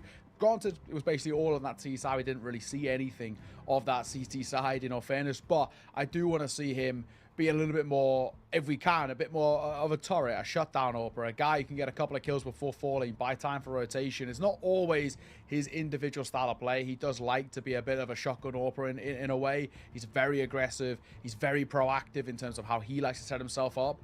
I want to see what they look like, but this CT side is going to be quite interesting because we haven't actually really seen anything of the CT side of the side, right? And that is generally their weakness. So they avoided all their weakness in towards Dust 2, having not needed to go into it. This is actually the first time we see a proper true test for them. This is where they've struggled in the past. It's where they've looked a little bit more uncomfortable. And it's generally been the better on the flip side for Ecstatic, where they can cause a lot of issues. So that there is still, worries for me. And if I'm being honest, I said it at the start of the show, I feel like this is going to go all three. And then if we get towards that third, this is a debate. But I don't know, I still can't see it well. Despite a 30-0, I still don't trust GG Hal just yet on this Nuke from what I've seen and from the CT sides. No, and we know Ecstatic, obviously, being Danish, all of them, like Nuke have been the home map for Denmark for, I can't even count how many years, but so that should be, in their system. They know how to rotate, they know how to shut down threats. So I expect them to have a much, much better showing, and I expect them to pick this up even dominantly, and I hope they could kind of let go of that Dust 2 and kind of get into their groove. This wasn't a one-off. Let's pick the last two maps up. Yeah, exactly. Well, everyone getting seated, getting ready to get underway, of course. We look towards DNB, who had a worse for wear map number 1. Yeah, exactly. That's the nice way of putting it. Couldn't get on the board. Let's start with the hurdle number 1, I think, but also being the caller, we need him also to find ways to break down the GG Hal side, and we've given a bit of a game plan here, a game plan that I also know, but it would be nice to see him get on the board and get confident in his own regard too. Just get a couple of kills, shrug off that map number 1 and say, all right, it happens, we move forward. Yeah, and also I'd like to see them, if it turns out to work out the way that they give GG Hal too much space, try to shut it down. Rotate some players in, change the way you set up the round, even on the CT side, and bring the fight to them, because the only way you're going to stop a team that accelerates the more you go into, it's almost like, they have a stone on the W key and just moving the mouse around. You have to stop them at some point. And flash plays, setting your teammates up is a great way to slow the T side down, and they will be more comfortable the slower pace the game is. So I don't want them to back off. I want them to actually step up, show themselves, and actually, show GG Hal that this is our map. Yeah, it's our time to decide. Now it's time to you to adapt to us. Yeah, I think you're right. And, this, in a way, I think sometimes it can be easier to shrug off a 13-0 than like a 13-11 loss or, a deep overtime loss, because you expend so much of your resources in terms of your energy and whatnot heading in towards that, where you don't in a 13-0. You kind of get stomped. I think you mentally check out at some point as well. And it really felt like that was the case for Ecstatic. Now, I think even if Ecstatic win, they won't be reading the HLTV comments after this game. I think it's probably, yeah, I think that's probably quite safe to say. And they still got plenty of a chance in here. Of course, even if they are to pick up a loss here regardless, it's not the end of the road, but they can still push towards the Ancient. And Ancient's a map in which, of course, they've got a really good repertoire on. And it's also a map in which they're going to feel quite confident going towards. So I don't think they need to mentally check out at all, really. They don't need to be too stressed just yet. And honestly, in situations like this, after a loss like that, more than anything, you look towards leadership figures. And, of course, TMB being that one on this side, right? Despite him not individually having a great performance, we still need to be vocal. We still need the energy. And we need him to really prove, you know, this is what I'm about. This is what we need to do. And kind of say, right, you know, my bad, guys. I didn't do a lot in that game. And probably also in the sense of his calling as well. But sometimes that's the thing. You've got to figure out and adapt what GG Hal do. And as a whole, Issa, the caller on the other side, he's the IGL for this team, but his calls are quite loose. There's not loads of structure over towards GG Hal comparatively to the way that a lot of these EU teams play, like Ecstatic. So that's the one real advantage that TMB has here. We have kind of a function of how we like to use things, and we know these guys are going to play loose. So essentially, let's keep our guns up early. Molly's down earlier as well than we would usually use them for. Maybe hold a bit of util for retakes, but expect fights much earlier than traditionally expected in a tournament like this. And find ways to adapt. It felt like it took way too long for the side to adapt to anything that GG Hal were throwing at them. And for the most part, fundamentally, they were quite simple things that GG Hal were throwing. Yeah, but I think now the advantage also, obviously Ecstatic, they will start on that T side. They get to dictate the tempo, not the beginning, to get them into that comfort zone. Something that I've discussed, I prefer to start on the T side, no matter what map, no matter what situation, because those situations, just like GG Hao just did towards Ecstatic on that Dust 2, right? They never slowed down, they never got the breathing room, and they never figured out how to stop it. So if you start getting the momentum, especially in the first map, you get to dictate so much for the rest of the best of 3. So, but I hope they can slow the pace down, be ready for pushes through smokes, especially the yard and lobby pushes, and yeah, lobby crunches especially. I'd be scared of that if I was Ecstatic going into this nuke. Yeah, if we're being frank, the easiest job in the world, it felt like, off the back of that map number 1, is probably Lords. You know, all right, guys, good job. Exactly as expected. Brilliant. Nothing he can really say in a bad note. Not really anything that they can complain about. But headphones are going on, so it looks like this show is just about ready to get underway. I can see all the players are in the server and ready to go. For GG Hao, vibes in the camp, of course, feeling very, very good. For Ecstatic, the big hope, don't get disheartened. Don't mentally start to deteriorate off the back of a map like that. Forget about it, shrug it off. You don't even expend that much in terms of your own kind of energy and capacity of what you can bring to the CS server, so you don't need to worry too much. The big hope now, can we put a show on Nuke, start things off well, push this towards our decider, is the big ask. And as a whole, I do still have my concerns for Ecstatic. You know, for example, if GG Hao coming towards this CT side, if they get the pistol, force buy behind it as well, you know, they build themselves like a 3-4 round lead early doors, it could start to set in stone already a worrying position for this Ecstatic side. Yeah, but I think it's just about being clear about the fundamentals for Ecstatic. You know, make sure you make clear an extra time. If you're walking one in front of you, make sure you have the back covered. Be tradable, because I think it's all about covering surprises at this point. You see a smoke, they're probably in there. You know, make sure you spam, make sure you clear things in the proper way, and then, you know, everything doesn't need to be soundless against a team like GG Hao. They're gonna come to you. If they see a battle happening, be ready for more people to rotate in to fight you. Absolutely. Well, we're going to throw it back on towards the boys on the cast. The 13-0 say they've done a very easy job in map number 1. Let's see if it's any harder in map number 2.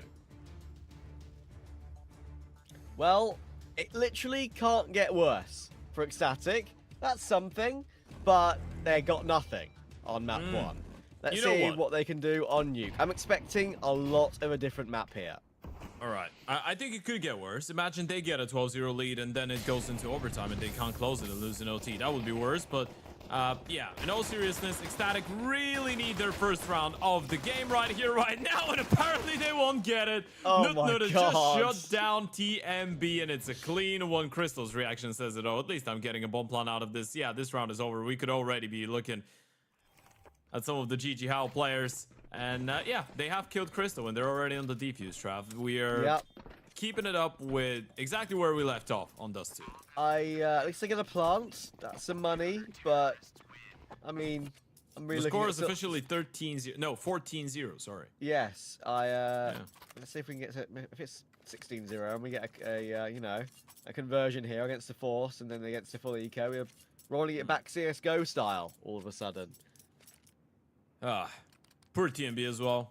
One thing that we didn't really want to talk about, but he couldn't register a single kill throughout that first map, and they'll definitely need him. It definitely makes life a lot harder when you're the in-game leader and you're going through that type of a tough game and you don't even have a coach to lean back on, right?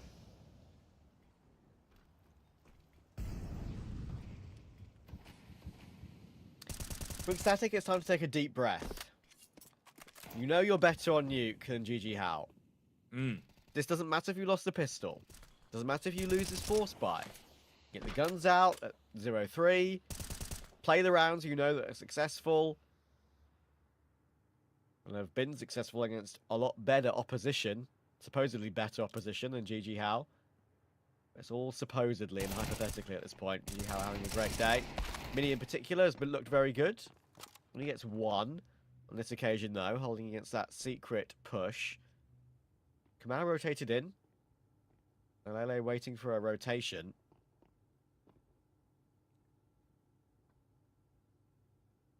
They're going back. They've actually left that B bomb site. I'm not sure they realize how many people there is here. I mean, the moment that Issa confirms that kill, sure, he gets tagged down, but they don't really know about the second player. Samus trying to connect outside, and no, not another team kill. This is getting nightmarish for Ecstatic. I know, it doesn't really matter at the end of the day. That kill probably would have come through, but just got in the way. You can't really say much else than that. TMB is off the board for the series. That's something. Oh, someone put them out of their misery. This is not looking great. TMB might be able to get a bomb plan out of this, but yeah, probably not. 5 seconds on the clock, bomb plan comes in, and Kamau will just swing, get the kill. So not even a plan here in the second round for the Danes. They get that second round on the side of GG Howl, potentially a third as well, as the eco is coming up. So Trav, let's do a little bit of brainstorming right here, right now. We heard the opinion on of Neo and Devilwalk in the break. What do you think should the approach from Ecstatic be going into a game like this one? Now, especially with the fact that they have lost the pistol in the conversion. Play your game. Sounds annoying and basic, but just do what you know has worked against good opposition. Take a deep breath. Play your T rounds out. Make the calls that you made before. They need to innovate. They need to do things that are crazy or wild.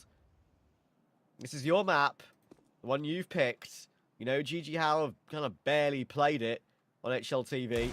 They won it once to get 13-11 against Spirit Academy, which is, you know, fair, but it is a new Spirit Academy with Maze. I think Sotfik standing in as well in that particular one. So just need to, despite GG Howl having a good day, just to take your time. Wow. Make the plays that you know that work. So you have to break down the GG Howl money. You're going to win this one with 5 alive. Yeah, okay, we're accepting that. Ecstatic, gonna try and keep a level head going into this one. Know that you're on the T side of Nuke, and accept the fact that, as Devilwalk said, you get to dictate the pace in a way here on the T side. The way that this could backfire is what happens if you're on the T side, but it feels like the CTs are dictating the pace. That would make you feel quite claustrophobic and 2 times worse probably. And yeah, you need an early foot in the door right now if you're Ecstatic. You gotta win a round before it gets up to 5 or 6 for the side of GG House. Right now we're working with a 16-0 lead for them in the series overall. In case you're just joining in and wondering what the hell are we talking about, GG Howl did win that Dust 2 in a 13-0 fashion. So GG Howl right now keeping it going, and Ecstatic in a bit of a tough situation where they need to show some of that mental resilience we were talking about earlier. Exactly, like, just because you haven't won a round in this entire BO3 so far, play your own game and make the same calls. Don't get nervous or hesitant, and change the way you wanted to play to begin with. There goes one. Mini. First round on the big green here on Nuke had a phenomenal showing on those two with a lot of opening fights in towards middle. And unfortunately, it's Crystal to end up on the receiving end of this one. Had only a rifle in hand, as we pointed out, usually quite a versatile one, likes getting up close and personal with the rifle. Unfortunately, it doesn't quite work out for him. And the block down secret as well. Ecstatic have not really been able to get anything out of this map so far. And there's only 45 seconds left, so they will have to commit to something eventually. Thing is, even if you want to cross outside, you've got no utility, so this could be a tricky one. Looking like a potential walk in towards Mini. And if they do go into a Mini, Asamus has got the right idea. Flash it in, long range spray, TMB will go down. At least Nutnut's there to trade. Issa in the vent though. Say in the vent. Next to the vent. Nut will entry Bibu. Here we go. A chance to make something happen here, but it will be overlooking Issa. And there's a bit of a jiggle peek going on to activate Mini. The NLA will take him down, and that hesitancy has caught them off guard. Kamaukas will win this clutch, though. Woo! Oh, he had it. He had it in the palm of his hand. But Nut gets Ecstatic off the ground in this entire BO3. Yeah, and you see the smiles on the faces of Ecstatic. They've been waiting for such a long time to finally be able to say, good job, well played. We finally get a round on the board, and it's a little bit late, but might not be too late for the context of the entire series. Really important moment out of Nut. Kamau probably should have won that. In his heart of hearts, he knows he probably had that all for himself. Pretty manic situation going in toward A like they were. Nut hitting some critical entry kills and critical trade kills as well. I understand what Issa was doing to try and waste time near the vent to allow Mini to come and help from heaven. But it wasn't really well timed between them. One thing that is well timed is Mini's opening attempts in this entire BO3. I mean, I was like, bro hasn't missed one. Yeah. That's 2 buy rounds here on Nuke. Both times he's been able to get them the opening kill, this time with a little bit of support being boosted up and towards Mini, courtesy of Issa. Just realized, Mini just got the opening kill from Mini. Courtesy of Mini's OP. Using Mini's mouse. Where's Mickey? With the mice. Okay. I know, he's... actually, I think he got benched from Unity, didn't he? Is he still there? Yeah, true. Yeah. You're right. What happened to that guy? He used to be so good. Been a bit of a Mickey Mouse game for Ecstatic so far, though. Yeah. You've got one smoke and a handful of flashes to try and cross outside once again, and again, it could be the cross in towards that A-bomb side, but this time GG Howell look a lot more prepared for it in comparison to last time. They do, especially with 2 rotators in toward heaven, and that's going to cause Ecstatic to make a different play. Are we going hell to heaven with 18 seconds on the clock? We're swapping utility between each other. Look at the clock, boys. They can't win this. They're running with knife out. Bombs on the floor, 9 seconds. There were still 2 CTs on site. There we go. Baited in. 4, 3, 2, and 1. And the clock doesn't even expire because GG Howe have killed everyone. I mean, you see the way that they make this round work, right? If they had enough time, you flash in towards heaven, you get that kill, you have the player coming in from Mini, you can swarm onto the bomb site from a couple different directions to probably get the refrags in, but they're just taking too long, and this is raising a lot of eyebrows right now, right? Because the main conversation was, what if Ecstatic just keep it simple, don't overthink stuff, and just play their usual Counter-Strike on Nuke? Maybe they can just bounce back right off, but early doors, you're looking at a 4-1 lead here for GG Howe, with the one round that Ecstatic won being a 1v1 that Nut in all fairness probably shouldn't have picked up. And again, money not quite there for the tease. This is quite a difficult situation, quite a predicament that they find themselves in. Been a while since Ecstatic have been battered in that type of a fashion. I know they did get 0-2'd by Fnatic the other day, but that was a really close game. A 13-16 on Train, a 10-13 on Dust 2 as well. And before that, you're looking at the 0-2 to Liquid again, being able to put up good fight. Going into it, they were going into that Blast Bounty game on the back of 3 consecutive wins over Z10, Fnatic, and VP Prodigy, so they were looking quite decent, all in all. Qualifying for the Blast Open London 2025 as well. But this qualifier here is not started in the same fashion. Yeah, this is I completely agree with Neo, right? Dust 2, egregious scoreline, but I can forgive Ecstatic for losing Dust 2 to GG How. If they lose Nuke, especially with the possibly shaky CT that we know Neo has spoken about for GG How, that would be a bit unforgivable.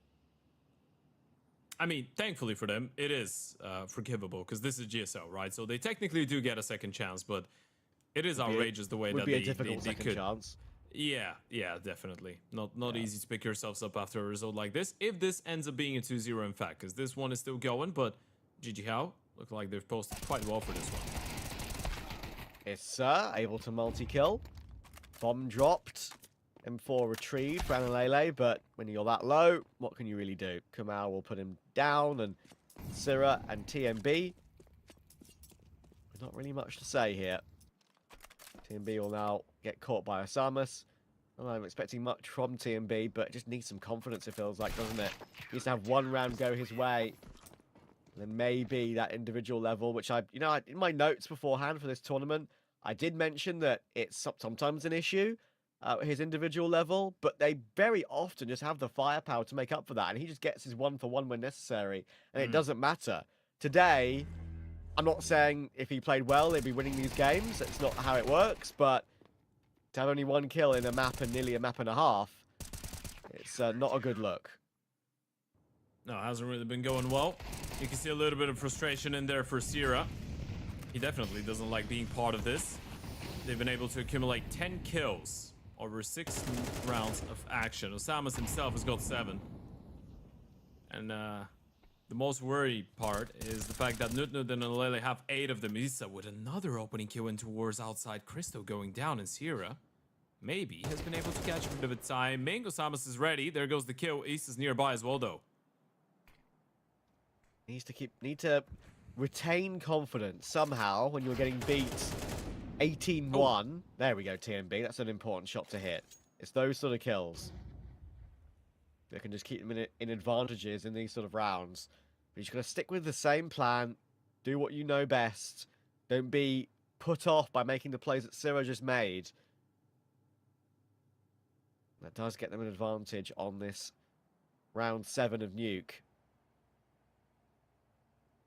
Syrah's going to retain the garage control for a little bit while they maneuver around the map to get into a position to actually take a site.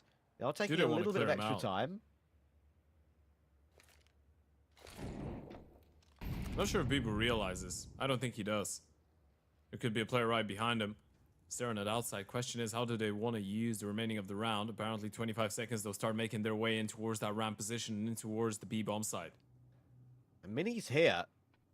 I think they're going to finally turn up the pace a little bit now. With the utility they've got, it should be okay to get this bomb down. Mini has a chance, but should get fouled. TMB, be careful.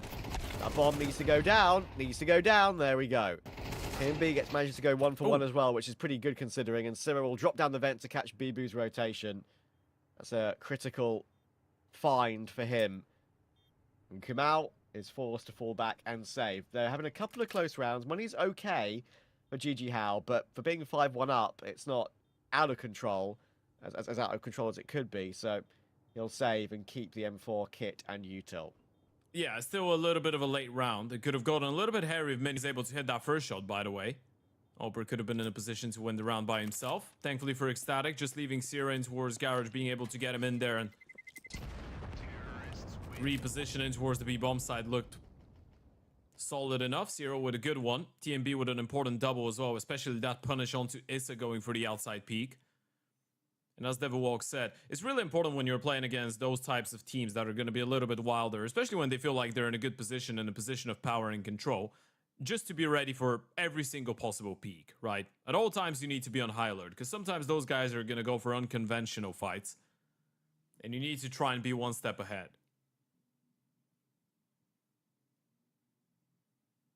Sometimes, looking for and trying to find sense and logic in the way that the enemy team is playing could be your worst enemy.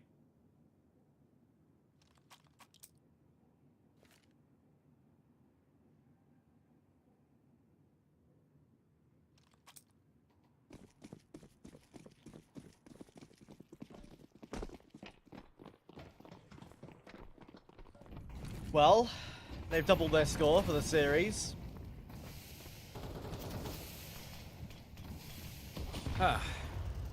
Now a chance to break that GG How economy. Just bullying them. I know. I think they've had enough. They're getting bullied enough on the server. That's fair enough. Yeah. Issa playing close and actually does get flashed off by Syrah. That will mean that Analele can entry him. Bibu needs a multi-frag and TMB will take advantage of the miss. He'll double down as well. And there is TMB. What did I say about getting some important impact frags? He's here now and it can all be forgiven. He's got Ecstatic back into this game now. Samus and Mini are forced to save. Money is not great. That's how you wake up into a series, right? Especially with how key TMB is for the way that the game works for Ecstatic on the T side. He's always been that type of an in-game leader to lead the charge and go in first by example, right? We were talking about explosive players. Sierra and Nutna, they're not entries though, right? They could be explosive. They could be aggressive maybe sometimes on some certain occasions. CT side, Sierra is getting good positions. Nutnut is an anchor and a lurk player. So you need someone to be opening up the space. You need someone to lead the charge into a bomb site. TMB oftentimes being that someone.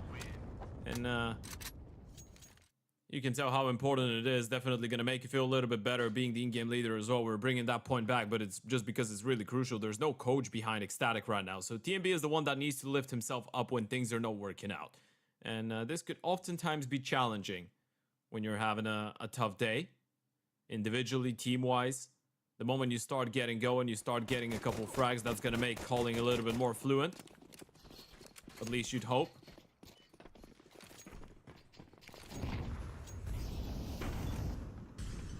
Mini playing top hut with the AWP, by the way. Drop down towards Squeaky Door. They might walk into it. He's given an opportunity. Now knows he needs to get out. Bibu's going to try and to create a distraction to get Mini out of that position. And he will eventually find the vent to get down. TMB top Mini. Could drop down and catch one of these players at any point, really. We're still giving a little bit of a close eye on ramp. There are two players there. Kamara's trying to lure him into the Issa boost. This is scrappy. Or it could get scrappy. They're going down B. This could be really, really dangerous. Two players walking into the open towards Secret, and three more with the bomb walking in towards a boosted 5-7 on a ramp. Pulling the plug on this one. I feel like they're starting to notice there's something wrong. This one feels like it's too easy. Feels like it's too inviting here from GG How. It's a good readjustment coming out of Ecstatic.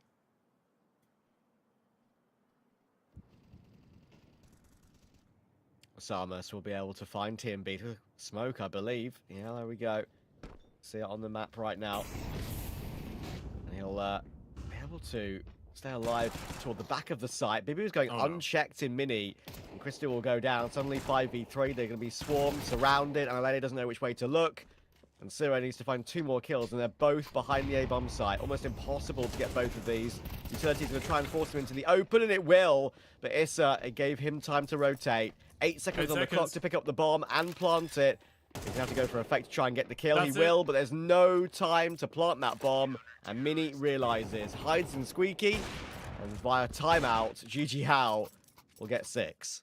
That's a bit of a painful one for Ecstatic. That was just a half-buy with a couple of hero guns saved up. Osama's doing a really good job. I'm not sure how he dealt with TMB towards outside. As you pointed out, it was a kill through the smoke, but he still has been able to bring in consistent impact over the board. We were having a conversation about that in the pre-game or even before that. Osama's has been one of the most hyped up talents coming out of this part of the world. Unfortunately, the numbers have not really been showing that in the last couple of weeks, but you can definitely tell that the individual potential is there. 9-4 now for him.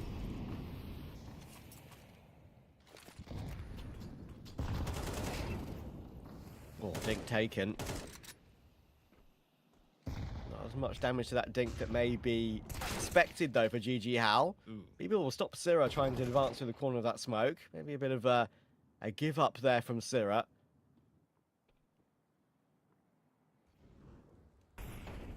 Needs to be wary of Osama still creeping around Garage, looking for these kills. Issa's managed to, I guess, wallbang down Analele on the corner. Christu does well to find that frag. That is that lurk around Garage I was talking about that might just get some frags, but Mini We'll deal with TMB kind of for free, gifted that angle. Let's have a look. And Christy wants to respond, but he's moved off that box, says Mini. Wow. Christy will drop straight into Bibu. They now know where Nut is. And that duel is a little bit rough, and it allows Mini to trade it and get into position to do so as well. Guaranteed a lead on the half, RGG How.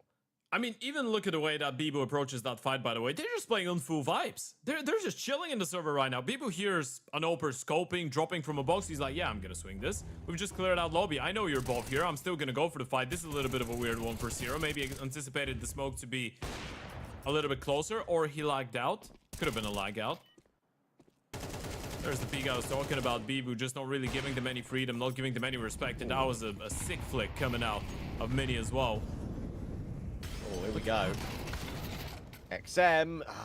Not this time. And Nade might finish off the kill towards TNB, but no, only does chip damage. It's going to need to be Issa instead, and he just gets 2 on the spray down. Looking for more, able to hold the line, and Alele will drop. Gifted another kill. What is that? Issa! Come on now. The jiggle tap. Highlight. That is insane. When was the last time you've seen a highlight like this from Issa? I don't even think he was doing those when he was on Hellraisers. My word. And you can see his reaction is like, wait, I just did that? Yeah. He's like, there's something about this foot facility. What is going on? That's one way to say it. Yeah. Run boost for Syrah. Try and get a fast play outside. Mini is being boosted up. Does Syrah guess it? He's giving it a look. Sees a barrel. And it's a great catch. Looking for both, but not able to connect it. It's a good way to get an opening pick. 4 on T might still be enough for Ecstatic. They have to remind themselves of that. You really have to. But this is a must-win round.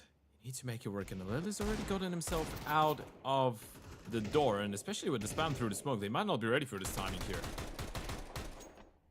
Alele will finish off Issa. No heroics on this round for the most storied player for the team. He's still the top fragger for them. They're dropping down 4 toward ramp, and Bibu has already found Alalele. That is a recovery kill.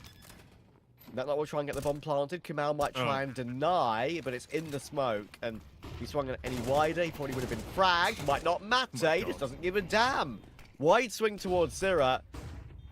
Flashes being pelted his way. They're going to try and clear him. And in the end, Christo just takes matters into his own hands and goes for the full W key with the Mac 10. Upgrades to the Galil.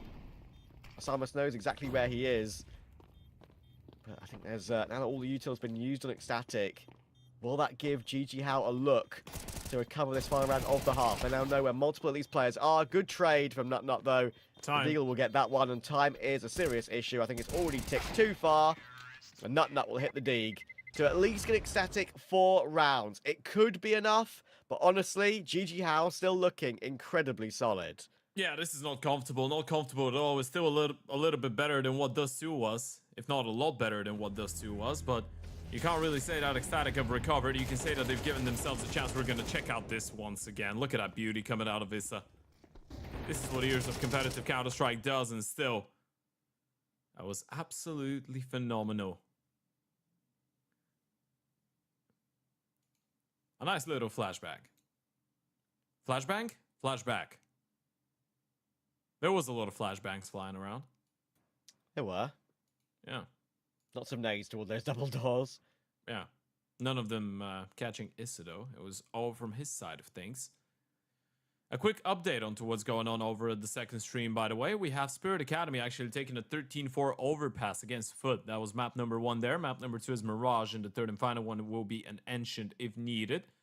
Of course, this is a quick reminder to everyone that there is a lot of action going on over at the secondary stream, which goes by Starladder 2.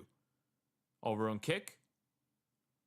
We've got Sir Danny and M&J bringing you the goods over there. You can go and check it out when we're in breaks, or if this game ends up being done after 2 maps, which is not a given, it's not a guarantee, but it's not impossible either.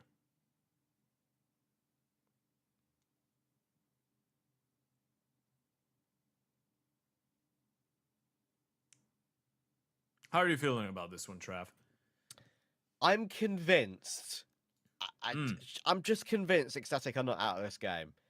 Everything I've watched so far has indicated to me that GG How win it 2-0. They're in complete control. They're having the individuals pop off when necessary. Even Issa, who you might not be expected to do so. You don't necessarily need to do so for this team. But just knowing Ecstatic and how they play, it's like, where have they gone? Surely this is not what we're going to see from them in this entire BO3.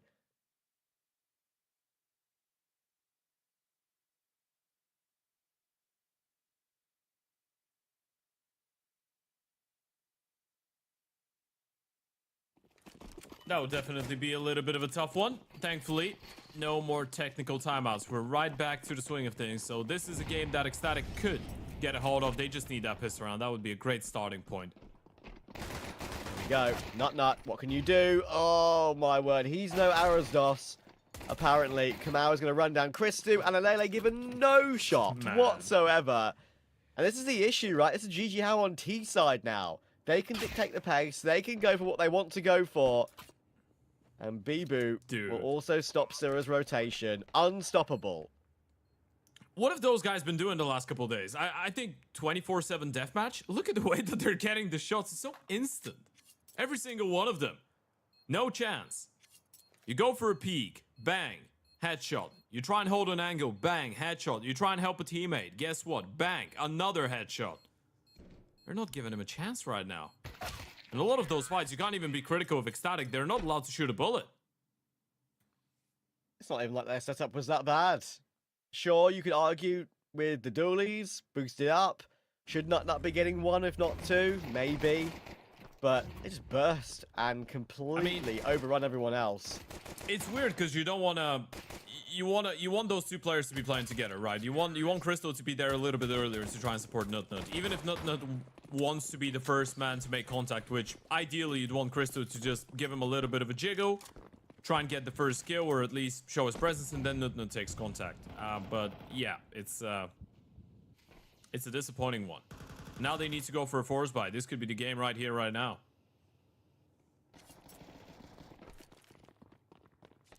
10-4 could turn into 11-4 very quickly. I think if Ecstatic do go on to lose this game 2-0, I know it's all like benefit of hindsight and we're all experts after the event has concluded, but I'll probably look at the veto and say, maybe we really should have gone elsewhere. They had options, definitely had options, maybe options that GG How haven't really proven themselves on as much so lately. With nade damage at least, that will be able to take Issa, and the Deke finds a Samus. Okay. Force by 1, and if they win this Force by war, could change the face of the map. Yeah. That's the opportunity for GG How to close it out a little bit cleaner. And Nutnut going huge with another double beep. Who's got the dual AC? He's got a Galil as well. Scouts watching. First shot misses up the ladder, and the headshot will connect. Bibu, there's no way you're making this one work, buddy. You can't do that. It's not allowed.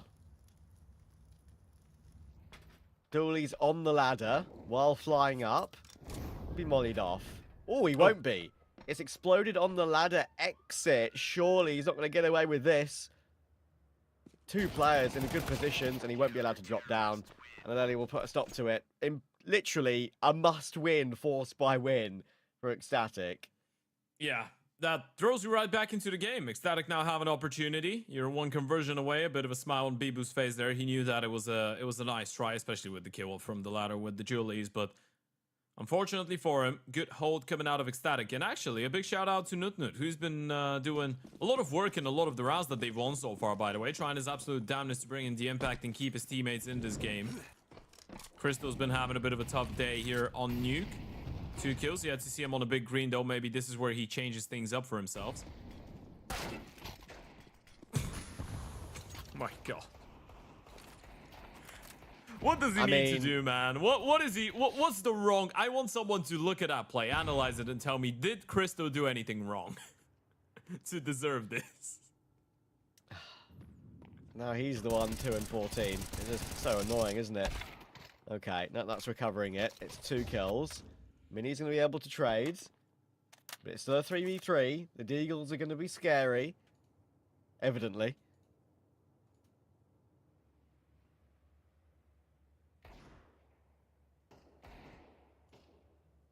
Already out. Oh my god. It's happening.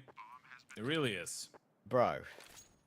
Do you really want to... I mean, you want to go for this. You've got to kid. Yeah. Lely's low, though. Do you want to lose it? That's the question. TMB's been tagged down. They have to save. They have to call it off. They have to save, yeah. It's horrible, but they kind of... I mean, they're going to give it a look by the looks of things. At least try and find one player overextending. TMB knows the possibility of a CT vent player, and there's the kill. But Kamau's found Lele anyway. That's the main threat.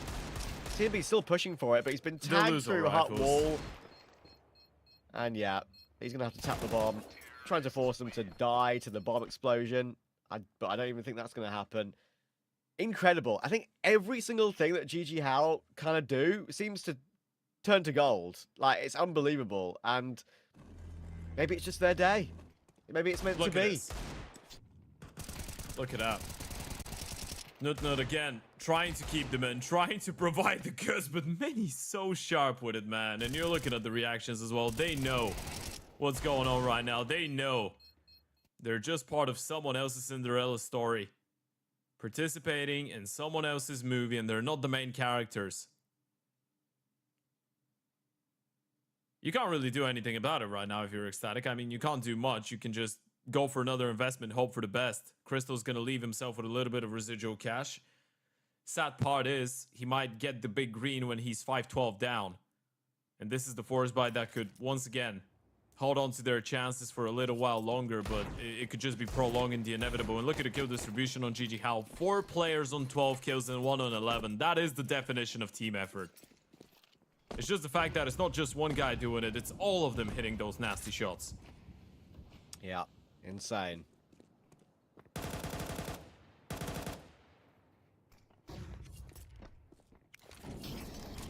And there's been 15 rounds played. Crystal's died in 14 of them, I just noticed. He's got a kill, though. Nice. Playing that tight angle in towards Secret, and he's fallen back to the headshot angle as well. Eat a grenade, but it's an opening to work with. He's actually going to choose to hop into the vent. That smoke, I think, will keep GG How at bay. They're 3 away from completing this upset. Man down, but look at the HP on a lot of those ecstatic players. TMB down to 44, Crystal on 50.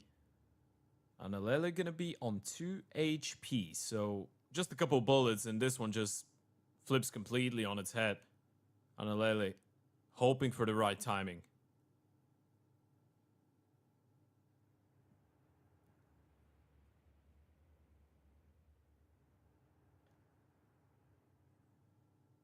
.35. Pushing forwards. Issa is going to be here in this tight angle. Maybe he gets a chance, but oh, this is backed up.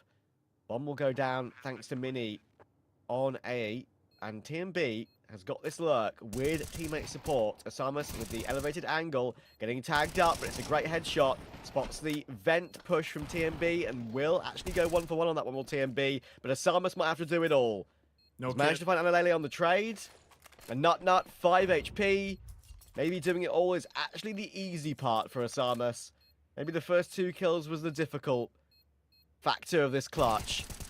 And there we go. He will connect. And it's another conversion for GG How. 11-5. And that's the backbreaker. This definitely could be what takes them over the finishing line. No money for that ecstatic camp, and now you've got a decision to make. Do you go for the back-to-back force bites, or you eco when it hurts the most and let them go up to a 12-5 lead? Look at that again. Crystal opening things up nicely with the 5-7, and then you get a couple pickups courtesy of TMB, but the way they gather themselves, the way that they take this one really patiently there. GG How, even the flash to clear out that A-bomb side. Everything just works out so well, and there goes that already mentioned painful eco. There's nothing quite like it. It's like a sting. But you need to endure it. Yeah. You're putting all your eggs into the basket of a 7-round comeback only to sniff overtime, only to get an opportunity. Well, there's honestly really only one way to like describe this game from GG How. I just do feel like it was meant to be. They hit all their shots on Dust 2. They played the style that works for them, especially on D2. It fits them perfectly. We can see why. They all hit their entries. Mini had like multiple multi-frag rounds. Looked brilliant. Need to be a little bit careful here. They're overlooking really some low. obvious positions, and it's Oh my god. pretty much a full eco that's being a threat here. GG How need to take a deep breath. I know this is supposed to be the easy round, but it can get out of hand. Mini's going to fall down here, you would think, but no. Spins back around. Should get 2, does get 2. They're on tenterhooks right now. They're spinning on a top. And Alele is last alive. Do they know where he's got to? It's still vaguely winnable. It's a good recovery from Bibu and Mini, and they've spotted him out. That was dangerous, but they figured it out. I mean, that's a 2v5. That's the closest that Ecstatic have been to picking up a round in a long time. Thankfully, Bibu and Mini are there for the rescue. That would have been a way to allow Ecstatic back into the game. There's the replay. A lot of tags, a lot of pickups coming out of the pistols. This one gets dangerously close, but at this point, they don't really give a damn. 12-5. They've got 7 chances to 2-0 Ecstatic, and Ecstatic are on 5 rounds over 2 maps right now. They need a miracle. My word. Well, it's been a pretty crazy qualifier so far with some of the results we've seen. Some of them being easier than we thought, some of them going the opposite way than we thought. I think it's fair to say that while we had hope for GG How on map 1, firstly, we were never expecting a 13-0 in a month of Sundays. Secondly, map 2, we thought for sure Ecstatic would bounce back. GG How, it's just their day. And it's not going to be Ecstatic. Thankfully for Ecstatic's sake, they do have that elimination match still to play. They will be alive in the tournament still. They're not straight off eliminated. But Nut's going to go straight down on ramp. Mini will entry him. He's had an unbelievable series. He's 16-6, by the way. Keep an eye on what his like end game rating will be over the 2 maps. Might be one of the best of his career. Might be the best of his career if this one keeps going that way. And Alele does try to respond back with a nice pickup, but are they ready? Mini's ready. He's so ready. He's so locked in right now. There's 17 kills. And Sierra might have to be the hero. Picks up 1, but it's just him and Crystal left. And Bibu's already up heaven. Down goes Crystal. Down goes Sierra. And GG How introduced themselves to the world of European Counter-Strike with a loud and proud 2-0 against Ecstatic. 5 rounds is all that Ecstatic get over 2 maps. Unreal. I knew GG House had something. They were starting to win these games in Tier 2 EU. They were starting to look a little bit more impressive. And honestly, I thought they had something to say in the game. Not win the game and not win it like that. That is truly unreal. And I believe Mini has gone 17-6 as a KD in both maps. 34-12. I've just done maths on stream. That's risky, but I think I got it right. Unbelievable. Surely one of the best performances of his entire career, and as a whole for the team, they'll be over the moon. They're in the winners match now, and a chance to get through to that play-in game for a chance at a big LAN in Hungary. Truly crazy. Neo, your boys have done it.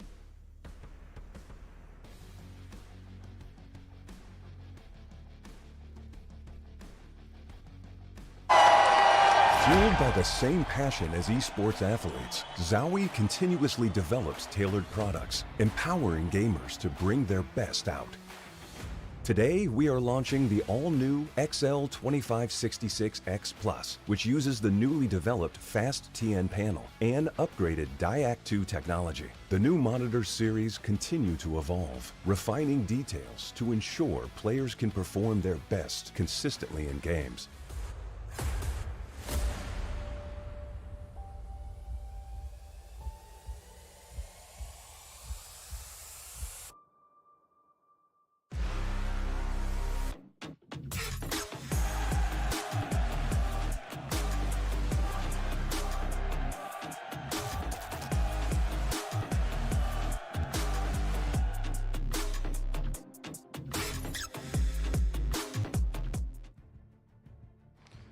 I feel like a proud father. The Sai, the boys, they've jumped over into EU, but man, what a series. I'll happily hold my hands up. I did not believe that they would be able to recover on this nuke and be able to really make it look as clean as it needed to be, but my God, did it. 13-5, only 5 rounds across the series. That ecstatic get.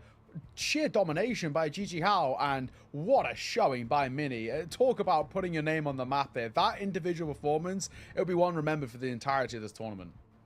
Yeah, and I mean, I have to apologize. You know, I owe them an apology. I wasn't familiar with your game, GG Hao. I liked what I saw. I mean, it wasn't just the Dust 2 dominance that, you know, was puggy. You know, they had an inkling of a bit of pugginess on Nuke, but they could slow things down. They could play it a bit tactical. It wasn't just all-out aggression. I felt like they played to a style that was relevant to Nuke and had their own little twist to it. So I was impressed by them. You know, ecstatic. They couldn't really figure things out. They were honestly like GG Hao. It looked like all 5 players, they were born in a deathmatch. And you know, they were hitting some really crisp shots, and I really like this new addition of Kumao. He looked really solid, and I mean the rest of the team as well, and especially Mini. You know, he was really on the front foot, showing the way for that GG Hao line.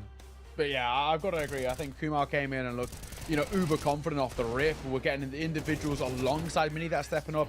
Bibu back-to-back where we see impact from him, and he plays really tough roles. You know, he's anchoring on the T side as well. He does a bit of lurking. He sometimes is even uses a bit of cannon fodder, and even still, he was brilliant. Sam was same for him, I think, across both maps. Really good to see. We take a look at the kills off the back of that last map. Sure, not a terrible performance from him, but it just nothing in terms of comparison to Mini, Bibu, Osama, even Issa just behind as well. And Kumar wasn't too far off. He had 13 kills as well. A fantastic showing from a GG Hao side that proved that there is a little bit more depth behind them. It's not all just pure hold W and pug. They do actually have strats and protocols, and I think, you know, what we have to say, a lot of credit has to be given to Lord. He's done a lot to help this side out. From when I saw them, you know, a couple of months ago, the nuke was a real issue for them.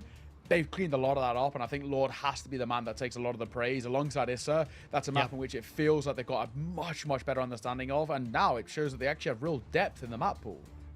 Yeah, and it's interesting that they're doing it in their own way. A lot of these European teams, we discussed it kind of off camera, that a lot of the European tier 2 teams, they kind of play a very similar style. They are, you know, kind of, just very similar. And these guys, they bring their own kind of style to it. They obviously following the meta to a certain extent and putting their twist on it. I like the way they are, you know, forcing uncomfort on the CTs at all times. They were throwing things where they were grouped, they were throwing things where they were spread and trying to lurk to get in positions. You know, there was a little bit sloppiness, but that's to be expected if you're gonna, you know, kind of bring out that style, especially on those anti-eco situations. They could probably be a little bit more structured in those, but otherwise I think they played a great game overall, and you can't fault them, and you can't just say it's a one-off. They looked really solid.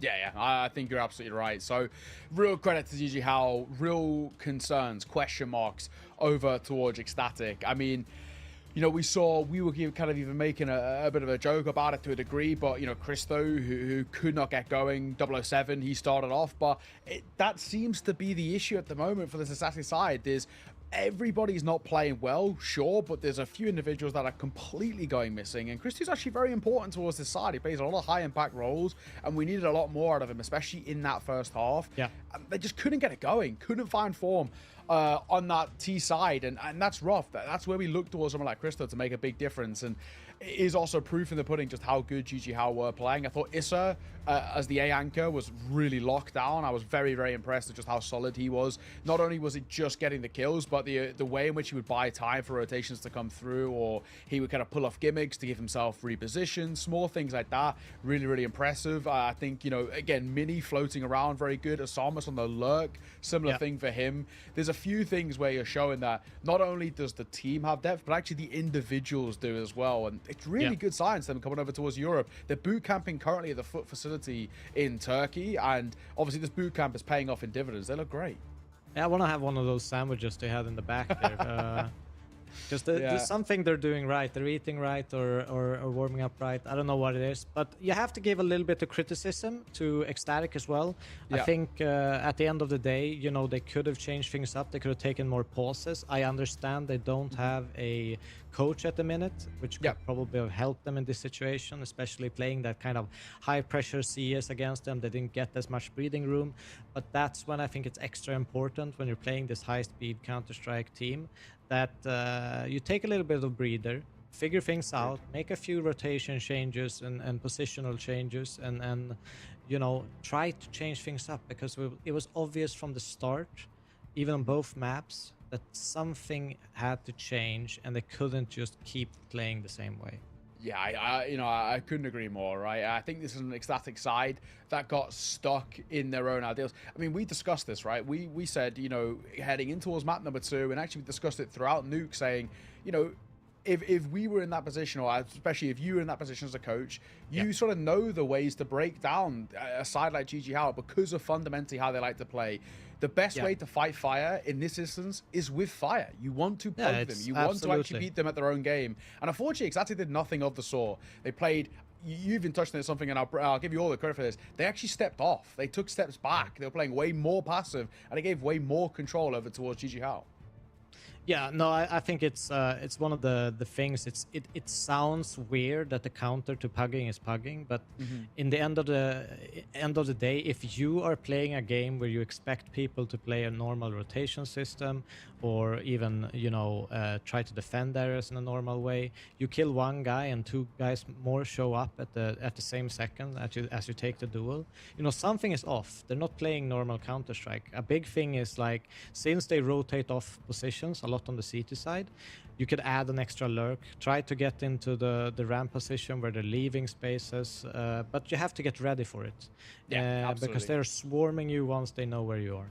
Yeah, exactly that. We got an interview as well to bring you. I think we'll be joined by Issa off the back of that one. So, Issa, first and foremost, mate, congratulations. What a performance. You guys looked so clean. A 13-0 to kickstart things, and then a 13-5 in your opponent's map pool. I mean, talk to me, how's the vibes in the team? How are you boys feeling? You're on boot camp at the moment as well. Talk to me about the series. I think the vibe is pretty good now. When we started our boot camp, we had 2 officials. We started it with 2 losers. I think can be because as a new team, and we're still young, we have a lot of young talents. We need experience as an official experience. So I think it's a matter of time until we start to play the same way we practice.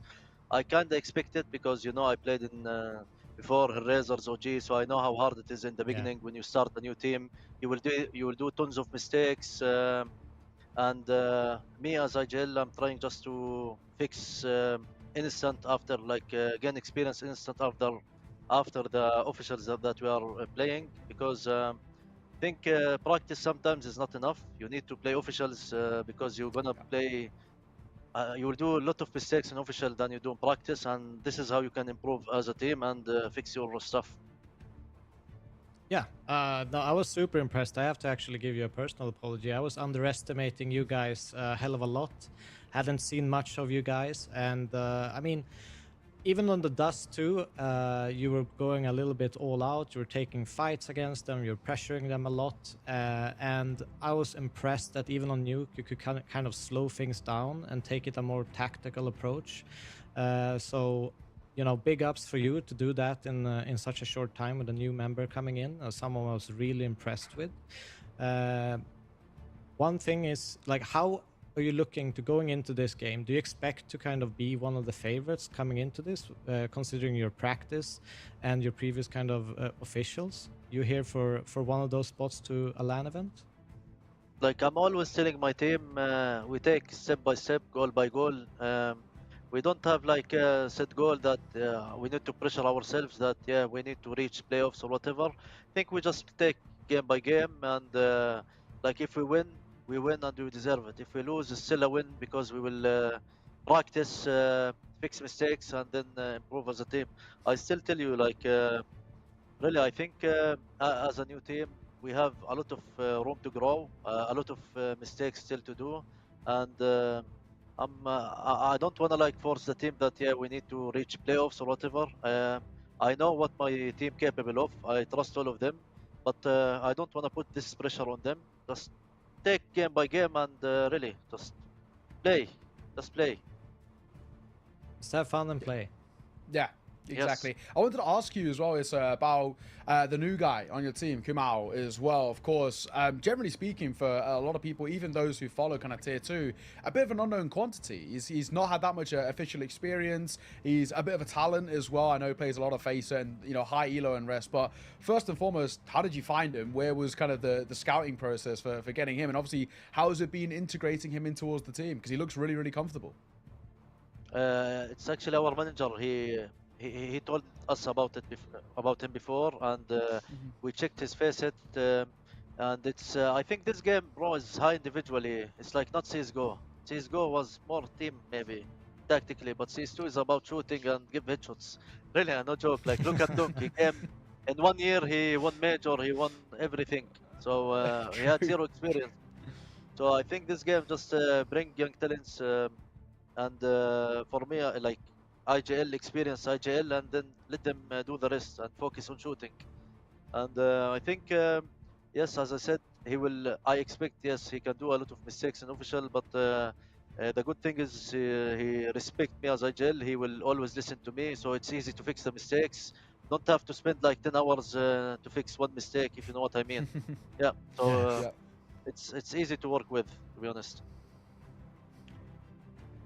Well, that's super impressive. I mean, I wish you guys the best of luck going into playoffs or the next game, essentially. And yeah, I hope to see more of GG How and learn more about your map pool and the way you have approached the game. I love what I'm seeing so far, so best of luck. Yeah, thanks, bro. See you guys. Thanks for the interview. Thank you. Thank you. Well, awesome to see as well. I mean, a really, really good showing. And, you know, as a whole, this is a really exciting side to kind of get behind. Now, there's definitely still question marks about the depth of this team, how deep the strat book goes as well, because, you know, we know this side can play Puggy and we know they're really interesting to watch in that sense, but we have to be careful when, and this is something that I was kind of talking to you a little bit about as that second map was underway, is that I think OG might actually be quite a good match for GG How, because not only do they have heavy hitters of their own, they're also tactically very, very deep themselves, and that's where a team like GG How will get tested. And I saw that happen whilst out in China. I saw it also happen whilst in Mongolia. I saw kind of them get put under a lot of pressure and struggle against teams that do also have people who can pug, they can lead in towards that playstyle, and also the depth to go behind it. So I'm talking about kind of for them where it was like losses to like Limvision, who met them with Fire, FlyQuest, same sort of vibe as well. And then kind of out in Mongolia, it was Heroic, right? This was kind of the previous Heroic with X-Filed and whatnot, who looked really, really sick. And Bait as well, same thing. Bait are also a team that can do exactly that. So that's where I think OG, this will be a really good test for them. Yeah, and especially, you know, coming in, having a coach, Lambert, actually, you know, might be able to bring some of that prep, actually find solutions to the high pressure Counter-Strike that GG How is throwing at you. So, yeah, I agree. It's going to be a big test for them, but if they can shoot the way they were shooting today against OG, it's going to be a really, really interesting match. Yeah, I think you're absolutely right. I mean, it really does set things up in quite a spicy way, but, you know, as we ran through those highlights and ran through the statistics as a whole, a fantastic series. Just checking now, so Mini finished 34-12 for the entire series with a 2.08 rating. So he had a whale of a time, and just shy of 110 ADR across the series is nuts. Bibu also looked fantastic, 1.61. Kumao, everybody was flying. The worst rated player, technically speaking, was Osamas with a 1.36. That's how good he was. So an insane day where on the flip side, nobody really got going over towards there. But this is our schedule, of course, for today to show how the matches have gone. We've had two relatively sharp and quick 2-0s, a 2-0 for OG over TNL, who really couldn't get going, and GG How got a 2-0 as we've just seen here. Over on the B stream, 2-0 for Iberian Soul. That one was back-to-back 13-4s, and map number 2 is currently underway. Spirit Academy dominated Foot in that opening map. It was Overpass 13-4. They're currently on map number 2, which is Mirage, is the pick of Foot. However, Spirit Academy are 8-6 up currently, so the 2-0 is still looming there as well. Yeah, and it's an interesting game. We'll probably go watch that once this is cleared up. And unfortunately, we're not going to have the third game between GG How and OG today. Yes. Because of a clash in scheduling of OG. They'll be let off and they will play that match tomorrow. We don't know the time just yet, but we'll confirm that later. Yeah, absolutely. We also have, like we said, we still have the B stream going on right now as well. I think we might even be able to show a little bit of the B stream as that's currently underway. That Team Spirit Academy and Foot game. That is a bit of a rivalry between those two. So we don't really know in terms of whether there's that depth for Foot. I'm still kind of concerned about this side without Makaze, whether they can pull things off. But then again, I guess the same argument for Spirit Academy without Kaiosuke. But yeah, there you go. It's 8-all currently. So has been tied up by Foot, and there might still be life left in this series. Definitely worth checking out once we're done here with the desk over on Starladder 2, the B stream. And they do have money control. So Yeah, it's sure. good signs for that old Navi Junior squad. Yeah, you're exactly right. So things are kind of interesting over there. But like you said, for tomorrow, we don't have the exact schedule just yet, but we do not have a third match today. OG, they do have a clash schedule later on today. And shout out Starladder, who've given the opportunity to reschedule that. So they'll be playing that game. Most likely, it's going to be tomorrow around midday-ish. We don't 100% know just yet, so you're going to have to keep an eye on the socials and all the rest. But that'll be going live tomorrow. I'm really excited for that GG How OG game. I think that one could end up being a real banger. No, absolutely. It's definitely a clash of two styles. So Yeah, exactly that. We do have some brackets as well to bring you to see just how things have panned out over the last couple of days. Of course, here was the Group A side of things. We caught up with them yesterday. It was 9 who pulled off a monster day, beating NIP and Big, both 2-1, to book their spot in towards the play-in. And it makes a very spicy lower bracket. An elimination match of Passion UA NIP, and then Big waiting in the wings. yeah, our favorites, NIP, they have to fight their way in the lower bracket of the group. It's going to be a tough one. And here ends, obviously, they are kind of my favorites in this because I have my old player there. So I have to cheer for them. Completely unbiased, obviously. With Regon being there. And here we have Group C. OG took off TNL, made it to the final here in the group against GG How, who we just saw beat Ecstatic. Yeah, of course. Iberian Soul are waiting in the upper rack final to see who'll be joining them. Spirit Academy are looking like the favorites right now, but we'll have to see. That map number 2 of Mirage, we don't 100% know just yet. It was 8-all when we just last checked in. The Meager are waiting in that Elim game to face the loser. We have some stats, of course, to bring you across the tournament so far. Average, kills, and all the rest. And Davy G, a fantastic performance, of course, for him in their opening series. He individually was flying. Nikador's not too far behind as well. And Khan, despite the loss, also up there, which is a real kind of testament to him individually. ADR, though, no surprises to see that man at the top. Mini off the back of that series. Yeah, no surprises to see him towards the top end. Oh, and they have David G there, as you mentioned. Bebo also making it on the list. And we have some people we haven't seen on the stream there yet. Yeah. A couple of names over towards Group B that could be worth keeping an eye on, but average KDR, it's all GG How and Iberian Soul. Of course, Iberian Soul, they picked up a swift 2-0 13-4s on both maps, so their name is going to be there, here, there, and everywhere. Off the back of map number 1, Spirit Academy have Sypho and Robbo, which is actually really impressive to see both of them up there as well. Sick to see. And yeah, as that game continues to progress as well, I mean, Spirit Academy are still on track for that 2-0. And if they get it over foot, it's a pretty big upset on paper, especially with the changes that they've gone through recently. So that could be pretty interesting. But yeah, Mini, Bibu, we need to see these kind of performances again, especially against OG. So the hope is that we do get it. Davi G, I don't know if we'll be checking in with Iberian Soul basically until, well, at this rate, it'll have to be the play-ins, right? But if they play anything like they did in towards that first series, I think we probably should be seeing them in the play-ins.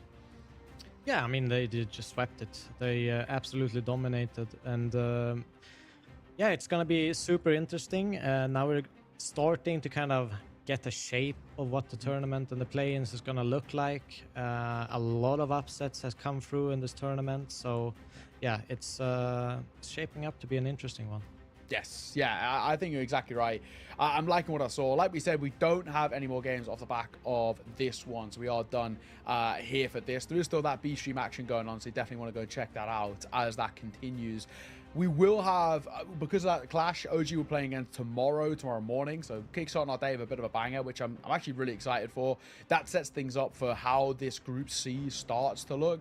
And, you know, again, we could have a bit of an upset towards the top end. I mean, if GGH are able to overcome that, that's then 2 groups here on the A stream where the team going through in first place is probably, honestly, the least expected, technically speaking. Yeah. I mean, 9 were the least expected in Group A, and GGH have got to be the least expected in Group C.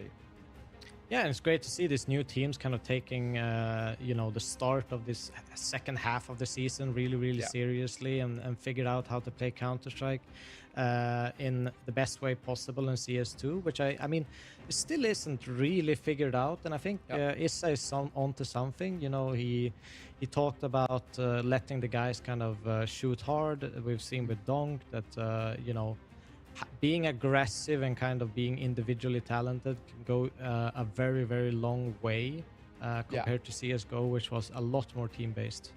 Yeah, no, I think you're exactly right. Well, that is our day done here, but the Counter-Strike isn't done for StarLadder. We're going to implore you to go and check out the B stream as well over on StarLadder 2 Foot Spirit Academy. That game is still on the way, so jump on over towards there. It's 9-all according to HSTV right now, so that one looks like it's going the distance on Mirage. There could be an Ancient coming up next as well. I know you guys want some more Counter-Strike action, so you may as well go and check out that one. It is a grudge match as well between the ex-Na'Vi Junior Academy, the current Spirit Academy. There's a lot of history there. It's a good game, a lot of good individual players. You want to see where the next Kaisuke or Makaze are coming from, so go and check out the B stream. But for myself and Devilwalk, that is us done for today here on the A stream. So we're going to jump over towards the B stream, but we'll see you guys all bright and early tomorrow for some winners matchups. Take care. This December in Budapest, StarLadder is back with the audience at all group stages, with an incredible arena for 20,000 spectators and a sensational Counter-Strike 2 action. He needs to move.